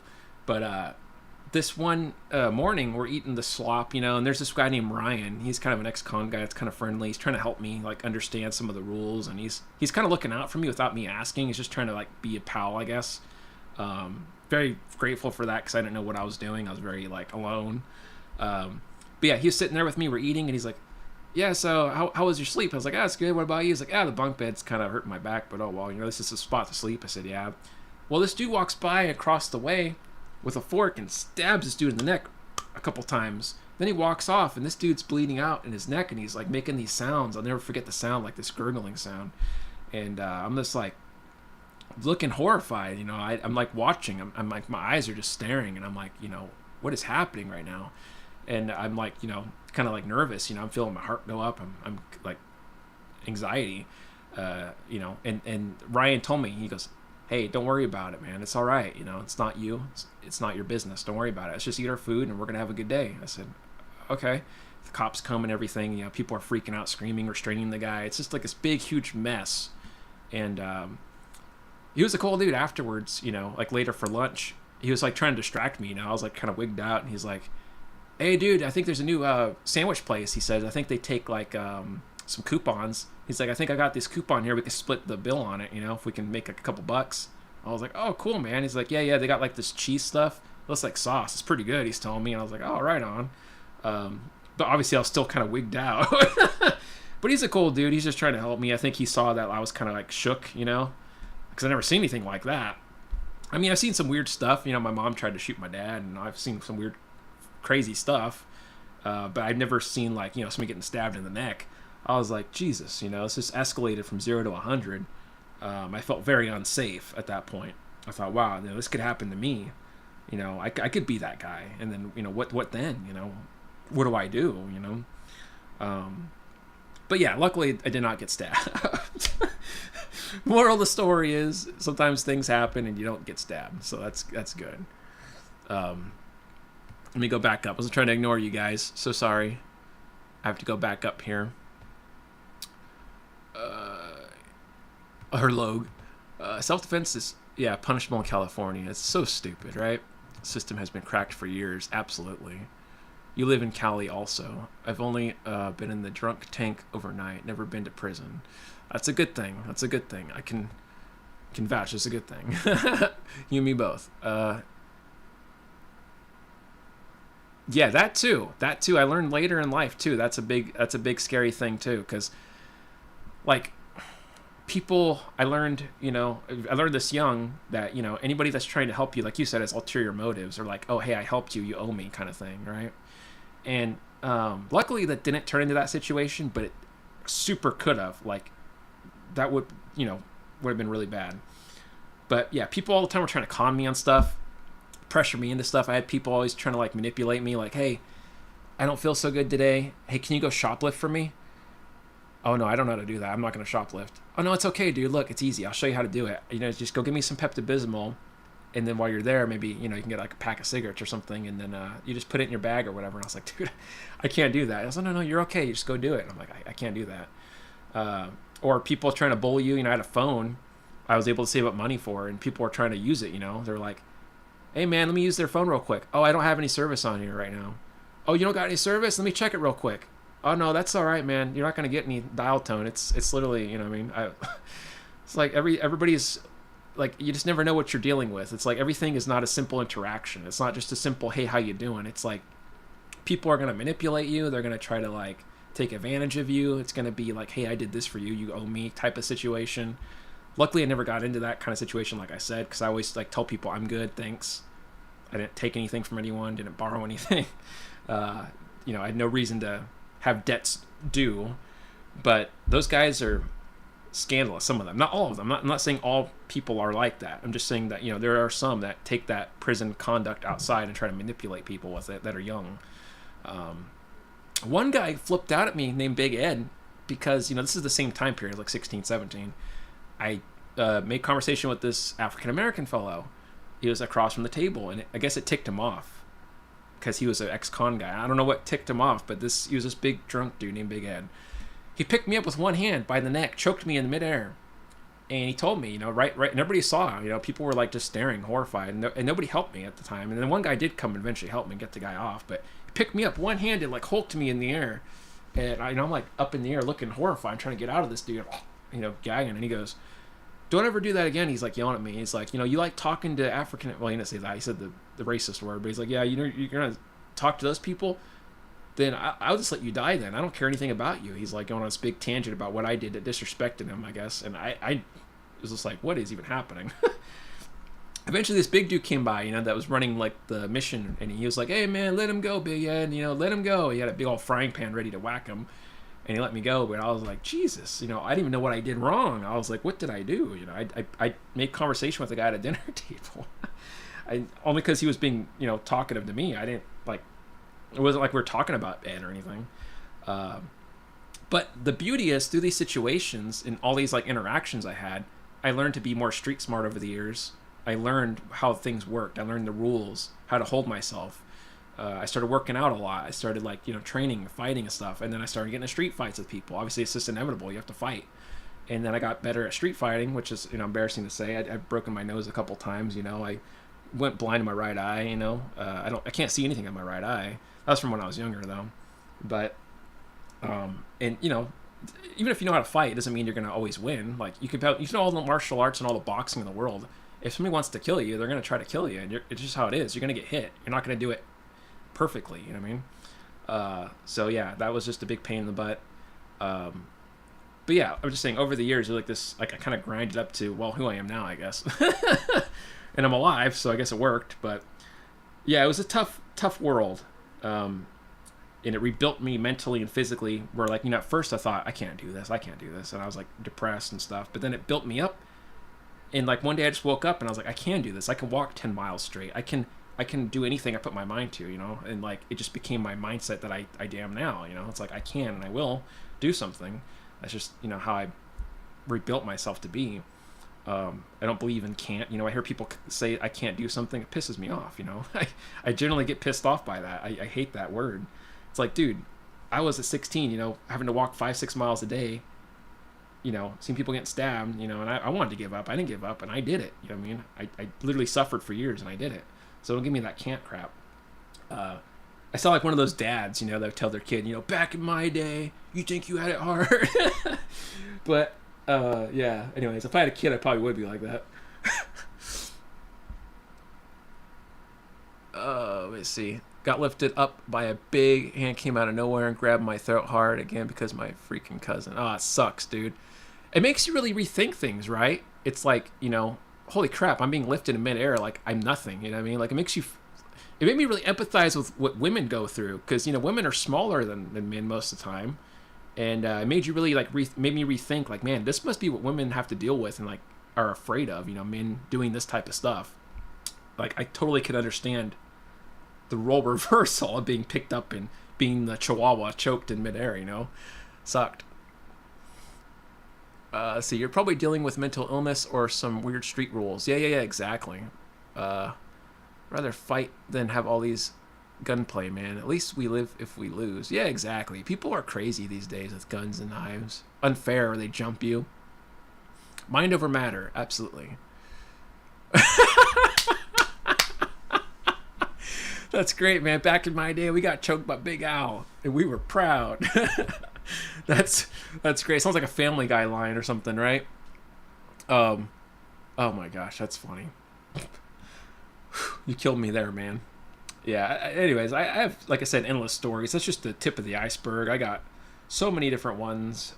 Fist fighting outside Jack in the Box with people, to eventually doing Fight Club stuff. I like doing Fight Club because I had a lot of anger I wanted to get out. Believe it or not, I was an angrier person. I was still me. I was still nice, but I had a short temper, and it didn't get me far. It just got me into more trouble. End up hurting people, or getting in fights with people, and just it doesn't solve anything. You just hurt your body and get in trouble with the law. So yeah, and I had a funny martial art teacher that was similar, so he was able to help me at the time when I was younger. He took me under his wing for free. He was a guy that did different martial arts. He did Wing Chun, boxing, Muay Thai stuff. But he was like this little Filipino guy that had a record. And he would always go to jail all the time because he'd flip out and beat people up with rakes and stuff and brooms. And like, he would just get pissed off with his neighbors and just beat the crap out of people. And then he'd tell me, hey, dude, our lessons are canceled. I'm going to jail. I'm like, what happened, man? He's like, well, a guy mouthed off to me next door, and I snapped and beat him with a shovel or something, and left him down on the ground. And I was like, oh my gosh, man, what the hell? But he always cracked me up when he showed up to train. He told me, you show up at the park at 9 a.m, we'll train, and I'll show you how to train. I said, all right. And I was like, I don't know, 18 or something. But we show up, we do a little bow, he drink his Four Loko, he smoke a little bit of his weed, and then we just start sparring. He was like, I just want to start by sparring. I was like, sparring? He's like, yeah, and then we'll go into drills and training after, but let's just get it out of my system because I just want to kick someone's ass. So he'd beat me up and throw me around and be like, all right, let's get up, get the gloves off, and let's show you how we do this. And I'm like, all right. But I showed up anyway every day, you know, and got thrown around and bruises on my arms, you know, and my knuckles were all sore, and it was pretty cool. It felt like I was living in an 80s montage or something, you know, getting my ass kicked every day. It's pretty funny. Let's see here. Shocking stories, Lester. Glad you're okay, more or less. Yeah, pretty all right. I'm here playing music, so I can't complain. Forgot the first rule of Fight Club. Benjamin, oh man, sorry, dude. I don't know if you're just hopping in here. You're like, what the hell is this guy talking about? Yeah, shovel foo.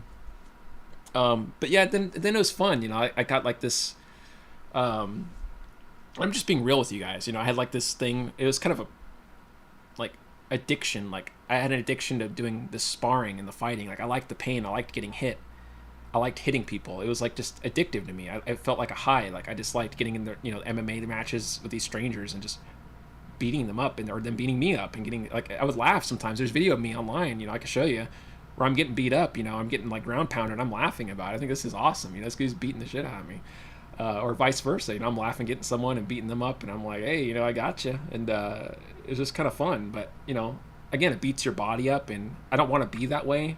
So I retrained my mind to be more peaceful and loving to everybody. I don't want to, it's just, like I said, it's not a good cycle to go down. So I grew up, I matured, and I don't do that anymore, obviously. Plus it jacks your hands up, and then you can't play guitar very well when you have fractured pinkies and stuff, or boxer's fractures and stupid shit like that. Sorry to curse, I don't mean to curse, but anyways, long story short, much more peaceful guy now, and I enjoy music and just having a burrito and chatting with you guys online, you know. Yes, I do know mixed martial arts. I've done a lot of different ones. I've done Goju-Ryu karate. I've done Muay Thai. I've done Jiu-Jitsu. I've done Kaju Kenbo. I've done regular boxing. I've done Wing Chun. A little bit of Jeet Kune Do, not much. I've done a little bit of Salat. Sounds like a lot of stuff. It's because it was. I didn't master any of those arts. They were all just like given to me in little like increments, and I'd study them and train with these people for short periods or long periods. Wing Chun was the longest, and Muay Thai. Jiu-Jitsu was like 6 months. I had a little bit of wrestling background too. So like I had all this stuff I was kind of just like making my own like formula with, and I'd go pressure test it in the Fight Club. I'd see what worked and what didn't. You know, I get my ass kicked and I'm like, okay, that didn't work. Let's try it again. My teacher would be like, well, of course it didn't work. Don't you remember when I kicked your ass? I'm like, oh yeah. Well, I kind of forget, man. He's like, how could you forget? And I'm like, well, I just forgot. You know, there's a lot of times you beat my ass, so I don't remember. You know. Anyways, pretty funny. You didn't like getting hit. It pissed you off. That's funny. Yeah. Yeah, it's tough, man. You know, you have to control that kind of thing, you know. It's hard in martial arts because you're going to get hit. It's just regardless, you know. It's part of the journey. Yeah, Danielson. Yeah, my dude was pretty wild. Sometimes I want to ask him a question. He'd show up with me, and he'd be like, "No, talk right now. Let's just spar first, and we'll talk after. Just shut up for a minute. Let's go. Let's go. Come on." It's like, all right, I guess first thing in the morning we're doing this then. Yeah. Your belt doesn't matter on the street. Exactly right. My friends and I used to make fun of that because my other buddy, he got in some altercations too, and he's been in some fights with me even, and we always joke about that. Belts just keep your pants up. That's all they're there for. We don't care about belts and rankings and all that crap.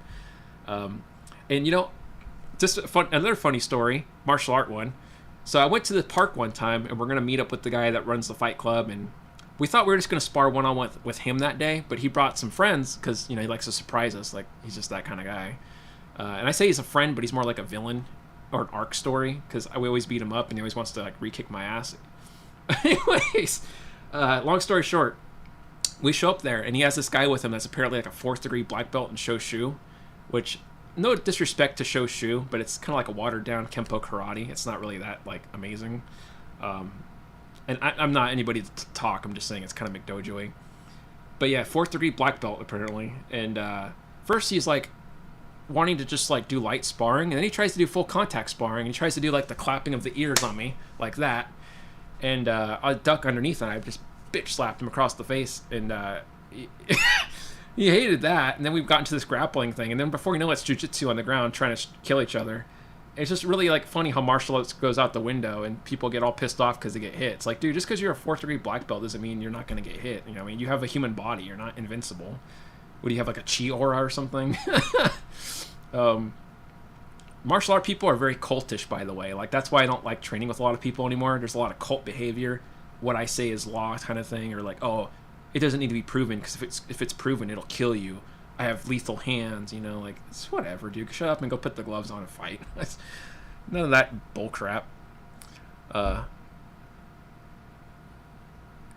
forgot because you hit me in the head. It made me forget. Let's see here. Some arts are for sport, not self-defense. In fact, most of them. Yeah, that's true. You're not wrong there. That's absolutely correct. Yeah, I think if I can narrow it down to the most effective ones that I've studied would be Jiu-Jitsu, Muay Thai. Believe it or not, some of the mindset of Wing Chun itself is a flawed art. It's actually a terrible art by itself. You're going to get your ass kicked. But like if you combine some of the mindsets of like forwarding energy, don't hesitate, don't chase hands, chase center, right? Angling. And you incorporate that with limb destruction with Muay Thai movements and footwork of Muay Thai, and you do some Jiu-Jitsu for grappling, it's really well-rounded. But I pissed off a lot of Wing Chun masters that way because they're always like, no, Wing Chun's perfect by itself. And like, really? Is that why Wing Chun guys always get knocked out in MMA? Because I tried doing it, and it didn't work back then. Like, I had to modify it to make it work. It does not work on its own. I don't care what chi hands you have or what wooden dummies you have. It doesn't work that way. That's why Bruce Lee made Jeet Kune Do, you know, because it just doesn't work that well. But I'm not discrediting all of Wing Chun. Wing Chun has some really cool things that, like I said, I kept in my art and I incorporate into my own stuff. But, you know, it can't be on itself. It has to be implemented with other arts that are more effective. But even still, like, in the end of the day, it doesn't matter if you're doing all these arts and combining things, because without experience and pressure testing, it all goes out the window. Like, you have to pressure test against people that are trying to kill you, which is why I did the Fight Club too. Is like I wanted to really refine my fighting skill. And what better way to do that than to people that aren't your friend, that don't want to be nice to you and just want to kick your ass? So I did that. You know, I go out there and get my rear kicked and people trying to kill me. And I learned real quick what worked and what didn't work. And I'm like, okay, that did not work. Taking that off. Why didn't that work? Well, okay, I see what happened. That's obviously off the table. Next. You know? You learn, that's for sure. Let's see. Some arts for, yeah, so let's see. You're fortunate that you don't need those headphones to cover up a set of cauliflower ears. My ears luckily weren't that beat up. Little disheveled, but they're not that bad. Let's see here. I used a stun gun plenty times. Nice. Yeah, some people can't take a stun gun. I've seen people do that. And that's shocking. That's funny, man. Yeah, I've seen people take multiple stun guns. Like that guy I was talking about that flipped out at Jack in the Box, and he was taking on a bunch of cops and beating them up. That was scary. He was just like going and going and going, and they had like 3 or 4 stuns in him, and or you know they're trying to tase him, and I was like, Jesus, incredible to watch, but horrifying at the same time. It's like Frankenstein came to life, you know.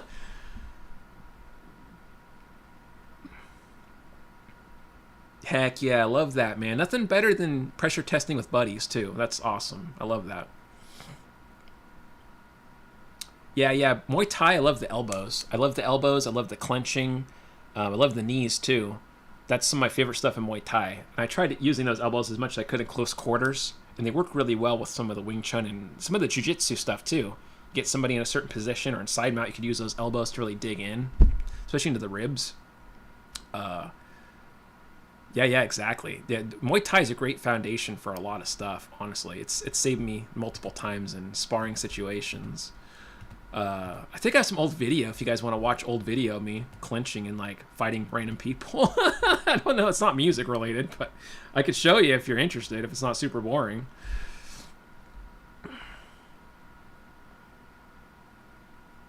Plus, once your leg doesn't work, the fight's over. Yeah, pretty much. Or it's like a Monty Python moment. It's just a flesh wound. You're crawling with your arms, biting the guy's toes. It's just a flesh wound, mate. All right, so I got one video I just popped up in my feed the other day. This dude, for context, he's kind of like somebody that always wants to fight me. and I always end up getting him. He's got me a couple times in the past, but I've gotten him more, so he hates it. And like he trains every day to kick my ass still, even though I don't do this stuff anymore. He'll message me and be like, "Come out and fight, coward." I'm like, dude, we're like in our mid-30s now. Like, I don't fight anymore. We don't do this anymore. Like, I grew up, you know. Anyways, I'll show you the video. Let me find it first. First, let me exit this window because. Oh, okay. Hold on a minute. Let me pull it up.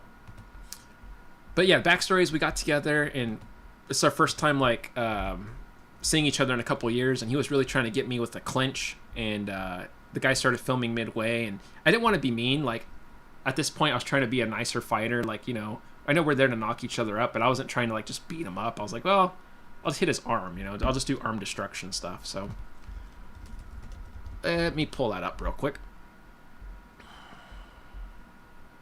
Is it this one?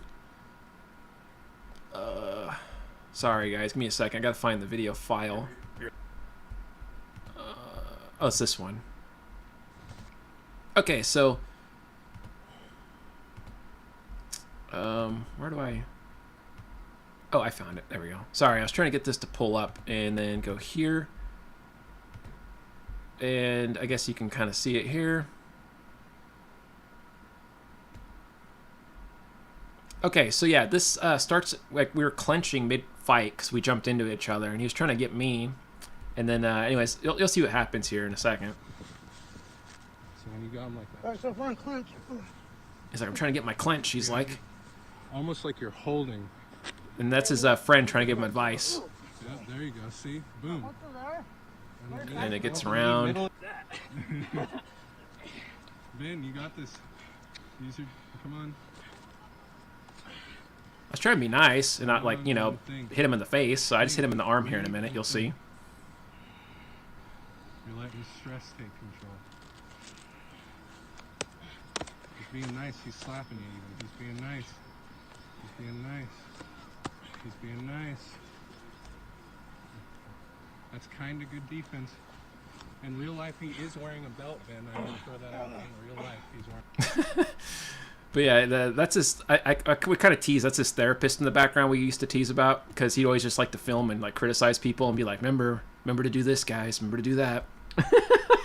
It was kind of funny not to laugh in the middle of it because I'm just listening. Like, why is he like being our therapist right now? Are we supposed to be fighting and like training? Nice guy though. He beat me with a spear once. Let's see. This is a totally interesting side tangent. Thanks, man. I'm glad it's not boring. Dang. Do you wear mouth guards? Yeah, we used to because we go full contact on the face. Yeah, be nice.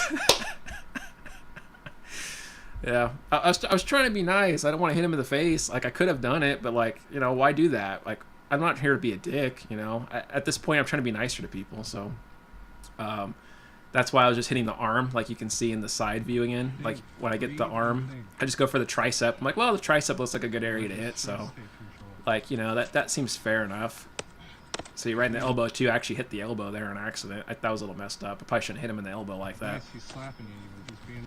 But, yeah, that's this one story. I have a few other ones I'll get for you in a minute. I got older ones before this, like really old ones. Let me show you that. Well, first I got to find the file. Give me a second. Give me just a second. Sorry to be boring. The stuff I bring up here, I know it's like so random, so I apologize.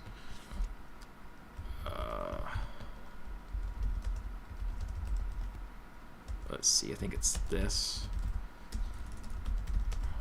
If it doesn't work with this tag, I'll just see if I can find... Oh, it popped right up! Holy snaps, that's really interesting.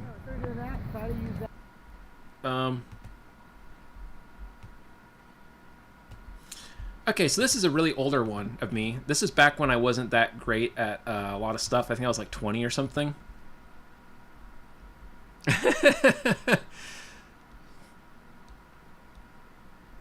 Yeah, I mean, I guess it's something to talk about besides the usual stuff, right? Those were love taps. Yeah, exactly, man. I'm trying to be a buddy, you know. So here's another one. And this one's like, okay, the backstory here I got to talk about. I walked to this town that's like 13 miles away. I meet with my teacher because, you know, He's supposed to be there watching and kind of again being our therapist. This is a different guy filming. He has headgear though. He wants us to use the headgear. He's like, I want you guys to really sock each other in the head. I'm like, all right, well, I'll try. And then at the time, I was like still not really used to my fighting style. I was very young. Like I said, I was like 21 or something, or 20. And I wasn't sure what I wanted to do. I was trying to like figure out like Muay Thai boxing stuff, but I wasn't very good at it. So I was mainly Wing Chun and like karate. And it was just all new to me. And then I didn't have a lot of grappling experience besides a little bit of wrestling. So I didn't really know, like, I didn't have good ground game. So yeah, this is a lot older footage. And this is just a random dude again. So you'll see here how this looks. Let me just zoom in so you can see this. Sorry if this is hard to see. What's up, Tyler? Watching some of my sparring videos. I was like, I'm not really sure what I'm doing yet. I'm trying to find a way to move this in. I'm like, well...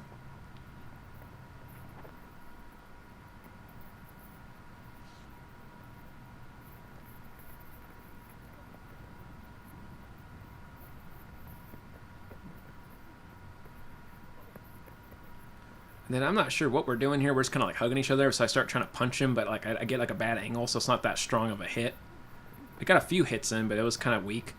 No power behind those. And then I was like, well, maybe I got stuck in a guillotine. I was like, well, maybe I'll try to just go to the ground here and get on top of him. But then that kind of backfired. So he gets me in an arm bar. And I was like, ah, crap. So then how to get out of this arm bar, I like spin him around with my body and I grab my hand and then I kick him in the head. Like this upside down arm bar. And then I start kicking him in the face here with my shin. And then he lets go of me at that point. I push my knee into his neck. Which that was not planned. It was just kind of like free moving. Like I didn't really know what I was doing because I didn't have a lot of jiu-jitsu training then, so I didn't really know like what the hell am I supposed to do. I was like, well, if I just flip my body around, maybe I can get out of this. I don't know. It's Dawn's fault. Found you on TikTok. Oh heck yeah, love that, dude. We were just talking about you, by the way, man. We were just talking about the Moonlight Sonata and how I pressured you to do it, right? And I kept bugging you, and I was like, Tyler, play the Moonlight Sonata. So I was saying that I know I was like a pestering voice in your head probably for that. But yeah, I done karate, Muay Thai, Jiu-Jitsu, Wing Chun, regular boxing, a little bit of wrestling, Kaju Kenbo a little bit. I've seen other styles too, like Tai Chi. But this is like some old footage before I did a lot, and I was just really like not comfortable with what I was supposed to do yet. Like I was trying to find my own like voice, I guess, in fighting. So let me find some other fun stuff for you here. And sorry, just give me a second. Oh, you know, I think there's another video from that same day when we did the grappling. I think we just did a pure striking round too. Give me a second. That older one I just showed you a minute ago with the, like, you know, the one before this. I'm not even making any sense, but you know what I'm trying to say, I think. I don't know what the hell I'm saying.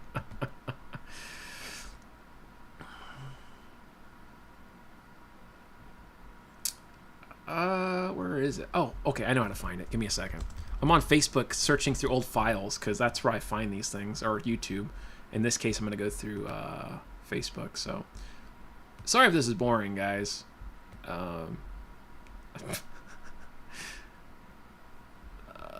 See all in Messenger. There we go. That's what I was trying to do the first time. And then this goes here. And then media files. I will find it. I promise. Just give me a couple seconds. I'm not ignoring the chat, by the way. I'm just trying to find that specific fight scene, which is a bit silly. And I accidentally kicked the guy in the nuts in this next one, which is really messed up. I didn't mean to do it, so don't hate on me, okay? It wasn't on purpose. We just both kicked at the same time, and it just landed that way. So I'm not a jerk. I don't just kick people in the nuts, okay? Regardless of what people think about Lester, I'm not that bad of a guy, okay? Hopefully. Okay, so there it is. I found it. Now it's your favorite song to play. I love that, dude. And you did a great job, by the way. Hear from Rob Arnold. Oh, sweet, dude. Well, thanks for coming by. Sorry you missed the music stuff. We're talking about martial arts and boring, nerdy stuff right now. I know it's like not music related, so you're probably like, what the hell is even happening? Okay. So this one, yeah, this is what happened, and you can kind of see. I was still trying to figure out my flow of what I wanted to do, so I'll let you guys kind of be the judge of that. And again, I wasn't trying to be a jerk. I was just trying to like learn, and we're just trying to spar. So. Oh, that was a carpenter bee, y'all. I'm too black for that. Ben, what is that? You look like a hood fighter right now. Stop I know. that. Well, I'm trying to counterfeit. Yeah. Stop playing with your guard, too. Keep it in your mouth. Way to lose a tongue or teeth or lips, friend. Nice push kick, but there was no power behind it, young Padawan. Oh, Dick shot. Zoom in Wait a on the minute. boys. I get you in the balls, dude. Yes, I'm it sorry, was man. perfect. I like the guy in the background. Dick shot. So stupid. Again, narrating the drama. Really silly though. Yeah, martial art days. I wish we had cups back then. It would have been make more sense. But yeah. Oh my gosh. Yeah, that was a funny memory that day. I felt bad. I offered to buy some pizza, but he wasn't having it. He was like, "No, I'm just gonna train and beat you up later." It's just like, man, I didn't mean to do it. I don't think he believed me. He's like, "Oh, sure you didn't. Sure you didn't mean to do it." I really didn't. It was not something I meant to do.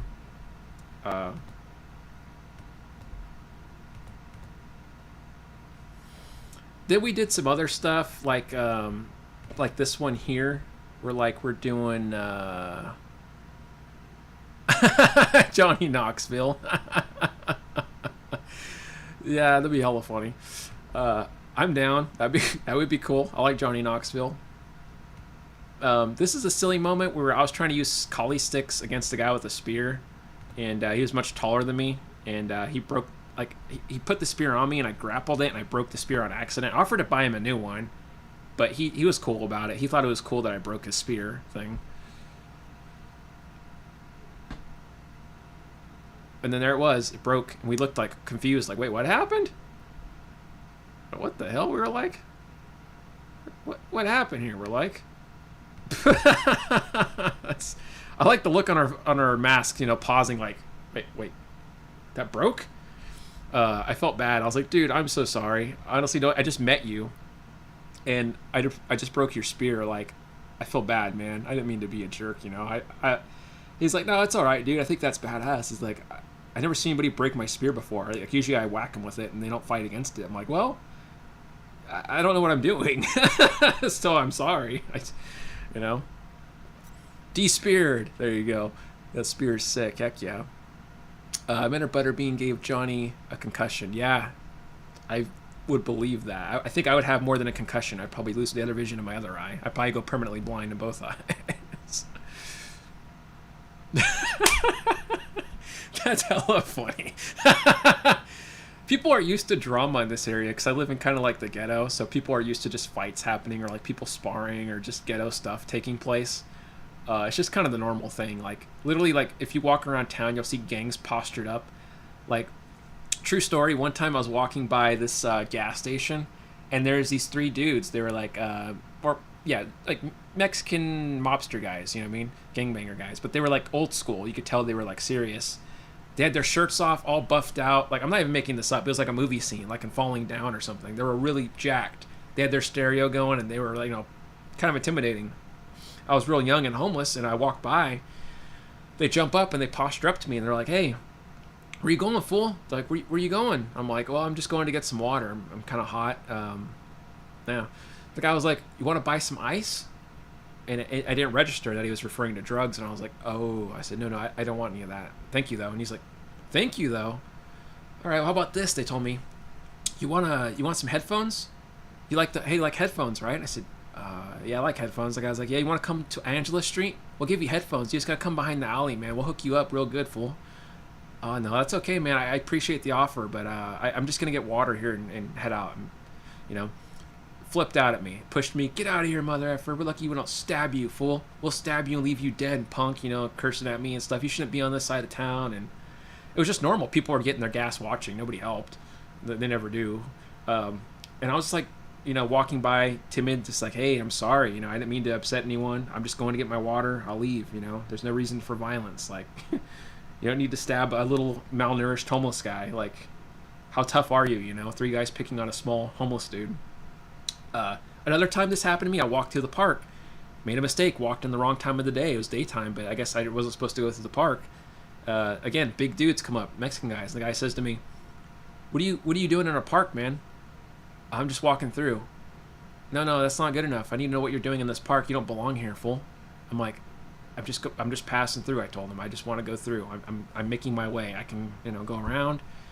The guy says, okay, I'll tell you what, homie. He says, you can run, or I can beat you down, and you won't be going anywhere. And again, a bunch of guys grouping up on me. I'm just like, I'm not going to run. I got a big backpack and a guitar full of stuff, but I'll walk faster. I'm sorry if I disrespected you. This is your area. I didn't know. And the guy was like, what do you mean you're sorry? You're lucky we don't beat you to death, and all this stuff. And I'm like, over like, being in a park, like walking through, like I didn't know that was illegal. Like, it's wild, dude. Sounds sus as hell. Yeah, totally.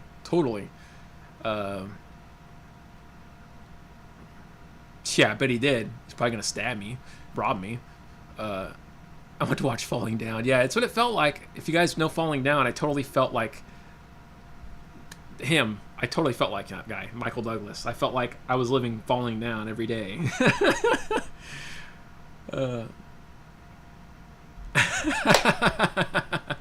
Probably try some headphones, fool. Yeah, but that's just the kind of area we live in, If you go to Modesto, which is like the next town over, it's even worse. Like, there's dead bodies in the alley. It's just normal to walk by and see dead bodies in the alley. I'm not even kidding. Auto theft, meth is like high over there. Rape, murder, arson. Stuff is just ridiculous. And then you have Stockton, which is next to Modesto, and that's even worse than Modesto. You can't walk anywhere without getting shot in Stockton. And then there's Oakland. That's a step above Stockton of fear and craziness. That's next level. So I've been to all these places, and they're all horrifying. That's why I like to stay in my house and not go out much, And, I got my wife a bunch of self-defense stuff. She has all kinds of sprays, man, in her purse and tasers and stuff. Because, she just commutes down the street to work, but still, even though people give her rides, I'm like, you never know if you need something. People are crazy. Anybody could try to kill you anytime, anywhere. I mean, I've seen it firsthand, so... You're a madman, Richard says. Yeah, we're not even streaming at this point. We're just talking about martial arts and crazy people and homelessness. I'm in Turlock, which you think would be a little safer, and it used to be, but it kind of got worse over the years, and it's just way more chaotic. Like, we have shootings and knifings, even in my apartment complex, at least once a year.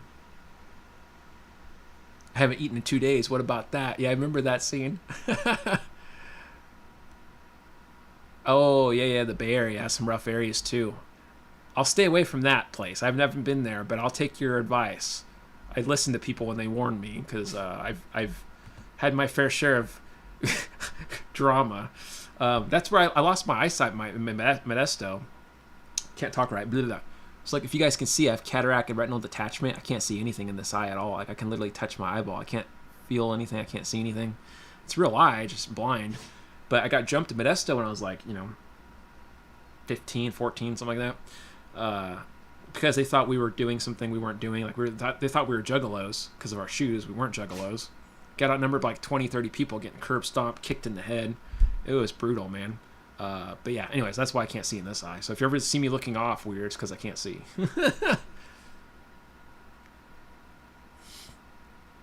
Let's see. Wow, I've just been lurking on this, but wow. Heck yeah, Ball Shredder is here. You got it, man. But yeah, I didn't mean to go on and on and on. I'm sorry. I get talking a lot, and I get chit-chatting a whole bunch.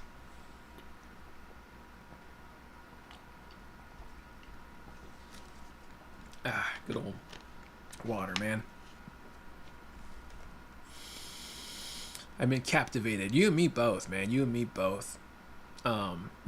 Sorry for the random stories, though. I get sidetracked, man, and I get talking a lot, and I don't know. I get all kinds of random stuff going on.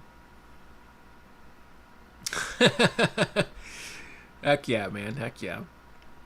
But anyways, I don't mean to keep going and going and going. Don't be disrespecting Modesto. I was born there. Yeah, don't disrespect Modesto. That's funny, dude. But anyways, I'll let you go for now. I didn't mean to keep talking at you guys. I know you got stuff to do and you're probably busy. Thank you guys for coming to hang out with me and listen to me stream a bunch of nonsense and talk about martial arts and just random crap. I appreciate you guys. I know it's really off the wall stuff, but I do appreciate it. So yes, thank you guys so much for hanging out with me and for chatting with me and for just giving me humoring me. I think it's entertaining. But I hope you guys have a good rest of your week. Stay safe, stay healthy, all that good stuff. And I'm sure we'll be seeing each other shortly. So thank you guys. Be well, be safe, and I will see you guys next time. Cheers.